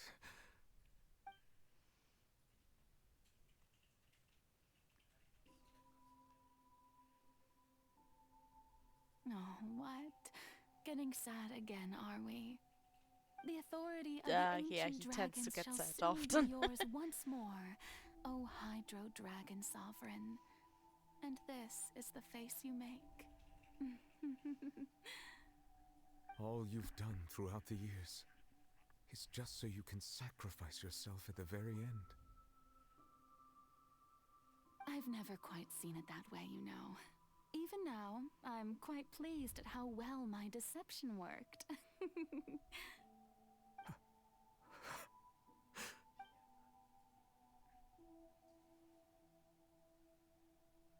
Hydro Dragon, don't cry. I don't think you have the right to say that to him, actually. I must say, had it been within my rights, I would have loved to judge the heavenly principles themselves. Were they not guilty of essentially the same crime? No, I think that crime was even Egeria worse. stole the power of the primordial sea, and the heavenly principles stole the power you ancient dragons possessed. They literally I, for stole my the whole part, world am from the them. god of justice. And is it not just that your original powers should be returned to you? Speaking of justice, I have always believed that justice lies in the process of pursuing human existence itself. So, if the theft of the primordial sea's might was Fontaine's original sin, then, leaving matters of procedural right and wrong aside, the descent of the Fontainians as humans and their right to exist in this world would be Fontaine's original justice. In other words, existence was Egeria's justice, and to me, justice is the continuation of that existence. Defying the prophecy and ensuring that Fontaine's people shall live on, that should be the justice enthroned over all others. At this point, we, whether it be myself or all other Fontainians, have shouldered the burden of this sin for far too long.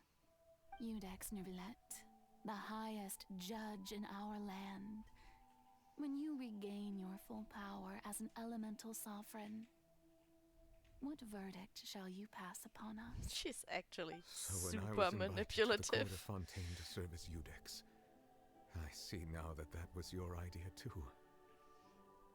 At last, I now understand the true purpose behind this position. In the beginning, I was uninterested Make in him human fall in existence. love with all the But humans these of 5 Fontaine, centuries of living so he would alongside never them declare them gradually brought guilty. about Yeah, mutual pretty understanding between us. manipulative, actually. And I have even attempted to feel as they feel. You are a devious one, Fussalor. Things being as they are, surely you know that I could never declare them to be guilty.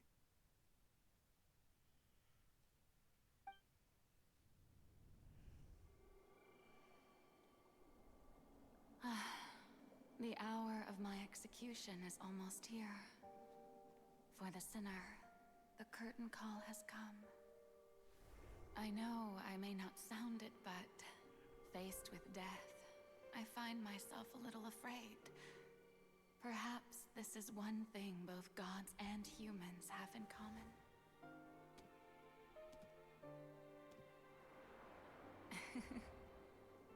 Farewell, Neuvillette. I hope you've enjoyed the part you played these 500 years.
Yeah.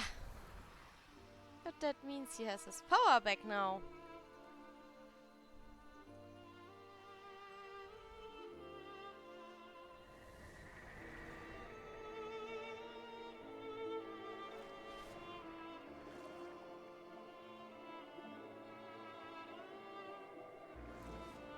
I don't know why this part isn't voiced, though.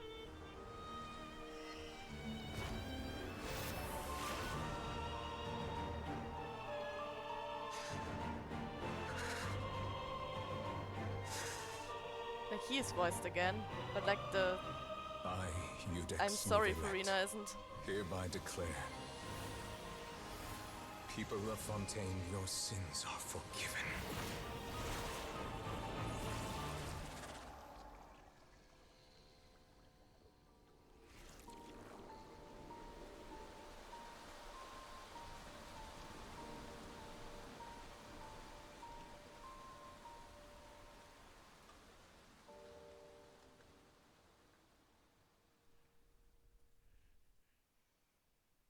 Come on.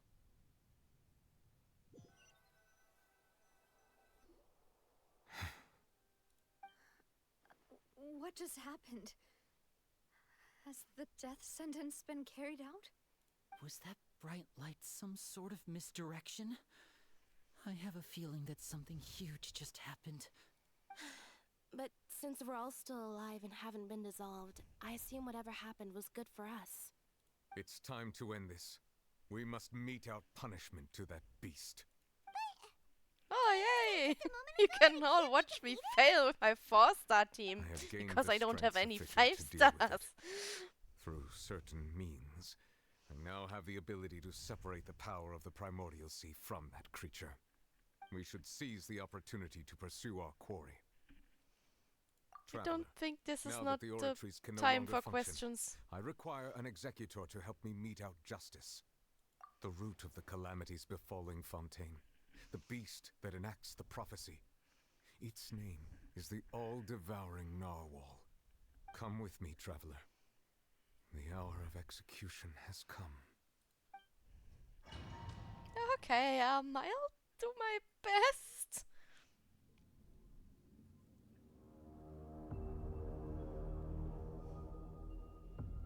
This might take forever.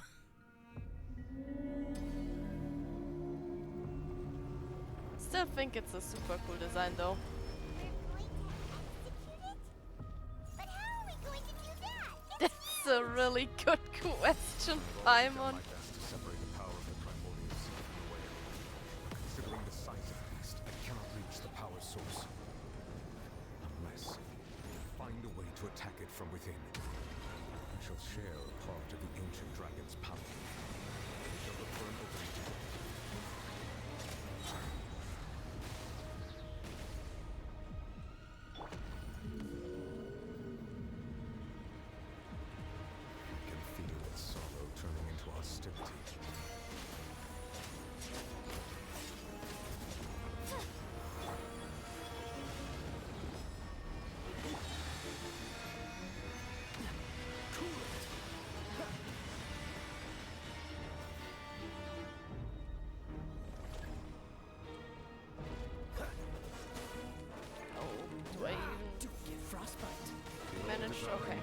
cannot resist its instinct to devour. Where is it? To trigger its hostility, chance will present itself.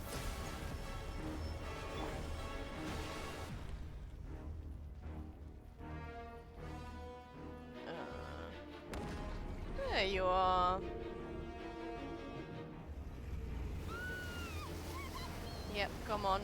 Eat me. Right, because that's where I need to be.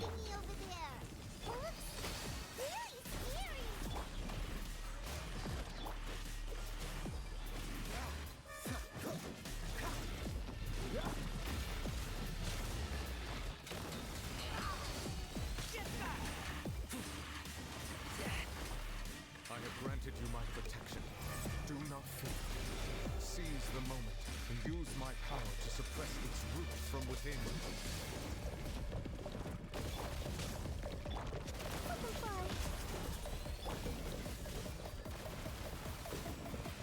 I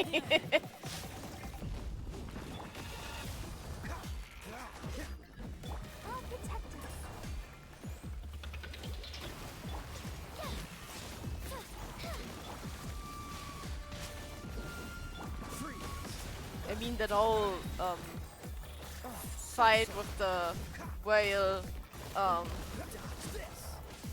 jumping around and stuff is super cinematic actually.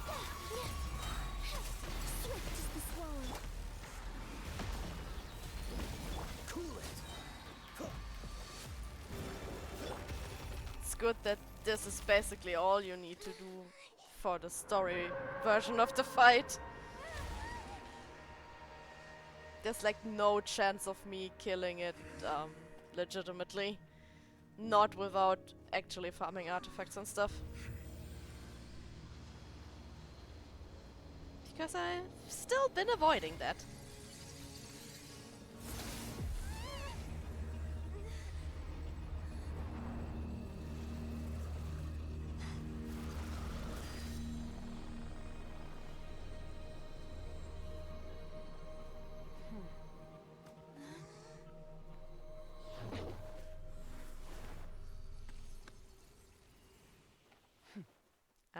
Did you really have to throw him in like that? Thanks Poor for helping with the child. cleanup. It should have been my job, but oh well. It was just supposed to be a short private training session for me.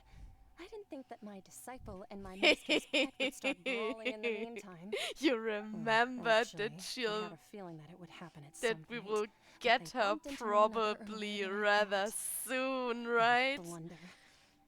I suppose I'll have to swing my sword 3 million times as penance. Like there are on the preview image with the like silhouettes, there are literally only 2 characters left we haven't gotten yet, and it's her and I think the other character is called Dahlia, and it's like a boy from the monster church that has been leaked like ages ago. And he's probably going to be 4-star, and she's probably going to be a 5-star, and maybe they both will come in the next bigger patch actually. So yeah, you do have a problem. You should probably play the game and stock up on some wishes if you want her. Like, yeah. That power. Who are you exactly? Don't think you have much time left for her. has an idea. From what she said earlier, she must be Child's master. Skirk, right? It's just that he gave us the impression that she was the less talkative person. I simply did not have anything to say to the weak. But you, on the other hand, managed to defeat the all-devouring narwhal without using power from beyond this world. So you may speak to me as equals. I'm honored. Thank you. I have to agree. It's a strange use of a planet's primordial waters just to raise an all-devouring narwhal. That kind of power is wasted on it. It's not cooperative. It eats too much. And I have more important things to do with my time than pet So sitting. it's like the only thing Paimon. that creature has going for it is its looks. All in all, it fails as a pet. Miss Skirk? I think you might have missed the point. The point being? Well, being that this pet almost destroyed an entire nation. So what sort of person is your master? Well, Child's master's master. Wait, is that right? Oh, right. So you don't know him. Sorry, I assumed you did. His name is Sertologi. Huh? I am unfamiliar with that name. Huh. So Master is insufficiently famous. Insufficiently famous. How should I describe him then? Have you heard of the name The Fowl? The Fowl? Still nothing? Well, how about the Visionary? Vetterfulnir then? Or Gold Rhine-Daughter? Ooh, that one we've heard. Rhine-Daughter's part of the Hexen Circle. She's Albedo's mom, right? Oh, so you do know that name. To be honest, I also heard all of those names and titles from my master. I don't actually know them either. But I suppose you understand now, yes? My master is likely a similar sort to Rhine-Daughter. They are both pursuing some form of perfection. Wait, didn't you also mention a visionary person? Paimon didn't quite catch their name. Actually, never mind that. I believe it expedient to inform you that the all-devouring narwhal used up nearly all its strength fighting you.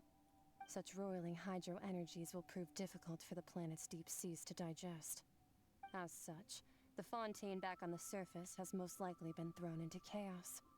In other words, the prophecy that you've been fretting over should now be in full swing.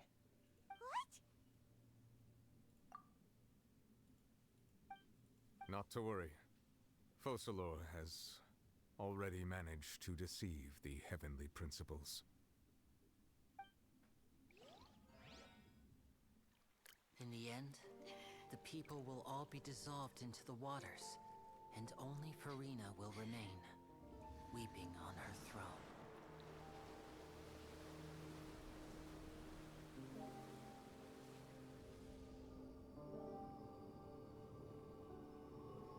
Only then will the sins of the people of Fontaine be washed away.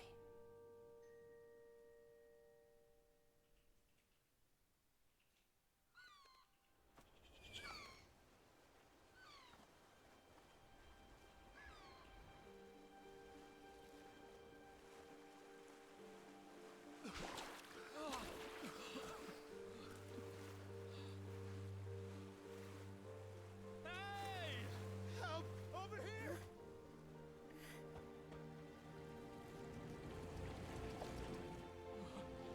Do you mean Skirk?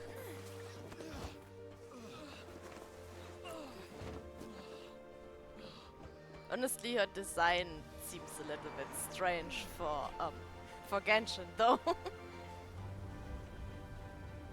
Fits more for like Honkai 3rd or Star Rail and not really Genshin, but I think she isn't actually from this world as well, so it would make sense, wouldn't it?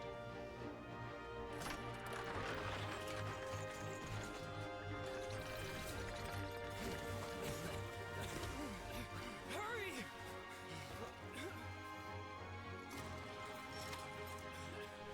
Hey, lend a hand! That ship is so wild. It can dive, it can swim, it can fly.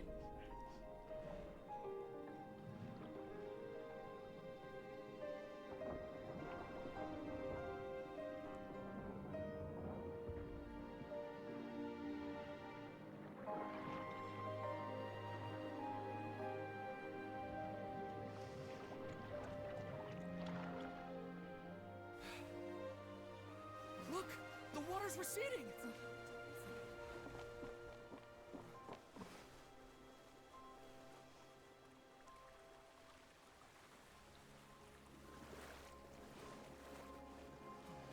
It's a miracle! Water's receding. We didn't dissolve. The prophecy was wrong. The prophecy was wrong.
soil can still give birth to new bloom, Miss Navia stated. Hope is like seeing a small cookie when you're starving late at night. You just need a little of it. Skyship Winglet, lunar brain of the Fontaine Research Institute. The various disputes that have arisen on account of Mr. Edwin have suddenly become a shield over the Institute, with Jurier turning out to be a once overlooked hidden gem. People always call the first researcher mad, but few know what to call the second. And should that latter person achieve a miracle, they would find it all the harder to find a word with which to classify him and his team. Wow! Paimon barely recognizes the people in the reports. Are those really Jurier and Navia? They sound like real big shots. What do you think? Pretty enthralling, huh? The Steambird's idea was pretty simple. With the disaster just having passed, we would print a free edition packed to the margins with good news to calm people down. Yeah, well, that will lift their spirits. Lies in their inevitable follow-ups. We'll publish further reports and go into the stories behind those people. Yep, and then you take Edwin's money for it again. Jurier created a true flying ship, while Navia is leading people in the reconstruction of their home. I'm sure that these stories could draw even your well-traveled eye. Paimon's curious too! Wait a minute. Didn't we watch everything happen from start to finish? What's there to be curious about? And that's exactly Indeed. why I'd like you to come conduct interviews with me. You're the best incubators of news, if you haven't noticed. And also, with you around, I'm sure I'll get to see that Duke. Oh, right. You only want to use us, huh? Down several times already. Oh, this time will be different. Come on, let's head to Poisson first, and then make a trip to the fortress. There are some things you'll only know when you get there.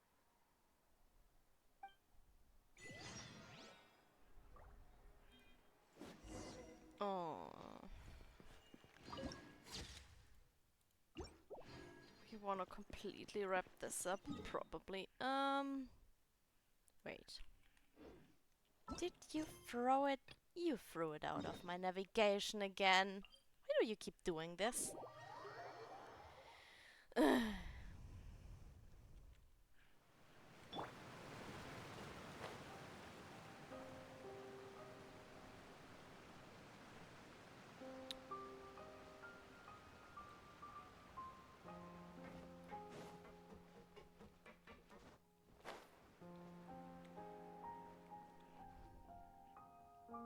Navia! Oh, it's you. What brings you all here? Hey, we're just having a look around. I'm here to update myself on how things are going here. Oh, the Fatui are here too. Let me introduce you. This is Mr. Garunt Snezhevich. He represented the Knave in sending us a large amount of supplies, and is helping with our work. Our residents are hard at work as well. Thanks to everyone, work is progressing nicely. We've lost a lot of people, but we're moving forward.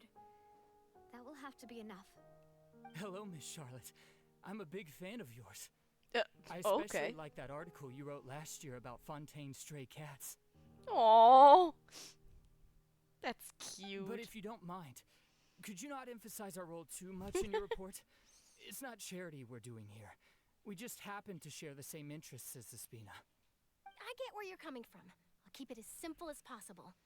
Or would you be willing to feature as friendly neighbors? That would be fine. Thanks. Oh, you're back too. How are things?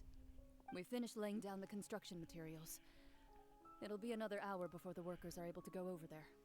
Huh? You're here too, Clorian? Well, her reputation's greatly risen after that whole duel business with Miss Farina. So she's here in Poisson to wait out the heat. I don't think she likes to be in the spotlight. She really came here to help me out. There's too much to consider in the reconstruction of Poisson.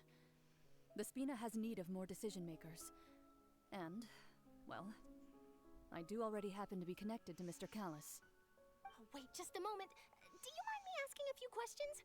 You know, about how you felt before the duel, about what it was like facing down a god. There's lots of exciting material there, I bet. Forget it. I'm sure you can find a better theme than that, Miss Charlotte. I see you're the same as always. No, she doesn't Couldn't like you the do me a spotlight at favor all. For Navia's sake. Well, if we're talking about doing things for my sake, you might as well just take a few more photos of me. Or of the Traveler. It's better than wasting time persuading Chlorand at any rate. Of course I will. I'm not gonna let her off that easy. All right, then everyone who wants to be in the photo, gather up. And smile. Paimon definitely wants to be in the photo. Was it a good shot? Did Paimon look cute Oh, in it? Paimon, you always look Your cute. addition really helped the composition of the picture. Okay, All now. right, hang on a moment. Let me snap a few more shots.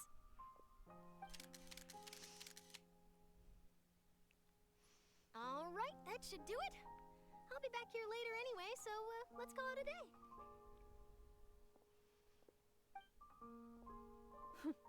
You're very quick. Speed is of the essence when it comes to the news, and freshness is the key. Also, not to brag, but I'm pretty good at building connections. Who knows? I love Namia's face right now. Wow. Her expression. You really do have that never say die spirit. I'm impressed. I'll hazard a guess that this is how you got that interview at the Fortress of Meripede.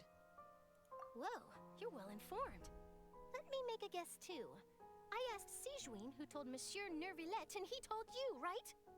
That's a very complete information chain. In truth, all Monsieur Neuvillette asked me was, when did the fortress become so friendly towards the media? I told him that it was best not to speak too soon. There's no guarantee that Ridsley will make a personal appearance. You're right. I've got to treasure every moment I have with them. In which case, I'll be making a move first. Stay safe now. And tell me if you hear anything interesting. I'll treat you to afternoon tea in exchange.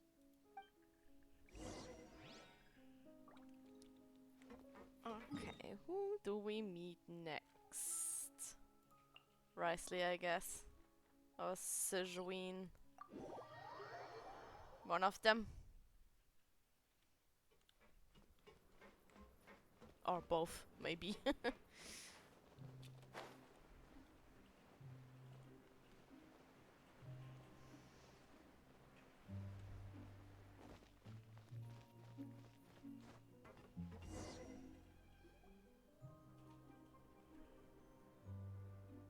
Wow, guess we're here again, huh?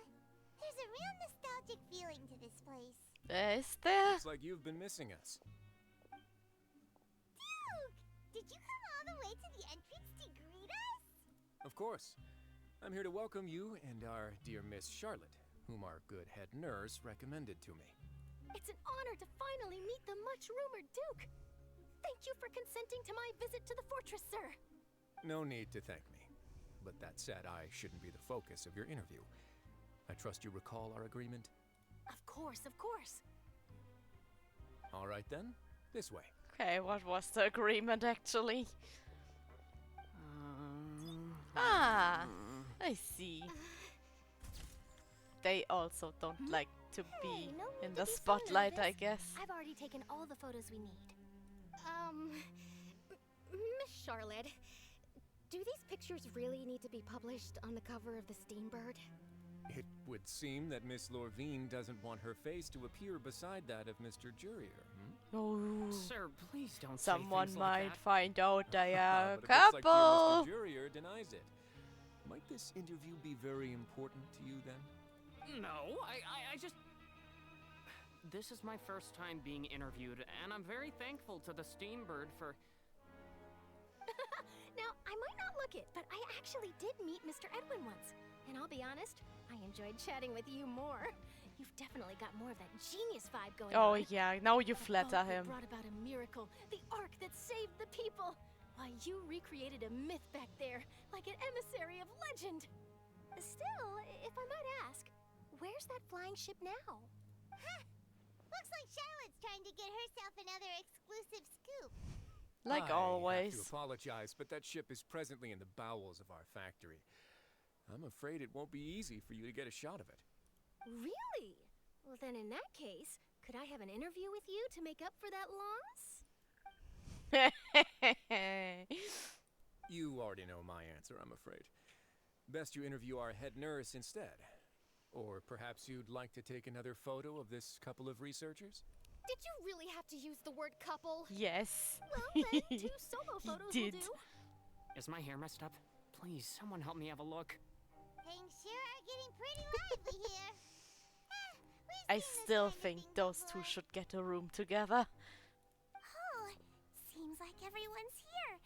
Would any of you like to try this new drink I came up with? Ah, SvetaSchnee. Hey, Miss Charlotte.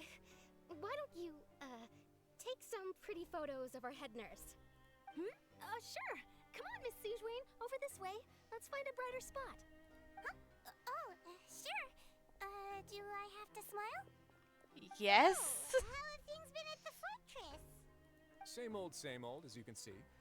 Fontaine's undergone some changes, but this place is still more or less the same. Other than that flying ship, it got a tad too much attention, I think. That's why I decided to let the interview go through. We should direct more public opinions toward the behind-the-scenes heroes. Am I right, Mr. Jurier? Miss Lurvine? You're too kind, sir. I believe that you too should have your day in the sun. Not that you would want that. Pity. Yeah. I'll just leave the spotlight to you two.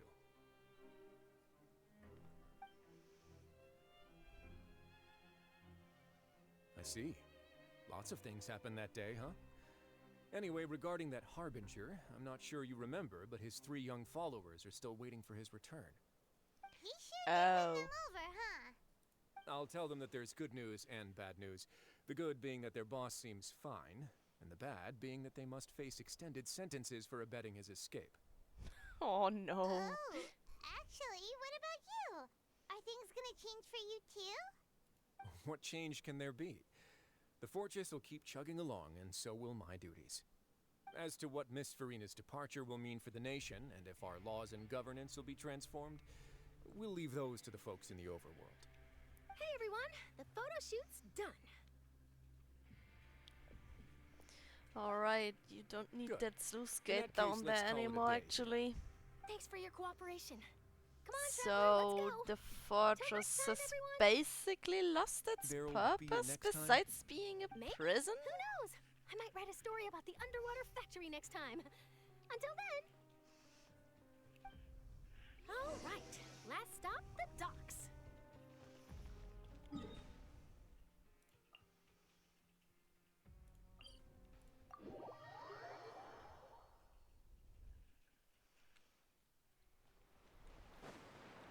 Oh, please tell me I can just jump.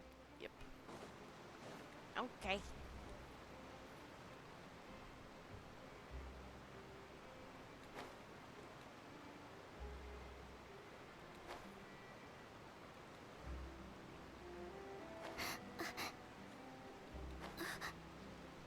There we go. No need to take the elevator down. They really are here! How did you know? Navia mentioned that she stayed in touch with Linny and the others after working together. Apparently, they've been at the docks distributing these strange pockets the whole time since. Traveler, Paimon. Ah, and Miss Charlotte, too. Would you like a magic pocket? What sort of gadget is it? It's a wondrous bag that can be used to carry many things. The water level has returned to normal, but if you see any of your things floating around, you can use this to carry them. Or you could trick a friend into doing it for you. Trick a friend?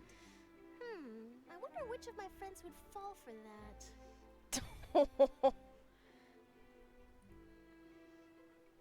You could just make a friend like Fremine here.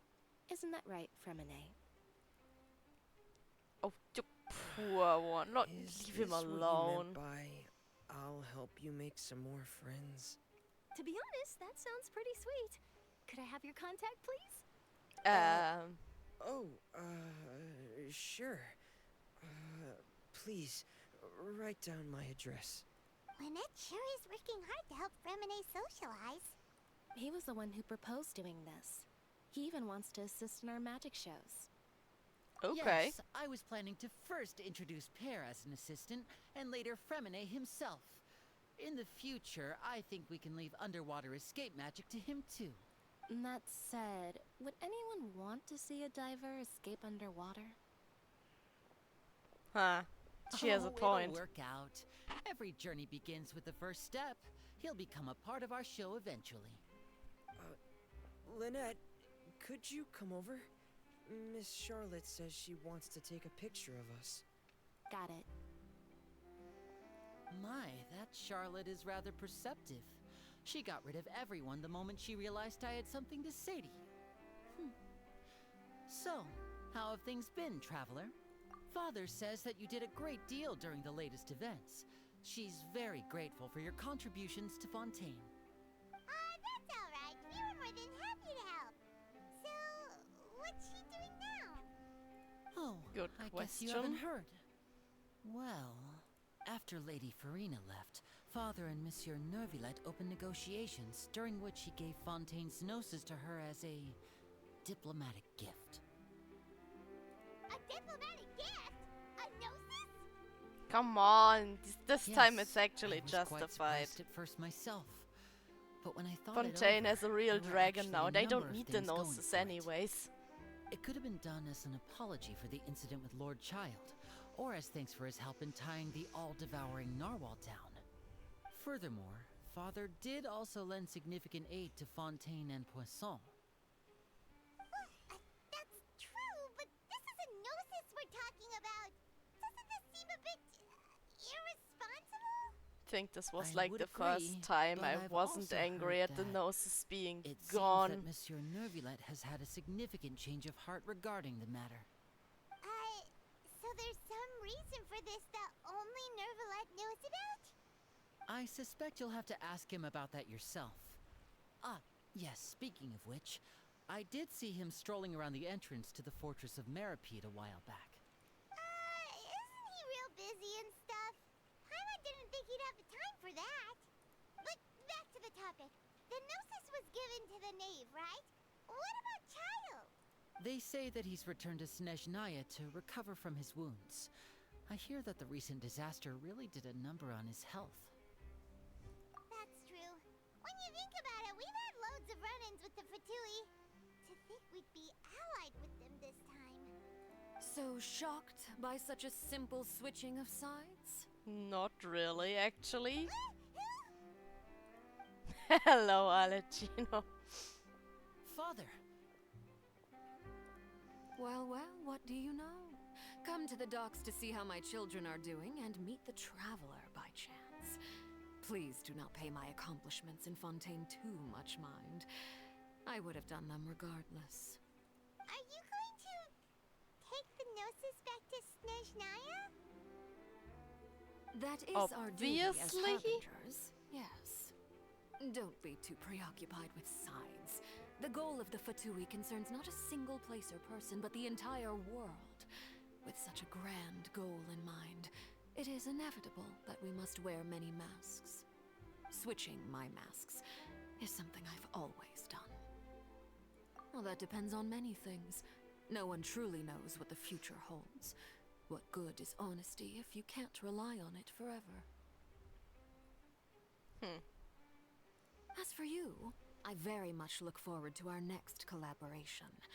Good things cannot be achieved alone, and you've proved yourselves to be great partners. A vision? All right. I'll remember to return it. Thank you for keeping it safe for him this entire time. Honestly, after I witnessed that those two actually do get along pretty well, I'm not as mad anymore that she gave the vision to Greetings, Alecino Miss Journalist. to return it to Child. Hello. If I'm not mistaken, there are diplomatic No channels idea I'll need to when he report would to have take a gotten photo it of back you. otherwise, That actually. is correct. So forgive me, but I will not be able to serve as a subject in your article. However, feel free to write as much as you'd like about our dear magicians and our upcoming rookie talent. I will. The sea breeze is quite pleasant. I shall continue my walk while the weather remains so agreeable. Farewell. Farewell, Father. Oh, she has such an intimidating presence. I didn't even dare to take a picture. You've actually grown Thankfully, pretty I've fond already of wrapped up her. all my pre-scheduled interviews. Thank you all. This'll be more than enough for me to write about, I'm sure. Don't be too nervous. Why don't you take a magic pocket before you go? Here, traveler, Paimon, you take one too. To move things about? That's right. Funny. I was giving out magic pockets when we first met too. And what do you know? I'm doing the exact same thing right now. So many things have happened, but the pockets are still the pockets. I guess this must be life. We will all follow our own paths. Was that supposed to and be serendipity deep, will Lenny? lead you to your fated friends. All right then. We'll be handing out pockets in some other districts later, so we'll get going now. Have a good day, you two. Well, guess we sent Charlotte off. Shall we go see how Nevlette's doing? Oh, hope he's the last one.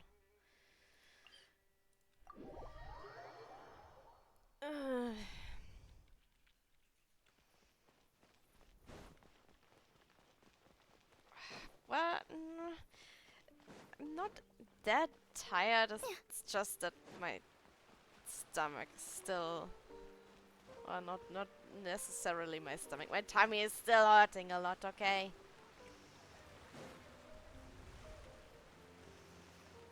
And I wanted to finish Fontaine today, and I think we are pretty much about done. Just a conversation here.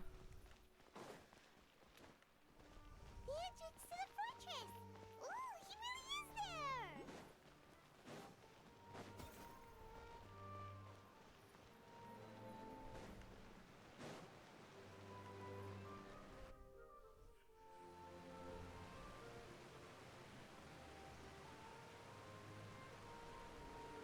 So, you really are here, Neuvillette!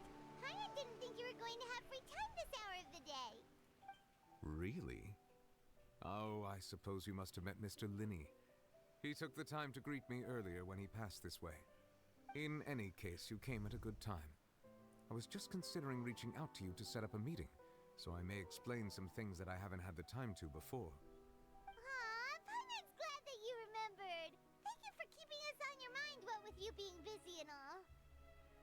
Alright, let's have it then. How was Fontaine actually saved? The whole business is still quite the mystery to us. It is strange how words can often leave a bitter taste in the mouth when it finally comes time to say them out loud.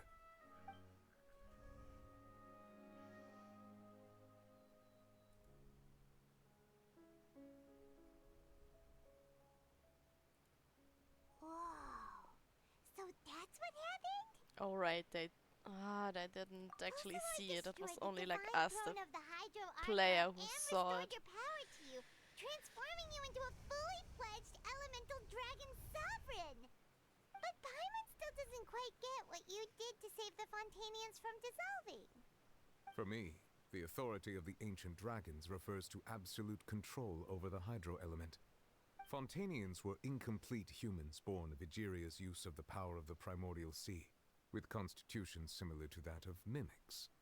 But so long as those primordial energies remain within them, I could use the ancient dragon's authority to grant them true blood, after the fashion in which life was first brought into being on this planet. In other words, when I gave my verdict, Fontainians became true humans, and thus would naturally no longer be dissolved by water from the primordial sea. Fossilor must have counted on you to make that decision as well.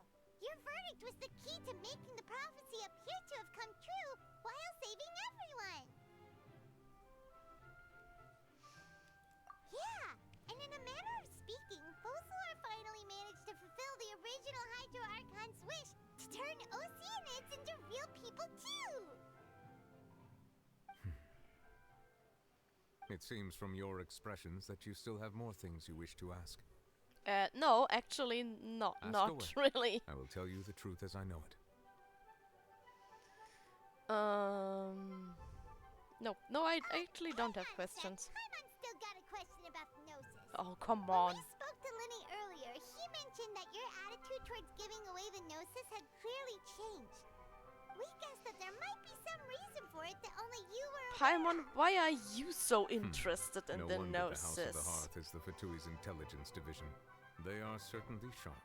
So regarding this specific issue, I was just getting ready to share something with you. What is it? In truth, I exchanged some further words with that lady named Skirk after sending you two back to the surface. It went something like this.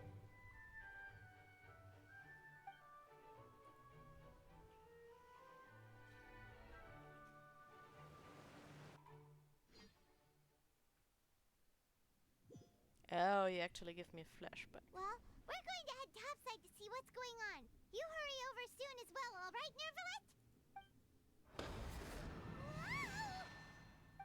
What next? The all-devouring narwhal isn't here, so I'm no longer getting any interference. I can finally catch the scent of your power, what it's made of. It is the authority of the planet's primordial dragons, but with something very similar to a god's curse mixed in. It's quite a novel blend. I'm sure I've encountered something like this before. What was it again? I do not know what you speak of. Of course. How could I forget? You should have the remains of the third descender on your person, yes? Remains? I've never heard of any such thing. According to your parlance, I believe it may be called a gnosis. Well, that much is true. After Focalor's divinity faded, she handed her gnosis to me. But I fear I have never heard of it described in the manner that you just did. I've been training with my master, the Foul, ever since I was young, and I have never returned to the surface since. So most of the information I possess, I got from him. It is only natural for those who are greater than humanity to possess a different sort of common sense, which is why there are so many problems in our attempts to communicate with humans. Regardless, you should probably get rid of objects of misfortune to prevent any disasters from befalling you. To live in itself is a blessing. But once a person dies, the bonds he once had with this world shall all turn to curses. What do you mean by that? No need to fret. These are just my personal thoughts, and my reason for no longer wishing to return to the surface. This third descender you refer to, who are they? And when did they die? Master never mentioned them to me. Perhaps it just wasn't that important for me to know. If you're interested, though, I could ask him. I'll be sure to pass the answer on to you next time. Next time? You believe we will meet again? I do. Wait. I have a disciple of my own, don't I? He can be the messenger then.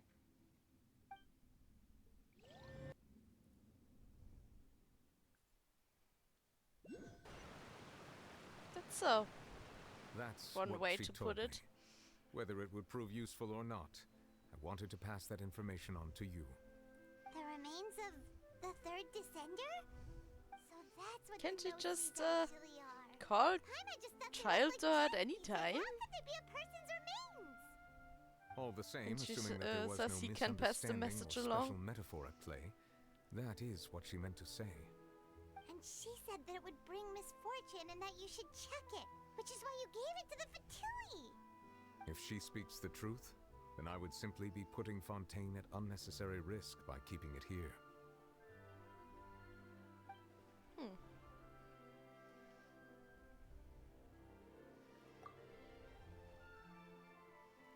I had guessed that you might already be familiar with this concept, but I did not expect you to be one of them. That means that the Gnosis, which are exceedingly element compatible and can even enhance elemental abilities, do indeed come from the third descender. I wonder, does your body also possess similar properties? Yes? Like being able to use elemental powers without a vision. That does sort of count as special compatibility, right? No, let's not think about this stuff right now. It just feels creepy. Yeah, just don't murder me and make noses out of me, okay? That's what you say, but this topic still feels like bad luck.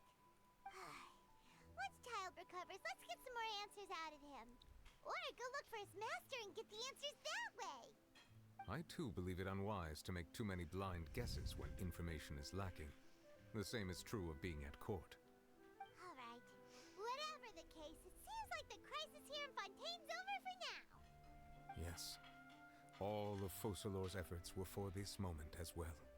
But she sacrificed herself in the end as a god, and she suffered through all those years as a human. Was that really what she wanted? I suppose that would be the mystery of a god's will. I suspect not. But once in a while I too would guess that if wishes were like the clouds in the sky, they will one day return to the earth as raindrops. Life flows like water, and rain is the final answer. The water levels may sometimes tilt one way or another, but the rain falls fairly upon all. And what, ultimately, is the difference between the rains that fall upon all of us?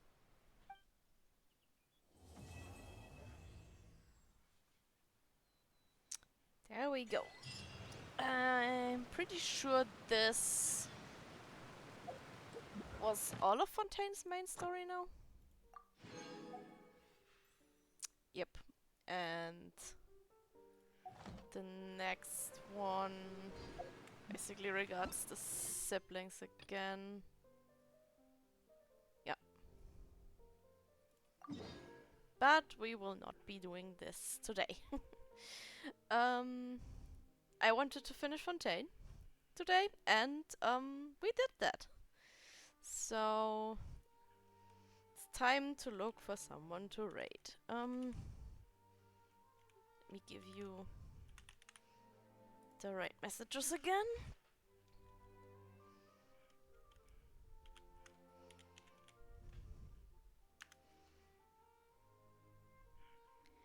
And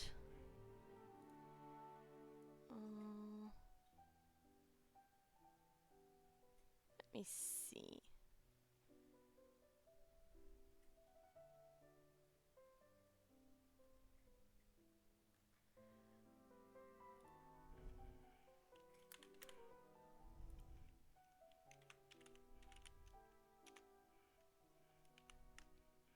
Let's try this. Hope it's not the case of immediately raiding into a stream that's about to end again. We'll see. Okay then. Thanks everyone for watching, and I will see you next time. Bye.